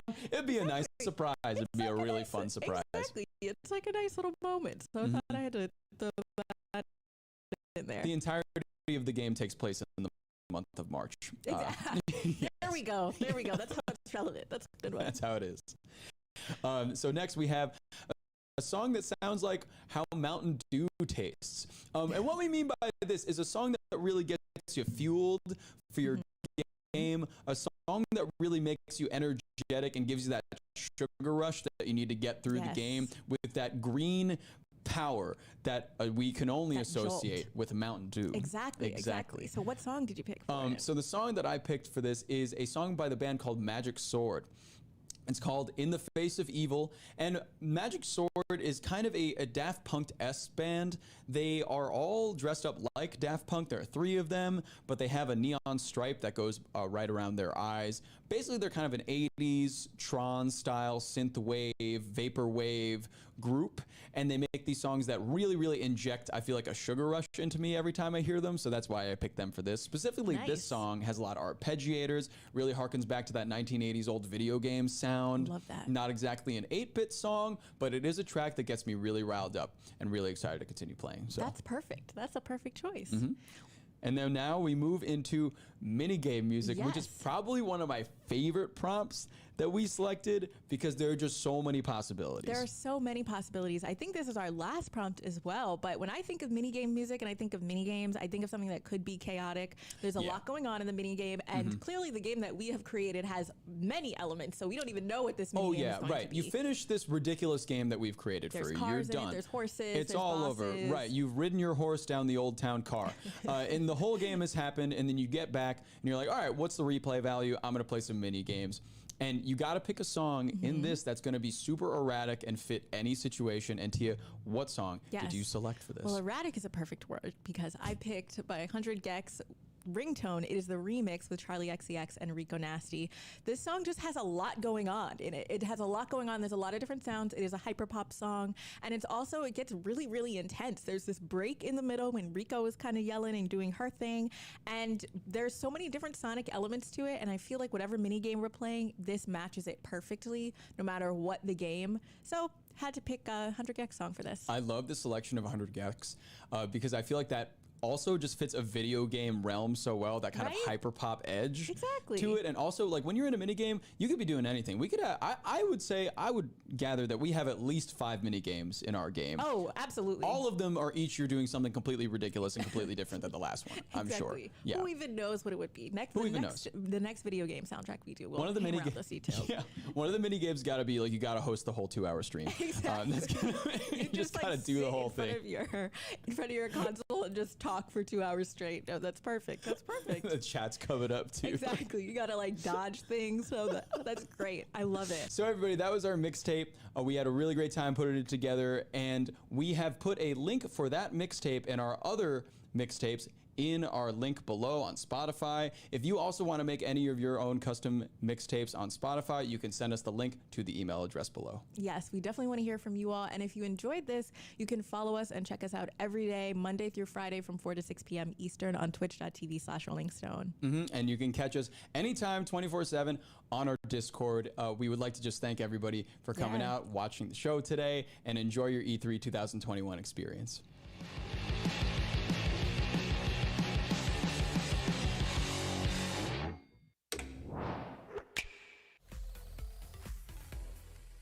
I appreciate really good character development. You're following a character and you really get to see how they grow, the adventures they go through, the turmoils that they have to go through as well, the obstacles, and how much they just grow as a character, the relationships, and it really made me appreciate good character writing and character development, so which I definitely use in my other projects all the time.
篝火营地是中国领先的游戏媒体，创立于2018年，致力于为全世界的中文游戏玩家提供专业、精准、迅速的资讯情报。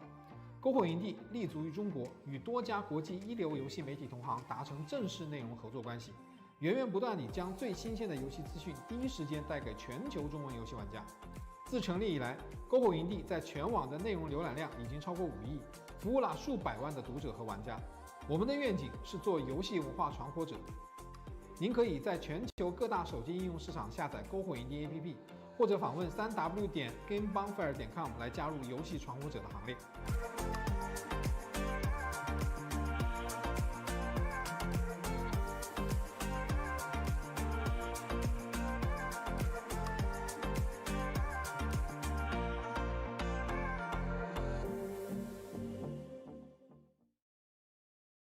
As a part of Play for All, GameSpot will be bringing you the latest gaming news and announcements, interviews with developers, the biggest press conferences, and lots more. Play for All is our yearly online event that combines the excitement and announcements of E3 with charity live streams the following week with lots of special guests who are going to help us raise money for able gamers. So join us in June for E3 and Play for All on GameSpot.com, YouTube.com/GameSpot, Twitch.tv/GameSpot, and as a part of E3's official broadcast. See you then. It probably isn't like realistic, but I love to be in Dragon Ball Z. Like, you know what I'm saying? I know that's a whole, I know this, I'm not a saying, but like if I could be in Dragon Ball Z and just like fight with Goku or Vegeta or just be in that series, that'd be crazy to me. Like, that'd be crazy. I'll put myself in GTA, but more realistically speaking, probably like Grand Theft Auto or like Call of Duty, or you know, even a character in Fortnite, like something like that. I think that'd be dope. Welcome back to E3 2021. We are having so much fun on day 3, and Capcom has so many great franchises, and one of the longest running is Monster Hunter. With a feature film and a sequel for the Switch, it's been a busy year for the property. The folks at Capcom sat down for an AMA with Reddit to talk about their newest release, Monster Hunter Rise. Ooh.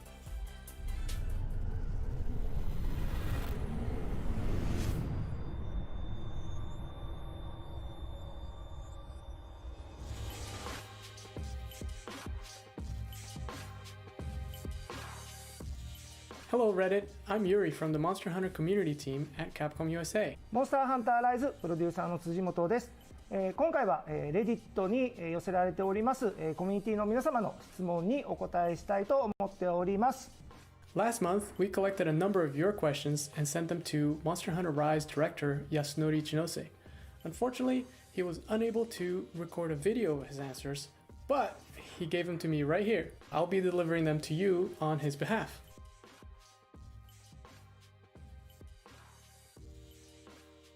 All the newly added monsters are my favorite. If I were to choose one that I like the most, it would be Magna Malo.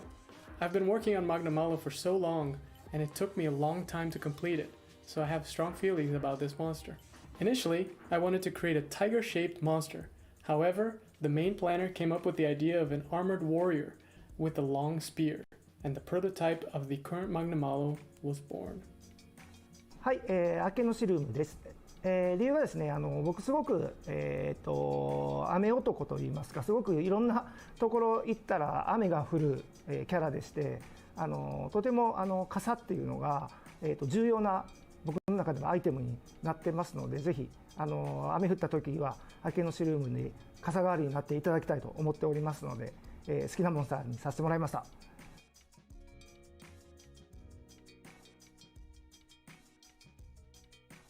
Magna Malo does not feed only on fresh meat, but also on decomposed meat.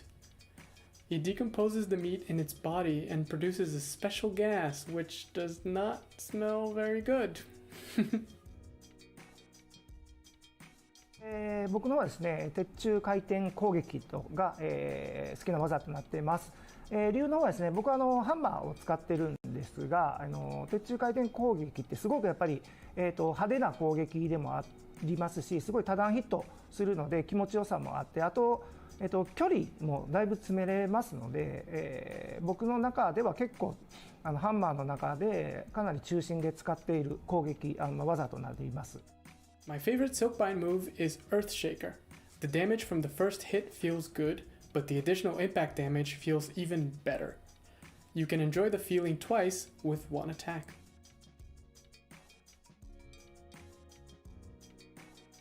はい、子供の頃にですね、怖かった妖怪っていうとですね、カッパという妖怪がいるんですけど、It's Kappa for me. When I was younger, I saw a scene on TV where a man was dragged into a river by a kappa. そのカッパという妖怪がですね、川とか、And from that, I learned that it is dangerous to go near rivers. 池とかそういうところに潜んでてですね、結構人をですね、水の中に引きずり込むみたいなことが、言われてる、妖怪なので、子供の頃川とかにも遊びに行ったりとかもしてたんで、結構身近にいそうで怖そうな、妖怪です。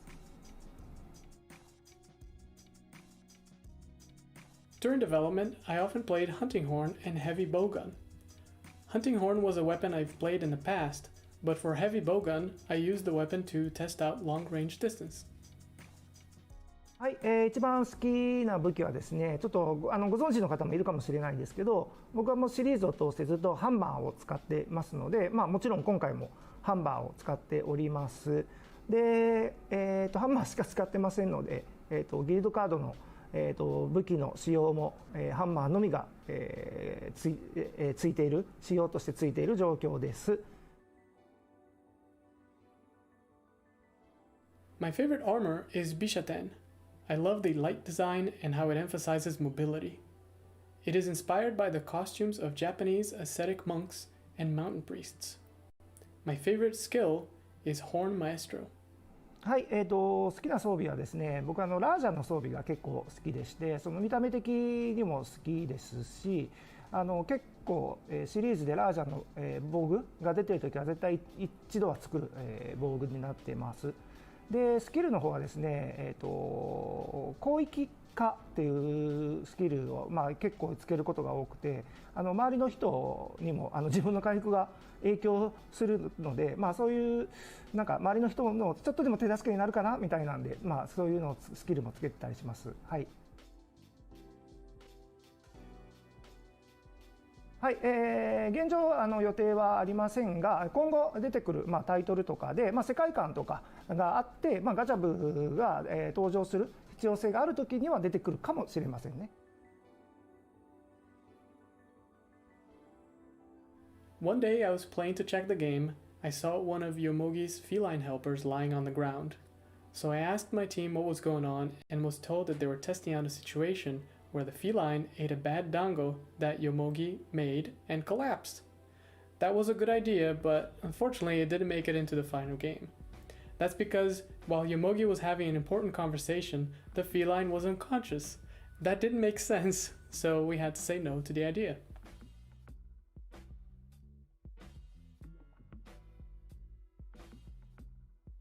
I wanted an iconic scene that would be recognized as Monster Hunter Rise just by looking at the food scenes. I decided to use elements that were different from those used in the past, such as meat and fish. I personally love sweets, and since the theme for this game is Japanese, I decided to use Japanese sweets as motif. And who doesn't like sweets, right?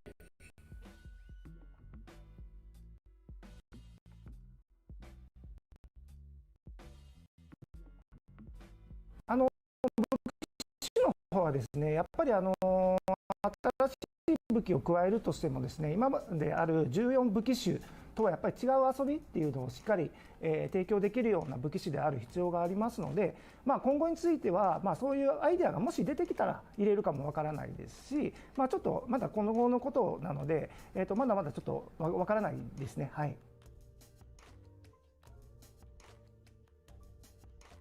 はい、そうですね、複数のチームもそうですし、今やっぱりゲーム作るときってすごい、何百人が、関わってきますので、そういう、全体的にも、情報共有がしっかり取れるような、環境での開発を進めています。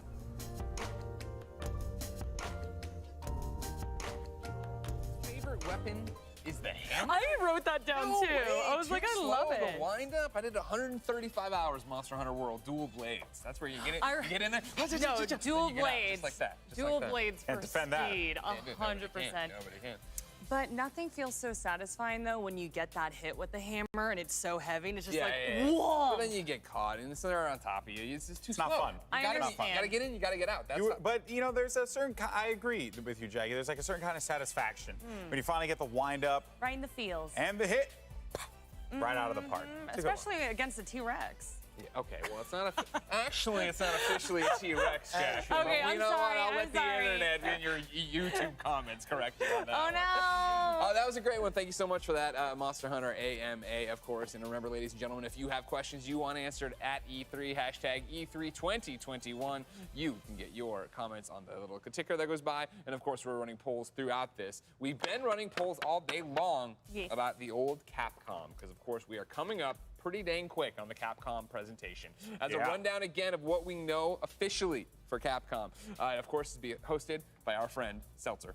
Then we know we're going to get stuff on the Great Ace Attorney Chronicles. We're going to get stuff on Monster Hunter Rise. We're going to get stuff on Monster Hunter Stories 2. We're going to get Resident Evil Village. That is what they have officially said. Of course, I still hold out hope for more on Resident Evil 4 VR. I hope more on that Resident Evil multiplayer game. Yeah. And then if you really want to start dreaming, I know earlier you want to talk about Lost Planet like that's going to happen. Sorry, guys. I went down the rabbit hole. I don't want to get anyone's hopes up here. Although it would be fantastic to have it. But let's focus on what we already know. I'm looking forward to seeing what Resident Evil Village content they're planning to bring to the table. Game's been a massive hit. I'm expecting them to come out, talk about that, and also maybe give us some new stuff. Yeah. Jackie, what do you want? Okay, so I am not super into puzzle mystery games, just being completely honest. But I mean, Ace Attorney just totally plays to me. Obviously, I'm a big weeb. I absolutely adore anime. So just seeing the protagonist being like, objection, like I'm just like, I am absolutely 100% here for it. Also, there's a character in there named Herlock Sholmes. Of course. I mean, that alone, I'm just like, exactly. I was like, I love this, so I'm definitely here for it. You have to pay anybody on that. It's so smart, right? Yeah, you'll be getting it, of course, Ace Attorney, the Chronicles here, the Great Ace Attorney Chronicles, 2 games that were released in Japan, finally coming here on July 27th. And it's about time, ladies and gentlemen. This is what you've been waiting for, all right? The Capcom presentation is starting in 5, 4, 3, 2, 1, go. Go do Capcom.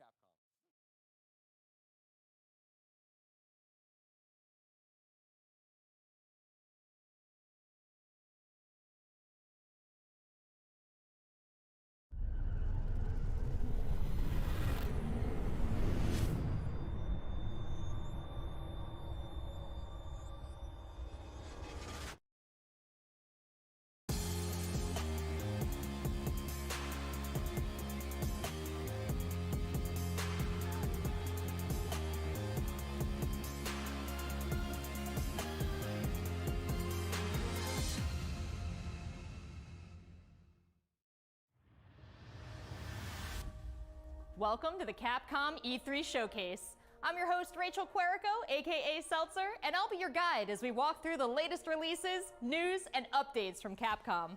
We'll hear from the Resident Evil Village team, share some news from the world of Monster Hunter, and get the latest on Ace Attorney. Then we'll wrap up with some updates from our friends at Capcom Fighters. So what are we waiting for?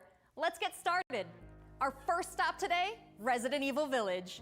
The Resident Evil franchise continues to pioneer the latest and greatest in survival horror. The team has been blown away by the response to Resident Evil Village, which launched last month. It brought the world another chapter in this decades-long story as the franchise celebrates its 25th anniversary this year. I'm honored to be able to introduce Tsuyoshi Kanda, producer on Resident Evil Village, with a special message for the fans. Another time. Bye-bye.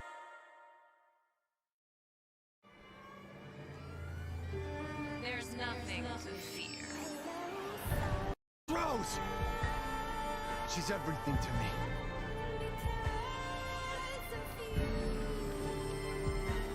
I think it's time you left things in my hands. Go on, rest now.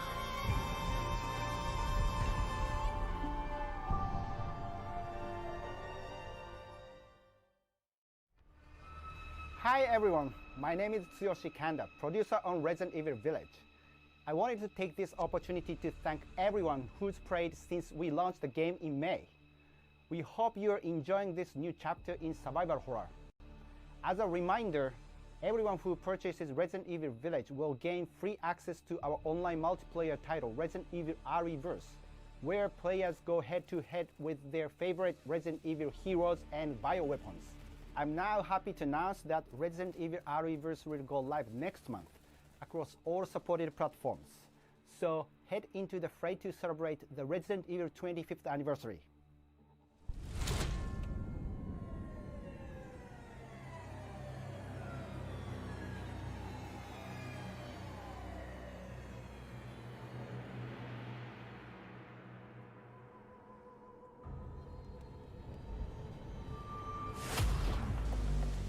Thank you, Kanda-san, for that wonderful update.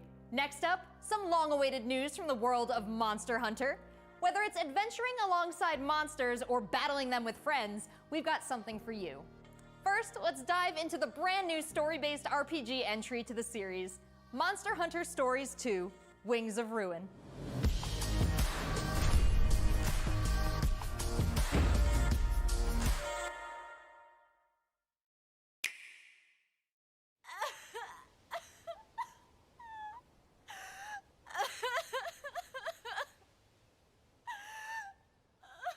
This was his fate.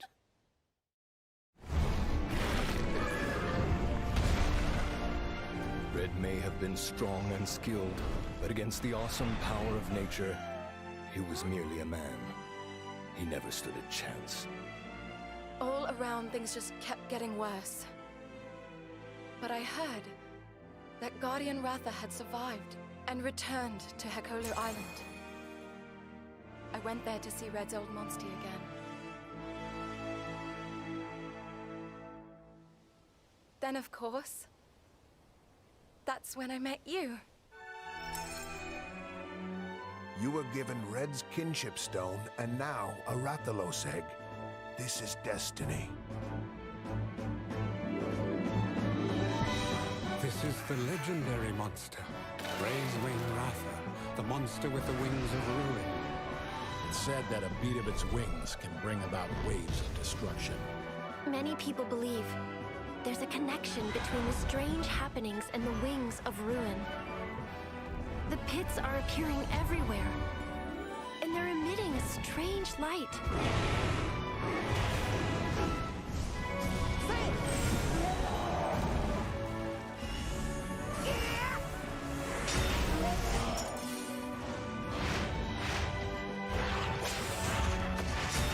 What's this whole idea of forming kinship with monsters? How do you control them? It's not about control.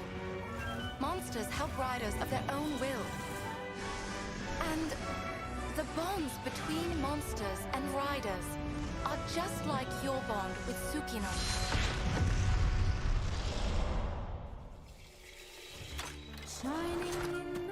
What kind of power does Ratha really have? Why are all of these pits appearing? And who are those people who want to take Ratha for themselves? All I have are questions. If there's worry or doubt in your voice, Ratha will become anxious too. He needs to know that you will protect him no matter what. I can sense the flames of his life force weakening. The burden of such great power is too much for his body to bear.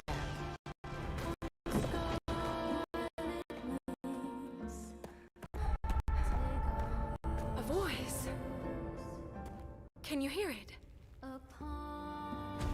Riders can bond with monsters. Surely you can groove with fellow humans. They have the power of kinship. They're friends, they're monsters. Humans carry the strength of everyone they meet. That makes them strong. My friends here taught me that. I believe in the strength of humanity.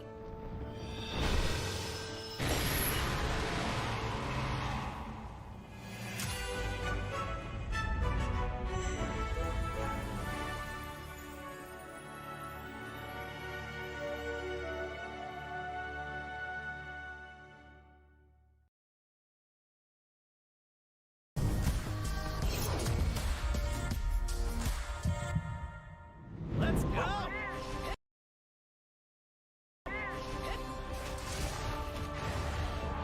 This is for my fellow hunters!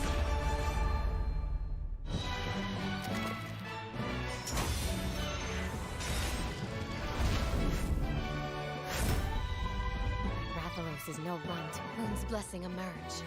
Get ready. I have a good feeling. What will it be?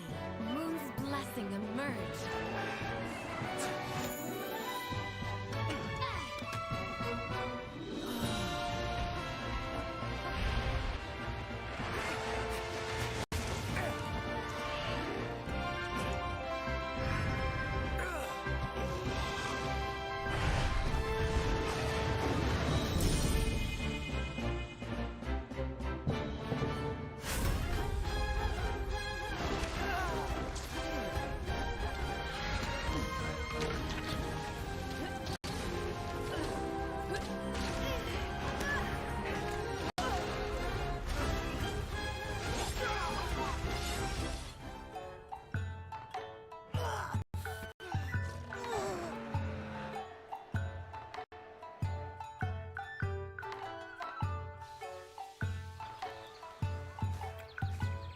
Tamura is like my second home.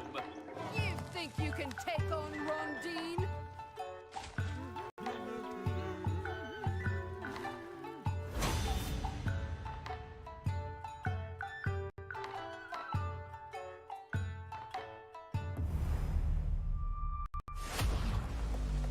There has never been a better time to be a Monster Hunter fan. With all the new updates to Monster Hunter Rise and the launch of Monster Hunter Stories 2 this summer. We can't wait to hear about your own stories of adventure. Well, that's not the only thing Capcom has in store for us this July. Fans of Phoenix Wright will have new chapters to explore with the release of the Great Ace Attorney Chronicles. North American and European future attorneys will finally be able to get their hands on the Great Ace Attorney Adventures and the Great Ace Attorney 2 Resolve, which were previously only available in Japan. You'll travel back in time to the late 19th century Japan and London To play as Ryunosuke Naruhodo, Phoenix Wright's ancestor, in this action-packed prequel. Now let's hear more about the story. So then, let us unravel this mystery.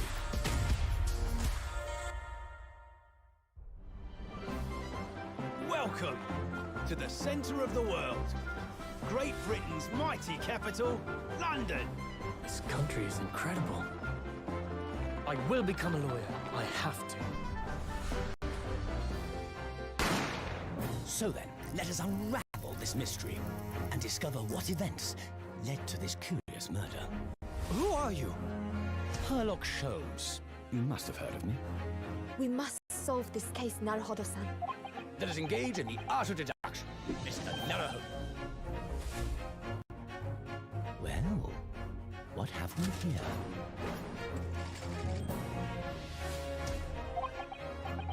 It would seem the truth is now tantalizingly close. The defense demands its right to a cross-examination.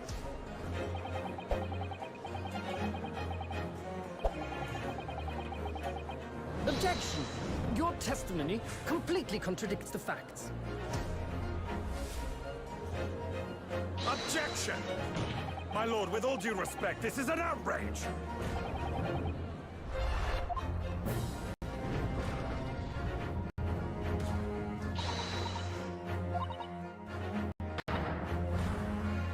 You're the best lawyer in the world.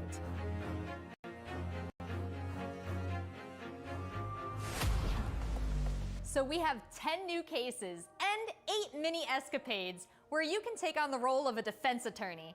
Now, we all want to see some gameplay, right? Let's take a closer first look at 2 gameplay features new to the franchise in the Great Ace Attorney Chronicles: Dance of Deduction and Summation Examination. Hello, I'm Jonathan, Capcom's marketing brand manager for the Great Ace Attorney Chronicles. So this is the capital of Great Britain. Where to? The Supreme Court in Whitehall, if you wouldn't mind.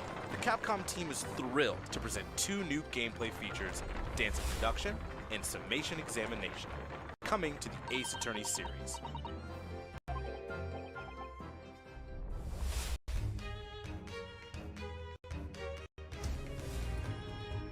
While investigating to prove your client's innocence, players will come across conspicuous situations that require further examination with the help of Ryunosuke's legal aid Susato and the brilliance of deduction from Detective Herlock.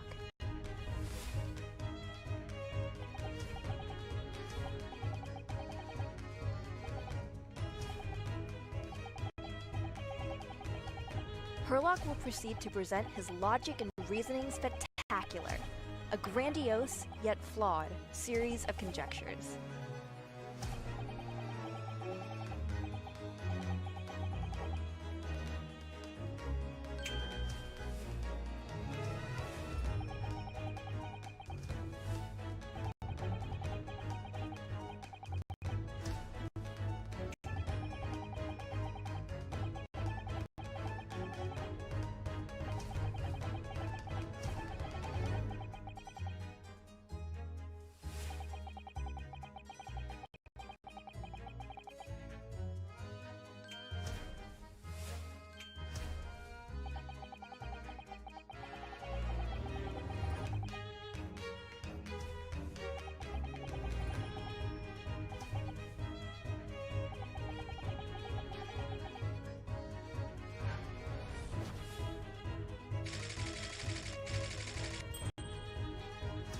Ryunosuke and Susato will then discuss to correct the flaws in Herlock's deductions.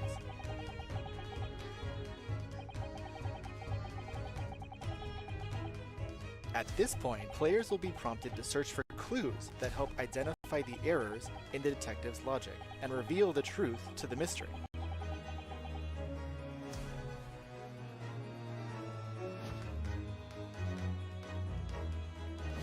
As players present new evidence and observations, Herlock will amend his deductions based on the new information.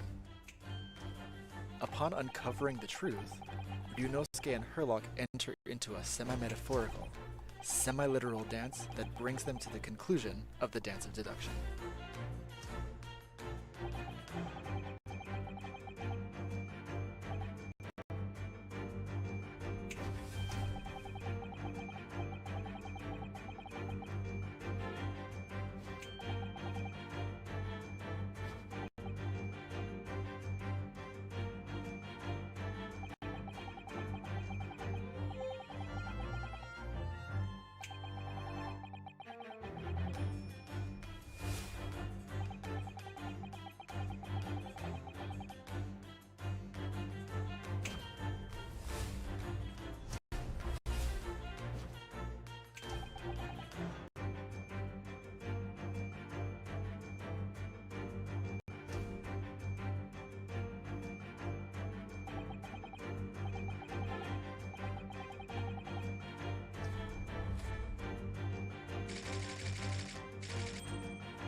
In courtroom battles, players will attempt to convince 6 jurors of the innocence of their client.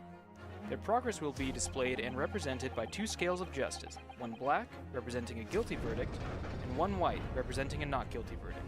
Objection! In summation examination, take the stand to face off against the jurors, all of whom provide explanations as to why they've reached their guilty verdict.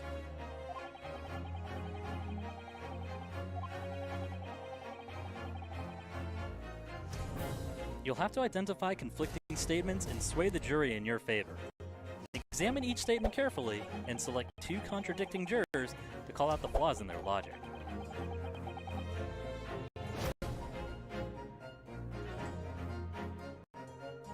Objection!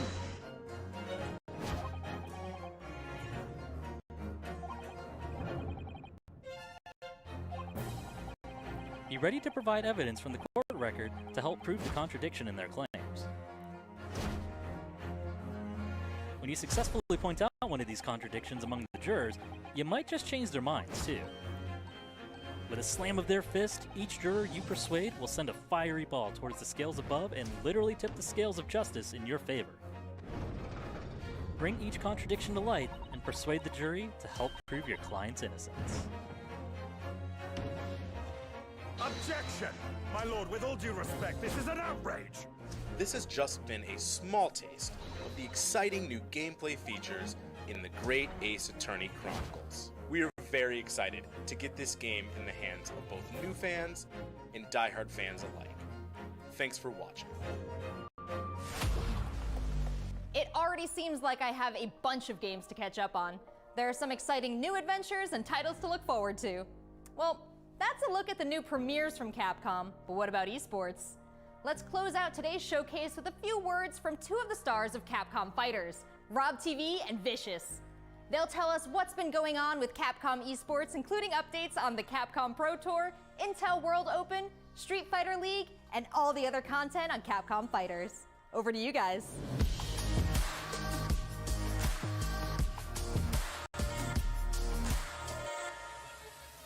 What's going on, everybody, and welcome to the Capcom esports presentation for E3 2021. My name is Vicious, commentator for the Capcom Pro Tour as well as Street Fighter League, here with competitive Street Fighter V player and host extraordinaire, Hollywood, Rob TV. What's going on, Rob? Oh my goodness, Vicious. Host extraordinaire. That just sounds beautiful. It has a ring to it, and I think that's the perfect word to describe what we have for everyone today. Street Fighter V, Capcom E3, it just feels right, and you feel the electricity in the air.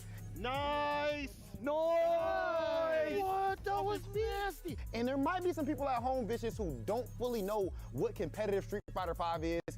The long and the short of it is this: we travel all around the world, state to state, country to country, and we try to bring our opponent's life bar from 100 all the way down to 0 and feel pretty goddamn good doing it. That's right, Rob. If you think you're the best in your region, sign up for Capcom Pro Tour to prove it and become possibly a world champion at Street Fighter V.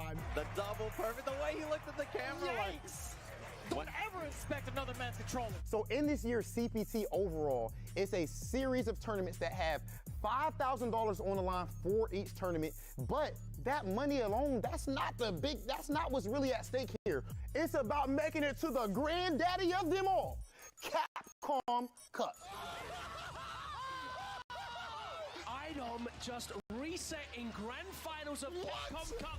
So behind me, you can see in all of its glory, the Capcom Pro Tour 2021 official stage and set, and that's a place that you are very, very familiar with. That's right, we take all of our events and broadcast it live from this stage, and we check out all of the top competitors from each and every one of these regions. And speaking of, the Capcom Pro Tour has shaped up a lot. 2021, we have 32 events going on in the Capcom Pro Tour, spanning across 19 different territories. So there's so many opportunities for players from around the world to get that ticket into Capcom Cup this season. I'm absolutely excited because, again, that is a big change from what 2020 was into what we could expect for 2021. And Mago is your first qualifier for Japan for the Capcom Pro Tour. Not only can you catch the Capcom Pro Tour live on the Capcom Fighters channel, you can do so on a plethora of platforms. We have it on Twitch, YouTube, Twitter, and Facebook. Of course, if you don't catch it live, you can also check out the VODs for all the competitive studying you would need to become a successful Street Fighter V player, as well as catching some of the community-focused content that we have on Capcom Fighters. We have No Neutral, the official pre-show of the Capcom Pro Tour. We have sets where we take players from around the world and play off in an exhibition first to 10. Not only that, actually, we do have Street Fighter League that's happened season after season, non-stop action, 6 teams of 3 duke it out in this battle tournament series to see who will walk away with the championship and the $150,000 prize pool. Street Fighter League is something that you don't want to miss because normally we only have 1v1 content, but now you actually have your teammates at your back and every decision that you make is not just about you anymore. Look for more news on Street Fighter League later this year. It's Oki time. What's gonna happen? Nice. He checks it. He checks the movement. What's happening? It's so good. Let's not forget, the Intel World Opening is happening right now. Top players representing 11 regions around the world are competing for their place in the World Finals happening next month. Be sure to check out the official website for more information, including current standings and broadcast schedule. To commemorate this event, everyone who logged in during this period will receive an exclusive competitor title and dojo object. You do not want to miss this.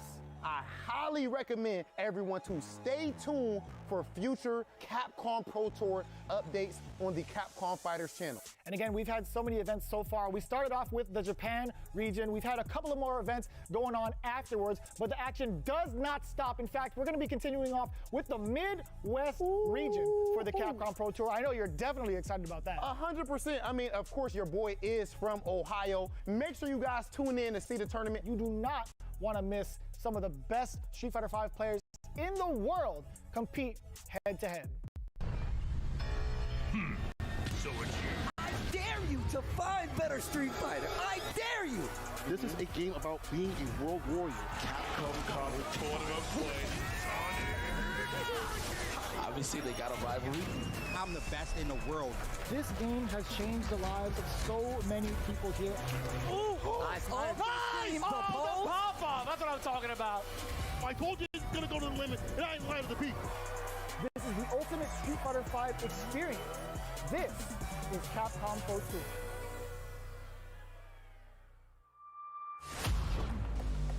Thanks, guys. It's been a really exciting season so far, and I can't wait to see how this plays out on the road to Capcom Cup. Remember to check out Capcom Fighters' Twitch and YouTube channels for more information and to watch the latest matches. So that's a wrap for Capcom at E3 this year. Let's recap what we all saw.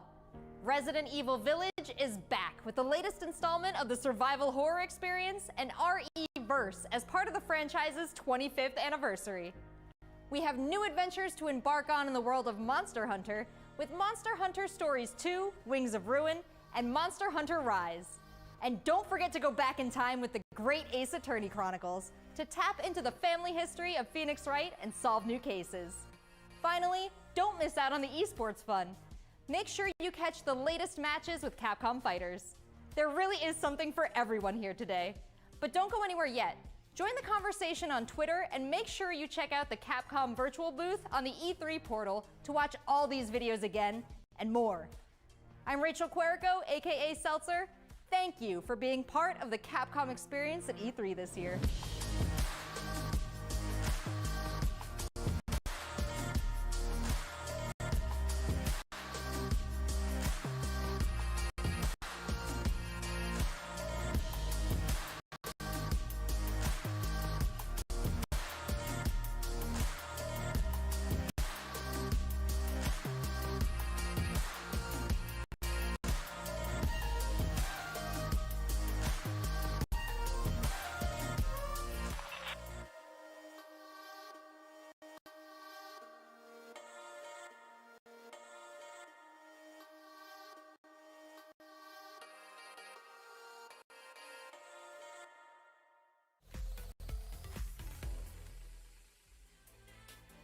Welcome back, and that is a wrap. on Capcom's presentation. I thought that rhymed for a second, and then I was gonna go, that rhymed, and then I was like, that didn't rhyme. I love seeing the wheel. I saw the gears. You saw the wheels like, turning. no, that's not. I was like, that doesn't rhyme at all. It's just day 3, and I'm just feeling it, folks. I'm feeling it. Yeah. Sure. Yeah. I understand. Not gonna lie though, that certainly got me amped. We saw a lot of great titles there, and we're gonna go into more depth about Great Ace Attorney Chronicles and all the stuff that we saw dropped with Resident Evil, but we wanted to focus on Monster Hunter a little bit more here. Without a doubt, I am absolutely hyped for Monster Hunter Stories 2, Wings of Ruin.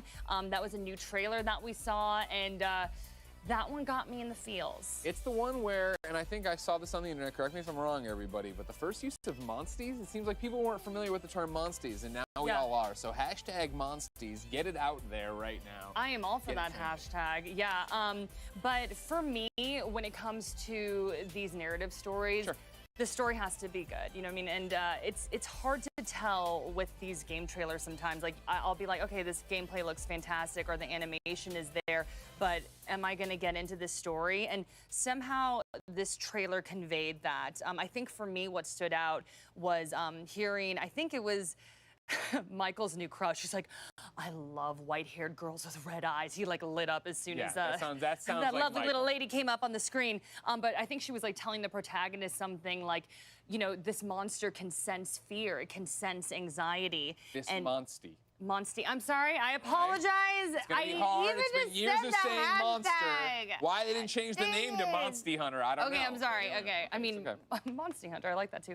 But anyway, yeah, like that resonated with me, because I think that you know, we all have that challenge, right? We all deal with anxiety, we all deal with fear, and we kind of have that monster within us that we're always battling, right? So that sounded so cheesy, but it definitely connected with me. No, like, I understand. And like for me personally, again, somebody who does love the core Monster Hunter series, I didn't give Monster Hunter Stories 1 really a chance. Yeah. And so seeing this trailer for it and being like, oh man, this plays a lot more like an anime than it does a Monster Hunter, right? That's interesting, and it is interesting to see that world, the mechanics we know, and not mechanics, I guess, but in terms of, you know, what weapons you're using, what monsters you're seeing, what the world building techniques are, and how they're using it in a different story. I'm with you that the trailer actually looked interesting, where I'm like, oh man, I must not have given the first one a shot. I just think that sometimes, you know, these trailers, they go so hard with being like, look at all the action, look at how cool this is, and like, here's these awesome visuals, and I felt like they were like, no, like, this has a lot of heart to it. Yeah.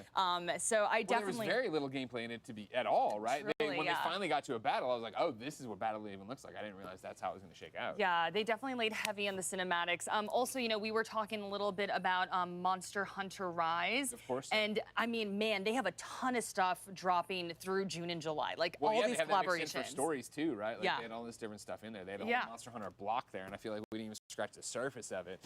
Not even, yeah. We will. There's still much more to talk about on Capcom, but yeah, Monster Hunter Stories 2 did grab my attention. July 9th, of course, but then the trial, June 25th. So you can try before you buy. Get it out there and get it that way. Which, of course, this has been the E3 of demos, if you ask me. We're going to have a ton more reaction to Capcom and what we thought. But first, we've got some news from the folks at Razer. Take a look.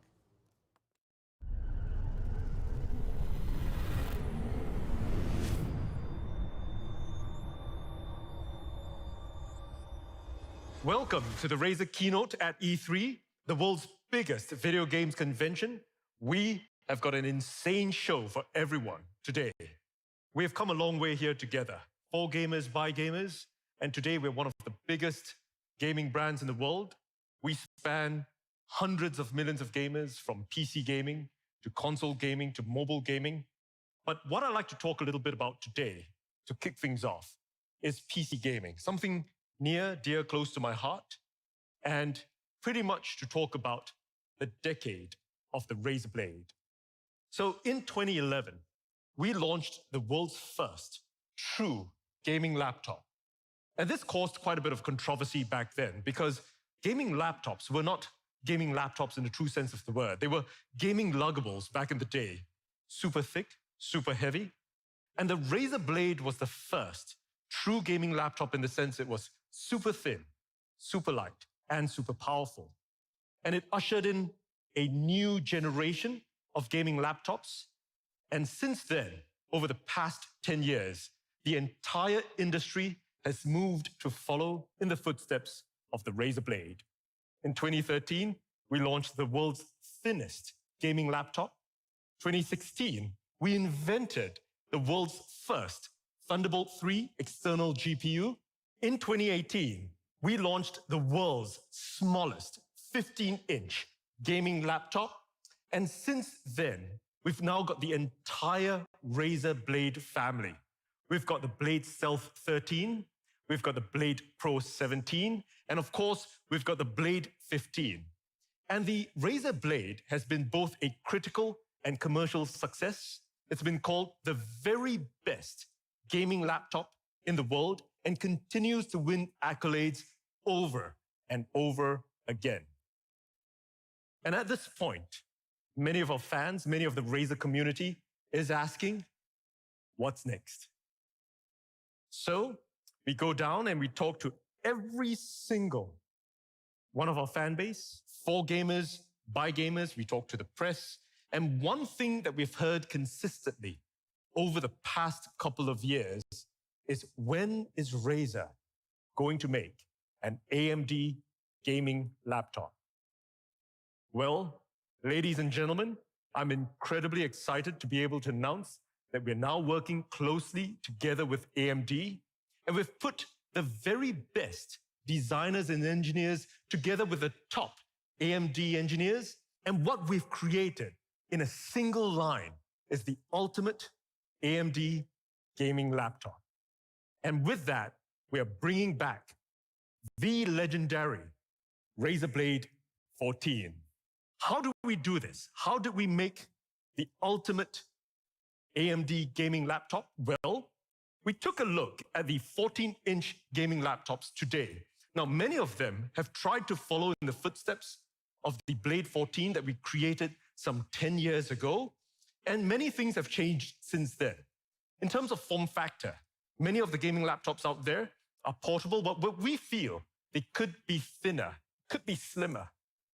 Now, over and above, in terms of GPUs, there's been not much innovation. Don't get me wrong, they've got a great GPU in there, but they max out at a RTX 3060. In fact, in terms of total graphics power, or TGP, they max out at just 80 watts. And we feel it could go much higher with, of course, the right materials and with, of course, the right cooling thermal solutions. Now, as we talk about materials, unfortunately, most of them still use really non-premium builds. Now, one thing that we do at Razer that all of you are familiar with is that we look at doing really premium builds. We've got CNC'd machined chassis. We want to make sure that you've got the best possible no flex kind of a chassis, but many of the ones out there don't have that. And of course, cooling. Many of the 14-inch gaming laptops are still using solutions that we pioneered some 10 years ago. At Razer, we've really pushed it ahead. We've had vapor chamber cooling for years now. We are in the next generation of that. We've done that for laptops. We've done that for phones over and over. Now, in terms of having all this last-gen tech, many of them are still limited in terms of the ports that they've got. They've got only a couple of Type A ports, a couple of Type C ports, so on and so forth. And they've got truly, truly uninspired keyboards. They're using single color backlit keyboards. Why? Because they don't have space or they don't have the imagination. But at Razer, we've got loads and loads of imagination. And what do we want to imagine? Well, a whole lot of ultras. Ultra what? Well, ultra powerful. We want it to be ultra powerful. We want it to be ultra thin. We want it to be ultra fast. We want to have ultra connectivity. We want it to be ultra responsive. And of course, ultra immersive. That's a lot of ultras to make the ultimate AMD gaming laptop. But let's talk about how ultra powerful the new Razer Blade 14 is. Now, together with AMD and Razer, we have designed and engineered in a single line the world's most powerful 14-inch gaming laptop. This is not any normal gaming laptop that we're talking about. We're talking about the world's most powerful 14-inch gaming laptop. And to this end, we wanted to pick one of the most powerful CPUs on the planet today, and we've picked the AMD Ryzen 5900HX. This is truly an incredible CPU. We are talking about a HX class, an extreme class AMD processor, and it's an unlocked processor. Unlike many of the other laptops out there using the HS class processors, we are using a HX class unlocked processor. A Zen 3 mobile processor in a cutting edge 7 nanometer level. It's an 8-core x86 CPU, and it's got an up to a whopping 4.6 gigahertz of power.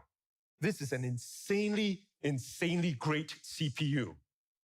And joining me here today talking about this partnership to make the ultimate AMD gaming laptop is Jason Banter, VP of Product Management of AMD. Razer is known for some of the most innovative gaming laptops in the industry. Razer has established a design, quality, and performance standard that is second to none.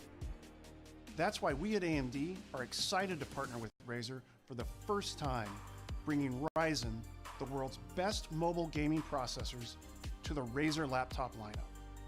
Engineers from both companies partnered together, start to finish, to bring the best components, the best performance, and the best experience together in the new Razer Blade 14. The new Blade 14 features an unlocked Ryzen 9 5900HX processor, enabling elite gaming performance on a thin and light notebook with amazing battery life. The 5900HX delivers 8 cores and 16 threads of Zen 3 core performance. A max boost clock of up to 4.6 gigahertz quickly dispatches workloads, reduces latency when gaming, and performs 3D renders at breakneck speeds.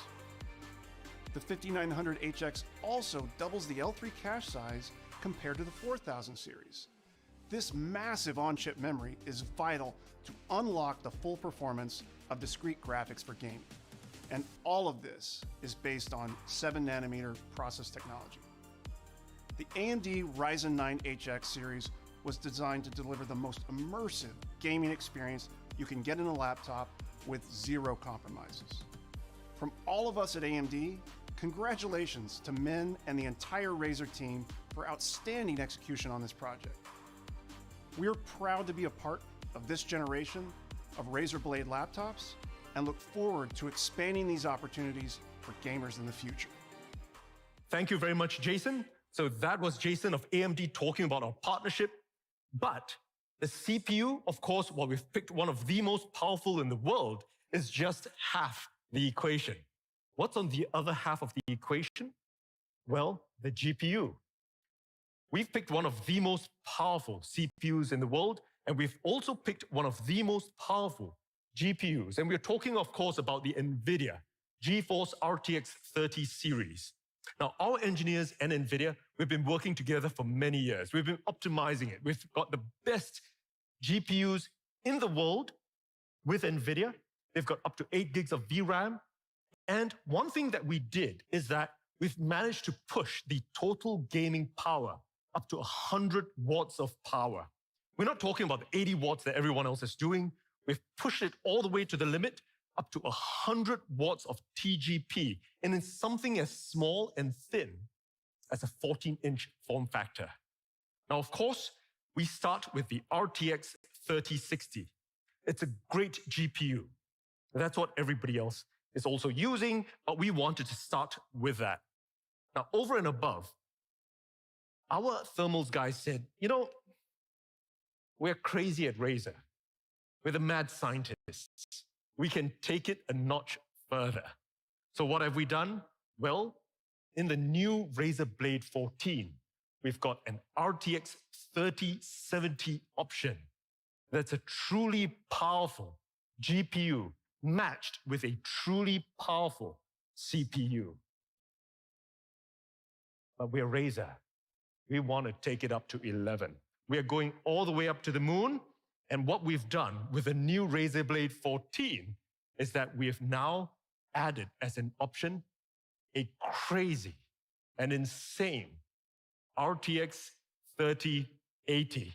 Imagine that, the most powerful GPU on the planet with one of the most powerful CPUs on the planet. It's truly truly powerful. And of course, joining me here on screen today from NVIDIA to talk about how we've put this crazy RTX 3080 into an ultra-thin form factor of the new Razer Blade 14 is Matt, VP, Global GeForce Marketing at NVIDIA, on screen. Thanks, Min, for inviting us to present at your event. Once again, we're excited to partner with Razer on the development and launch of a Blade laptop. This time, the all-new Blade 14 powered by GeForce RTX. For the first time, gamers can experience an RTX 3070 and 3080 laptop GPU in a 14-inch form factor. It packs incredible performance in an ultra-thin, sleek design. Wherever you go, you can play the most stunning and graphically demanding games because the RTX 30 series includes second-gen RT cores that enable fast ray tracing. Enjoy realistic lighting, reflections, shadows, ambient occlusion, and more. All of those make your games more immersive. Ray tracing is featured in many of today's most popular games. NVIDIA DLSS also has been widely adopted by games. Many refer to it as magical. DLSS provides a huge boost to performance using AI rendering and looks as good or better than traditional methods. Dedicated tensor cores built into the RTX GPU do the AI processing.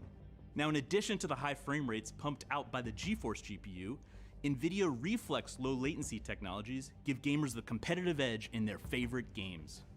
NVIDIA Reflex is now supported in 7 of the top 10 competitive shooters. But we're talking about laptops, so efficient power usage is incredibly important to making gaming laptops as thin and cool and quiet as possible. That's where our Max-Q technologies come in. Every aspect of the laptop, the GPU, software, PCB design, power delivery, and thermals are all optimized for power and performance. With the help of AI, high-performance gaming laptops are faster and better than ever before. Let me give you an example. Dynamic Boost 2. It automatically distributes the power across the GPU memory, and the CPU for maximum performance, whether you're gaming or creating. We can't wait for gamers and creators to experience the incredible power and the portability of the new Razer Blade 14. Min, thank you for your great partnership. Thank you very much, Matt. And that is the ultimate AMD gaming laptop, ultra powerful, and we just talked about it. But we've not just got true power. It's not just the world's most powerful 14-inch gaming laptop. Let's talk a little bit about how it's ultra thin. Now, how thin have we gotten it? Well, it's not just ultra thin. It is the world's thinnest 14-inch gaming laptop. Let it sink in. Think about it. I just said this is the world's most powerful 14-inch gaming laptop, and now I'm actually saying it's also the world's thinnest 14-inch gaming laptop. We are talking about 16.8 millimeters thin with a 3080. Mind you, it's 0.66 inches thin. And the reason for it is because for the past 10 years, we've been bringing together the very best thermals engineers on the planet. They've got all kinds of innovative solutions. They've been pushing the limits. And what we've got over here in the Razer Blade 14 is the next generation vapor chambers. And we've designed this from ground up. We are light years ahead of the competition. Many of them are still copying what we've done 10 years ago. And today we're 10 years ahead. We're a full decade ahead. We've designed the next generation vapor chambers in the Blade 14. Each of these tiny little fans have got 88 fan blades. And we worked with fluid dynamics scientists. We made sure that every fan blade was designed from the ground up. 88 fan blades. What does that mean? Every single fan blade in our fans is about 0.1 millimeters thin. We have designed fan blades the width of a human hair. In addition, of course, we are using T6 grade aluminum CNC chassis. You've got to kind of touch it to believe it. You've got to understand that's what a Razer Blade is about, that premium quality. And of course, that super durable anodized finish. Ultra thin, the world's thinnest 14-inch gaming laptop. So let's talk about how fast it is. Ultra fast. We've got the fastest 14-inch display. We've got two options. We've got a FHD 144 Hz, and we've got a QHD at a blazing fast 165 Hz. It's 100% DCI P3 display, IPS grade. It's AMD FreeSync Premium, and every single display is custom calibrated right out of the factory. Ultra fast.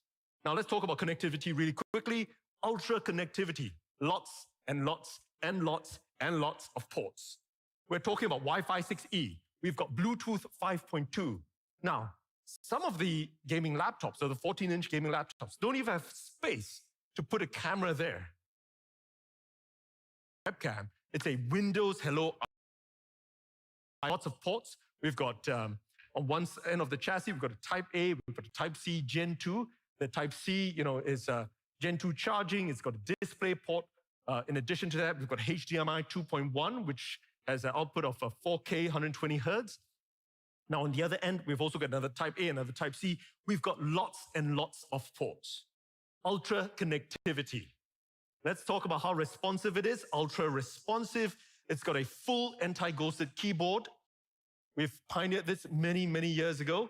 Now, one of the things I'm really proud of is how buttery smooth. This is like melted butter. The precision touchpad is. It's a beautiful touchpad. You've got to touch it to believe it.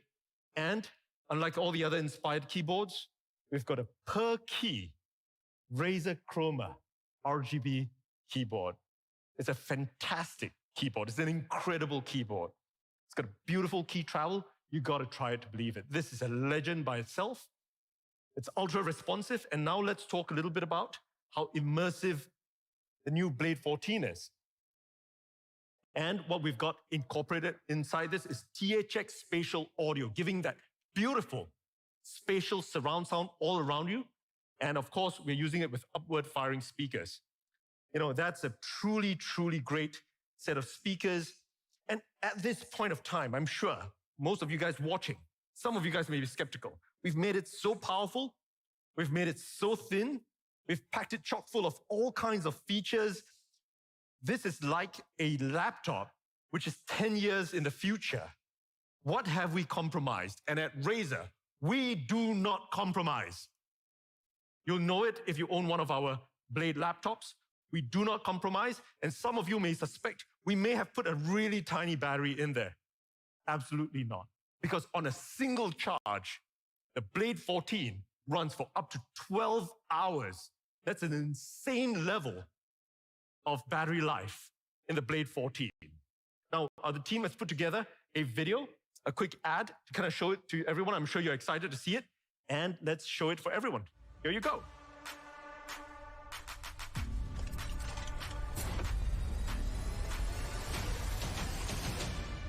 Yeah, this is what I'm made of. This is for the throne and the kingdom. The king's here, yelling freedom. Do or die, do it now if you believe it. You reap what you sow every season. Yeah, you kill what you eat when you feast it. Yeah, it's death before the sign of no treason. No, in that time of war, no retreat. Never lay down and die on my feet. I look the reaper in his eyes and won't blink. I'm the voice every time that I speak. It's like thunder when it strikes. I'm the king. I'm the king. I am supreme. I am king.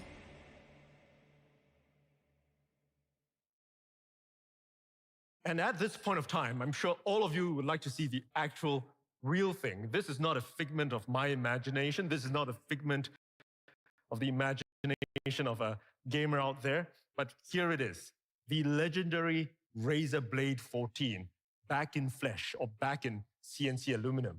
You can see it's ultra, ultra thin. Imagine that we've got a HX class CPU in there. We've got a 5900 Ryzen, of course.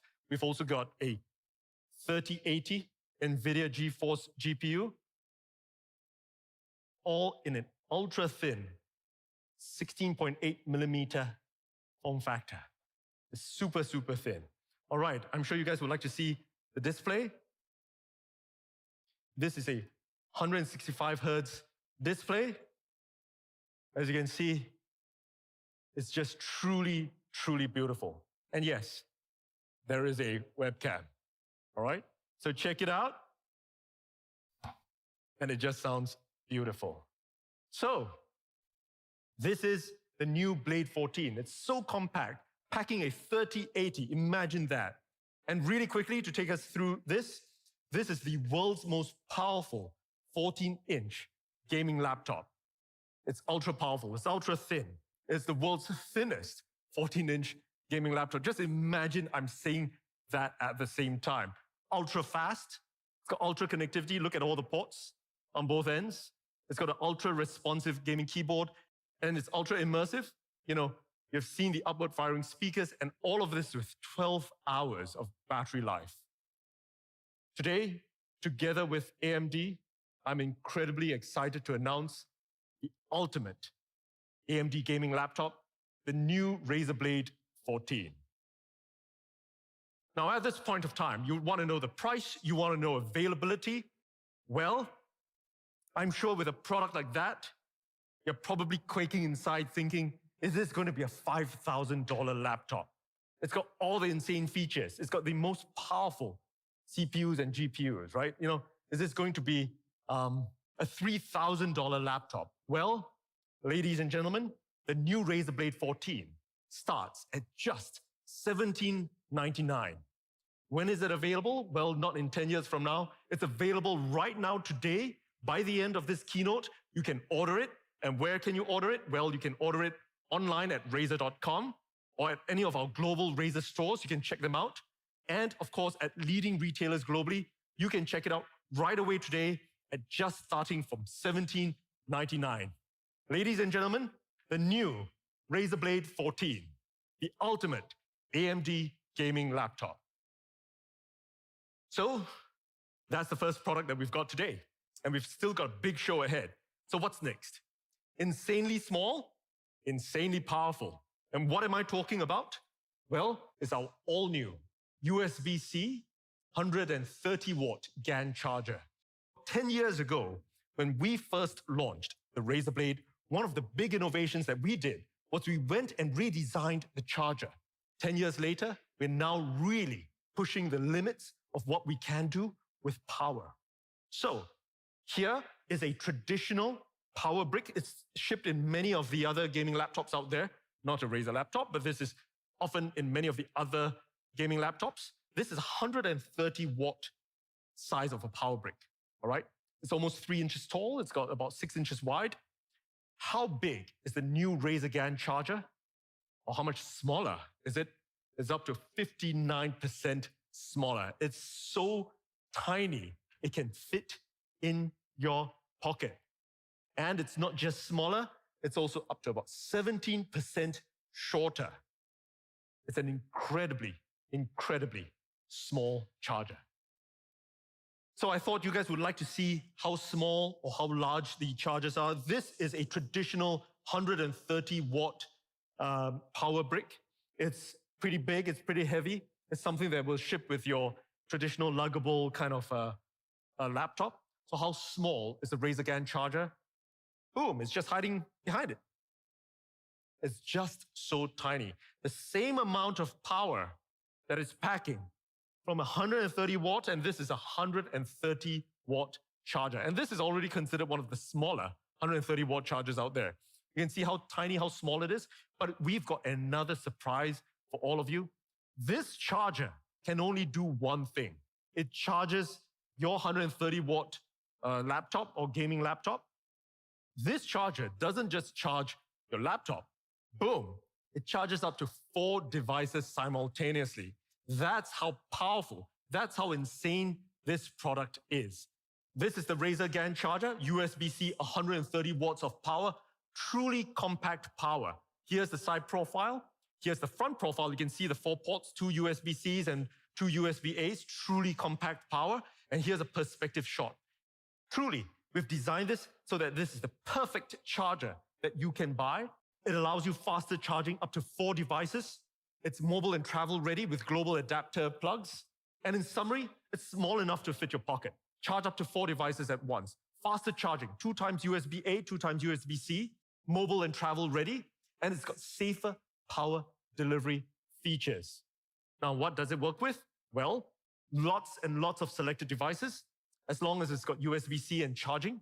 It works with a whole slew of Razer Blade laptops, Apple MacBooks, both the Pro and the Air, Windows laptops like the Dell XPS, tablets, smartphones, smartwatches, and much more.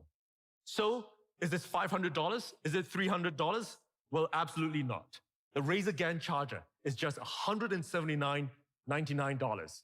You can pre-order it right now, and we're shipping within the next 30 days. And you can buy it, of course, at Razer.com, any of our Razer stores, and at leading retailers globally. This is the Razer 130-watt GAN charger, and you'll want to be making your pre-orders right now because this is truly the ultimate charger. Next up, Pixel Perfect. Well, a couple of years ago, we launched the Razer Raptor 27.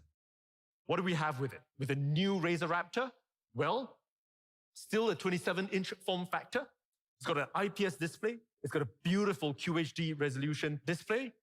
Now, what we've done is that we've upped the refresh rate from 144 Hz from the previous generation to a faster 165 Hz refresh rate.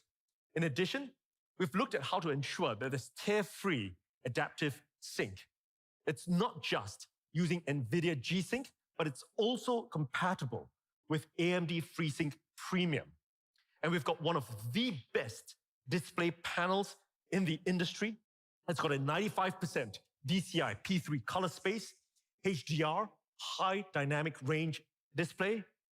And something I'm really proud of is that this is the world's first THX certified gaming monitor.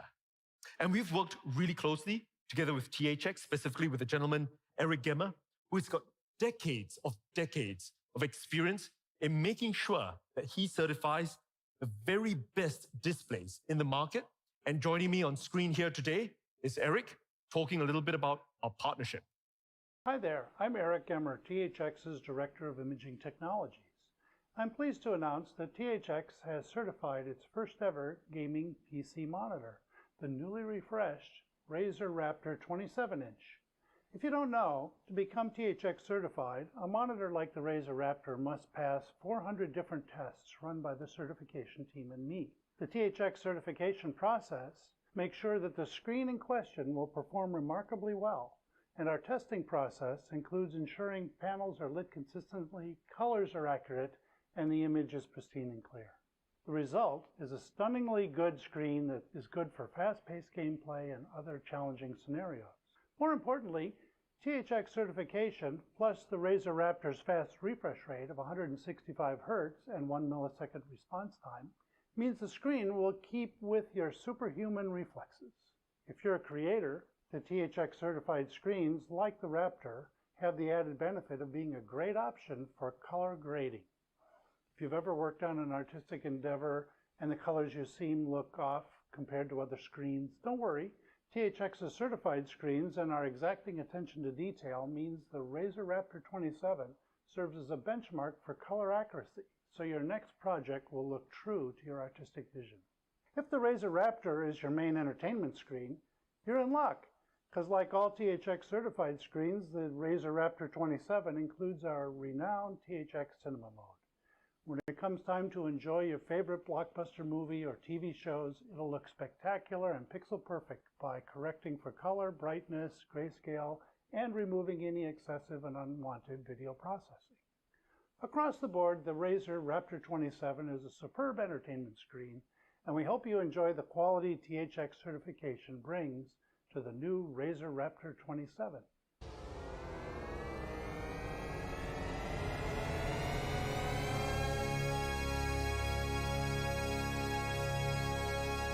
Thank you very much, Eric.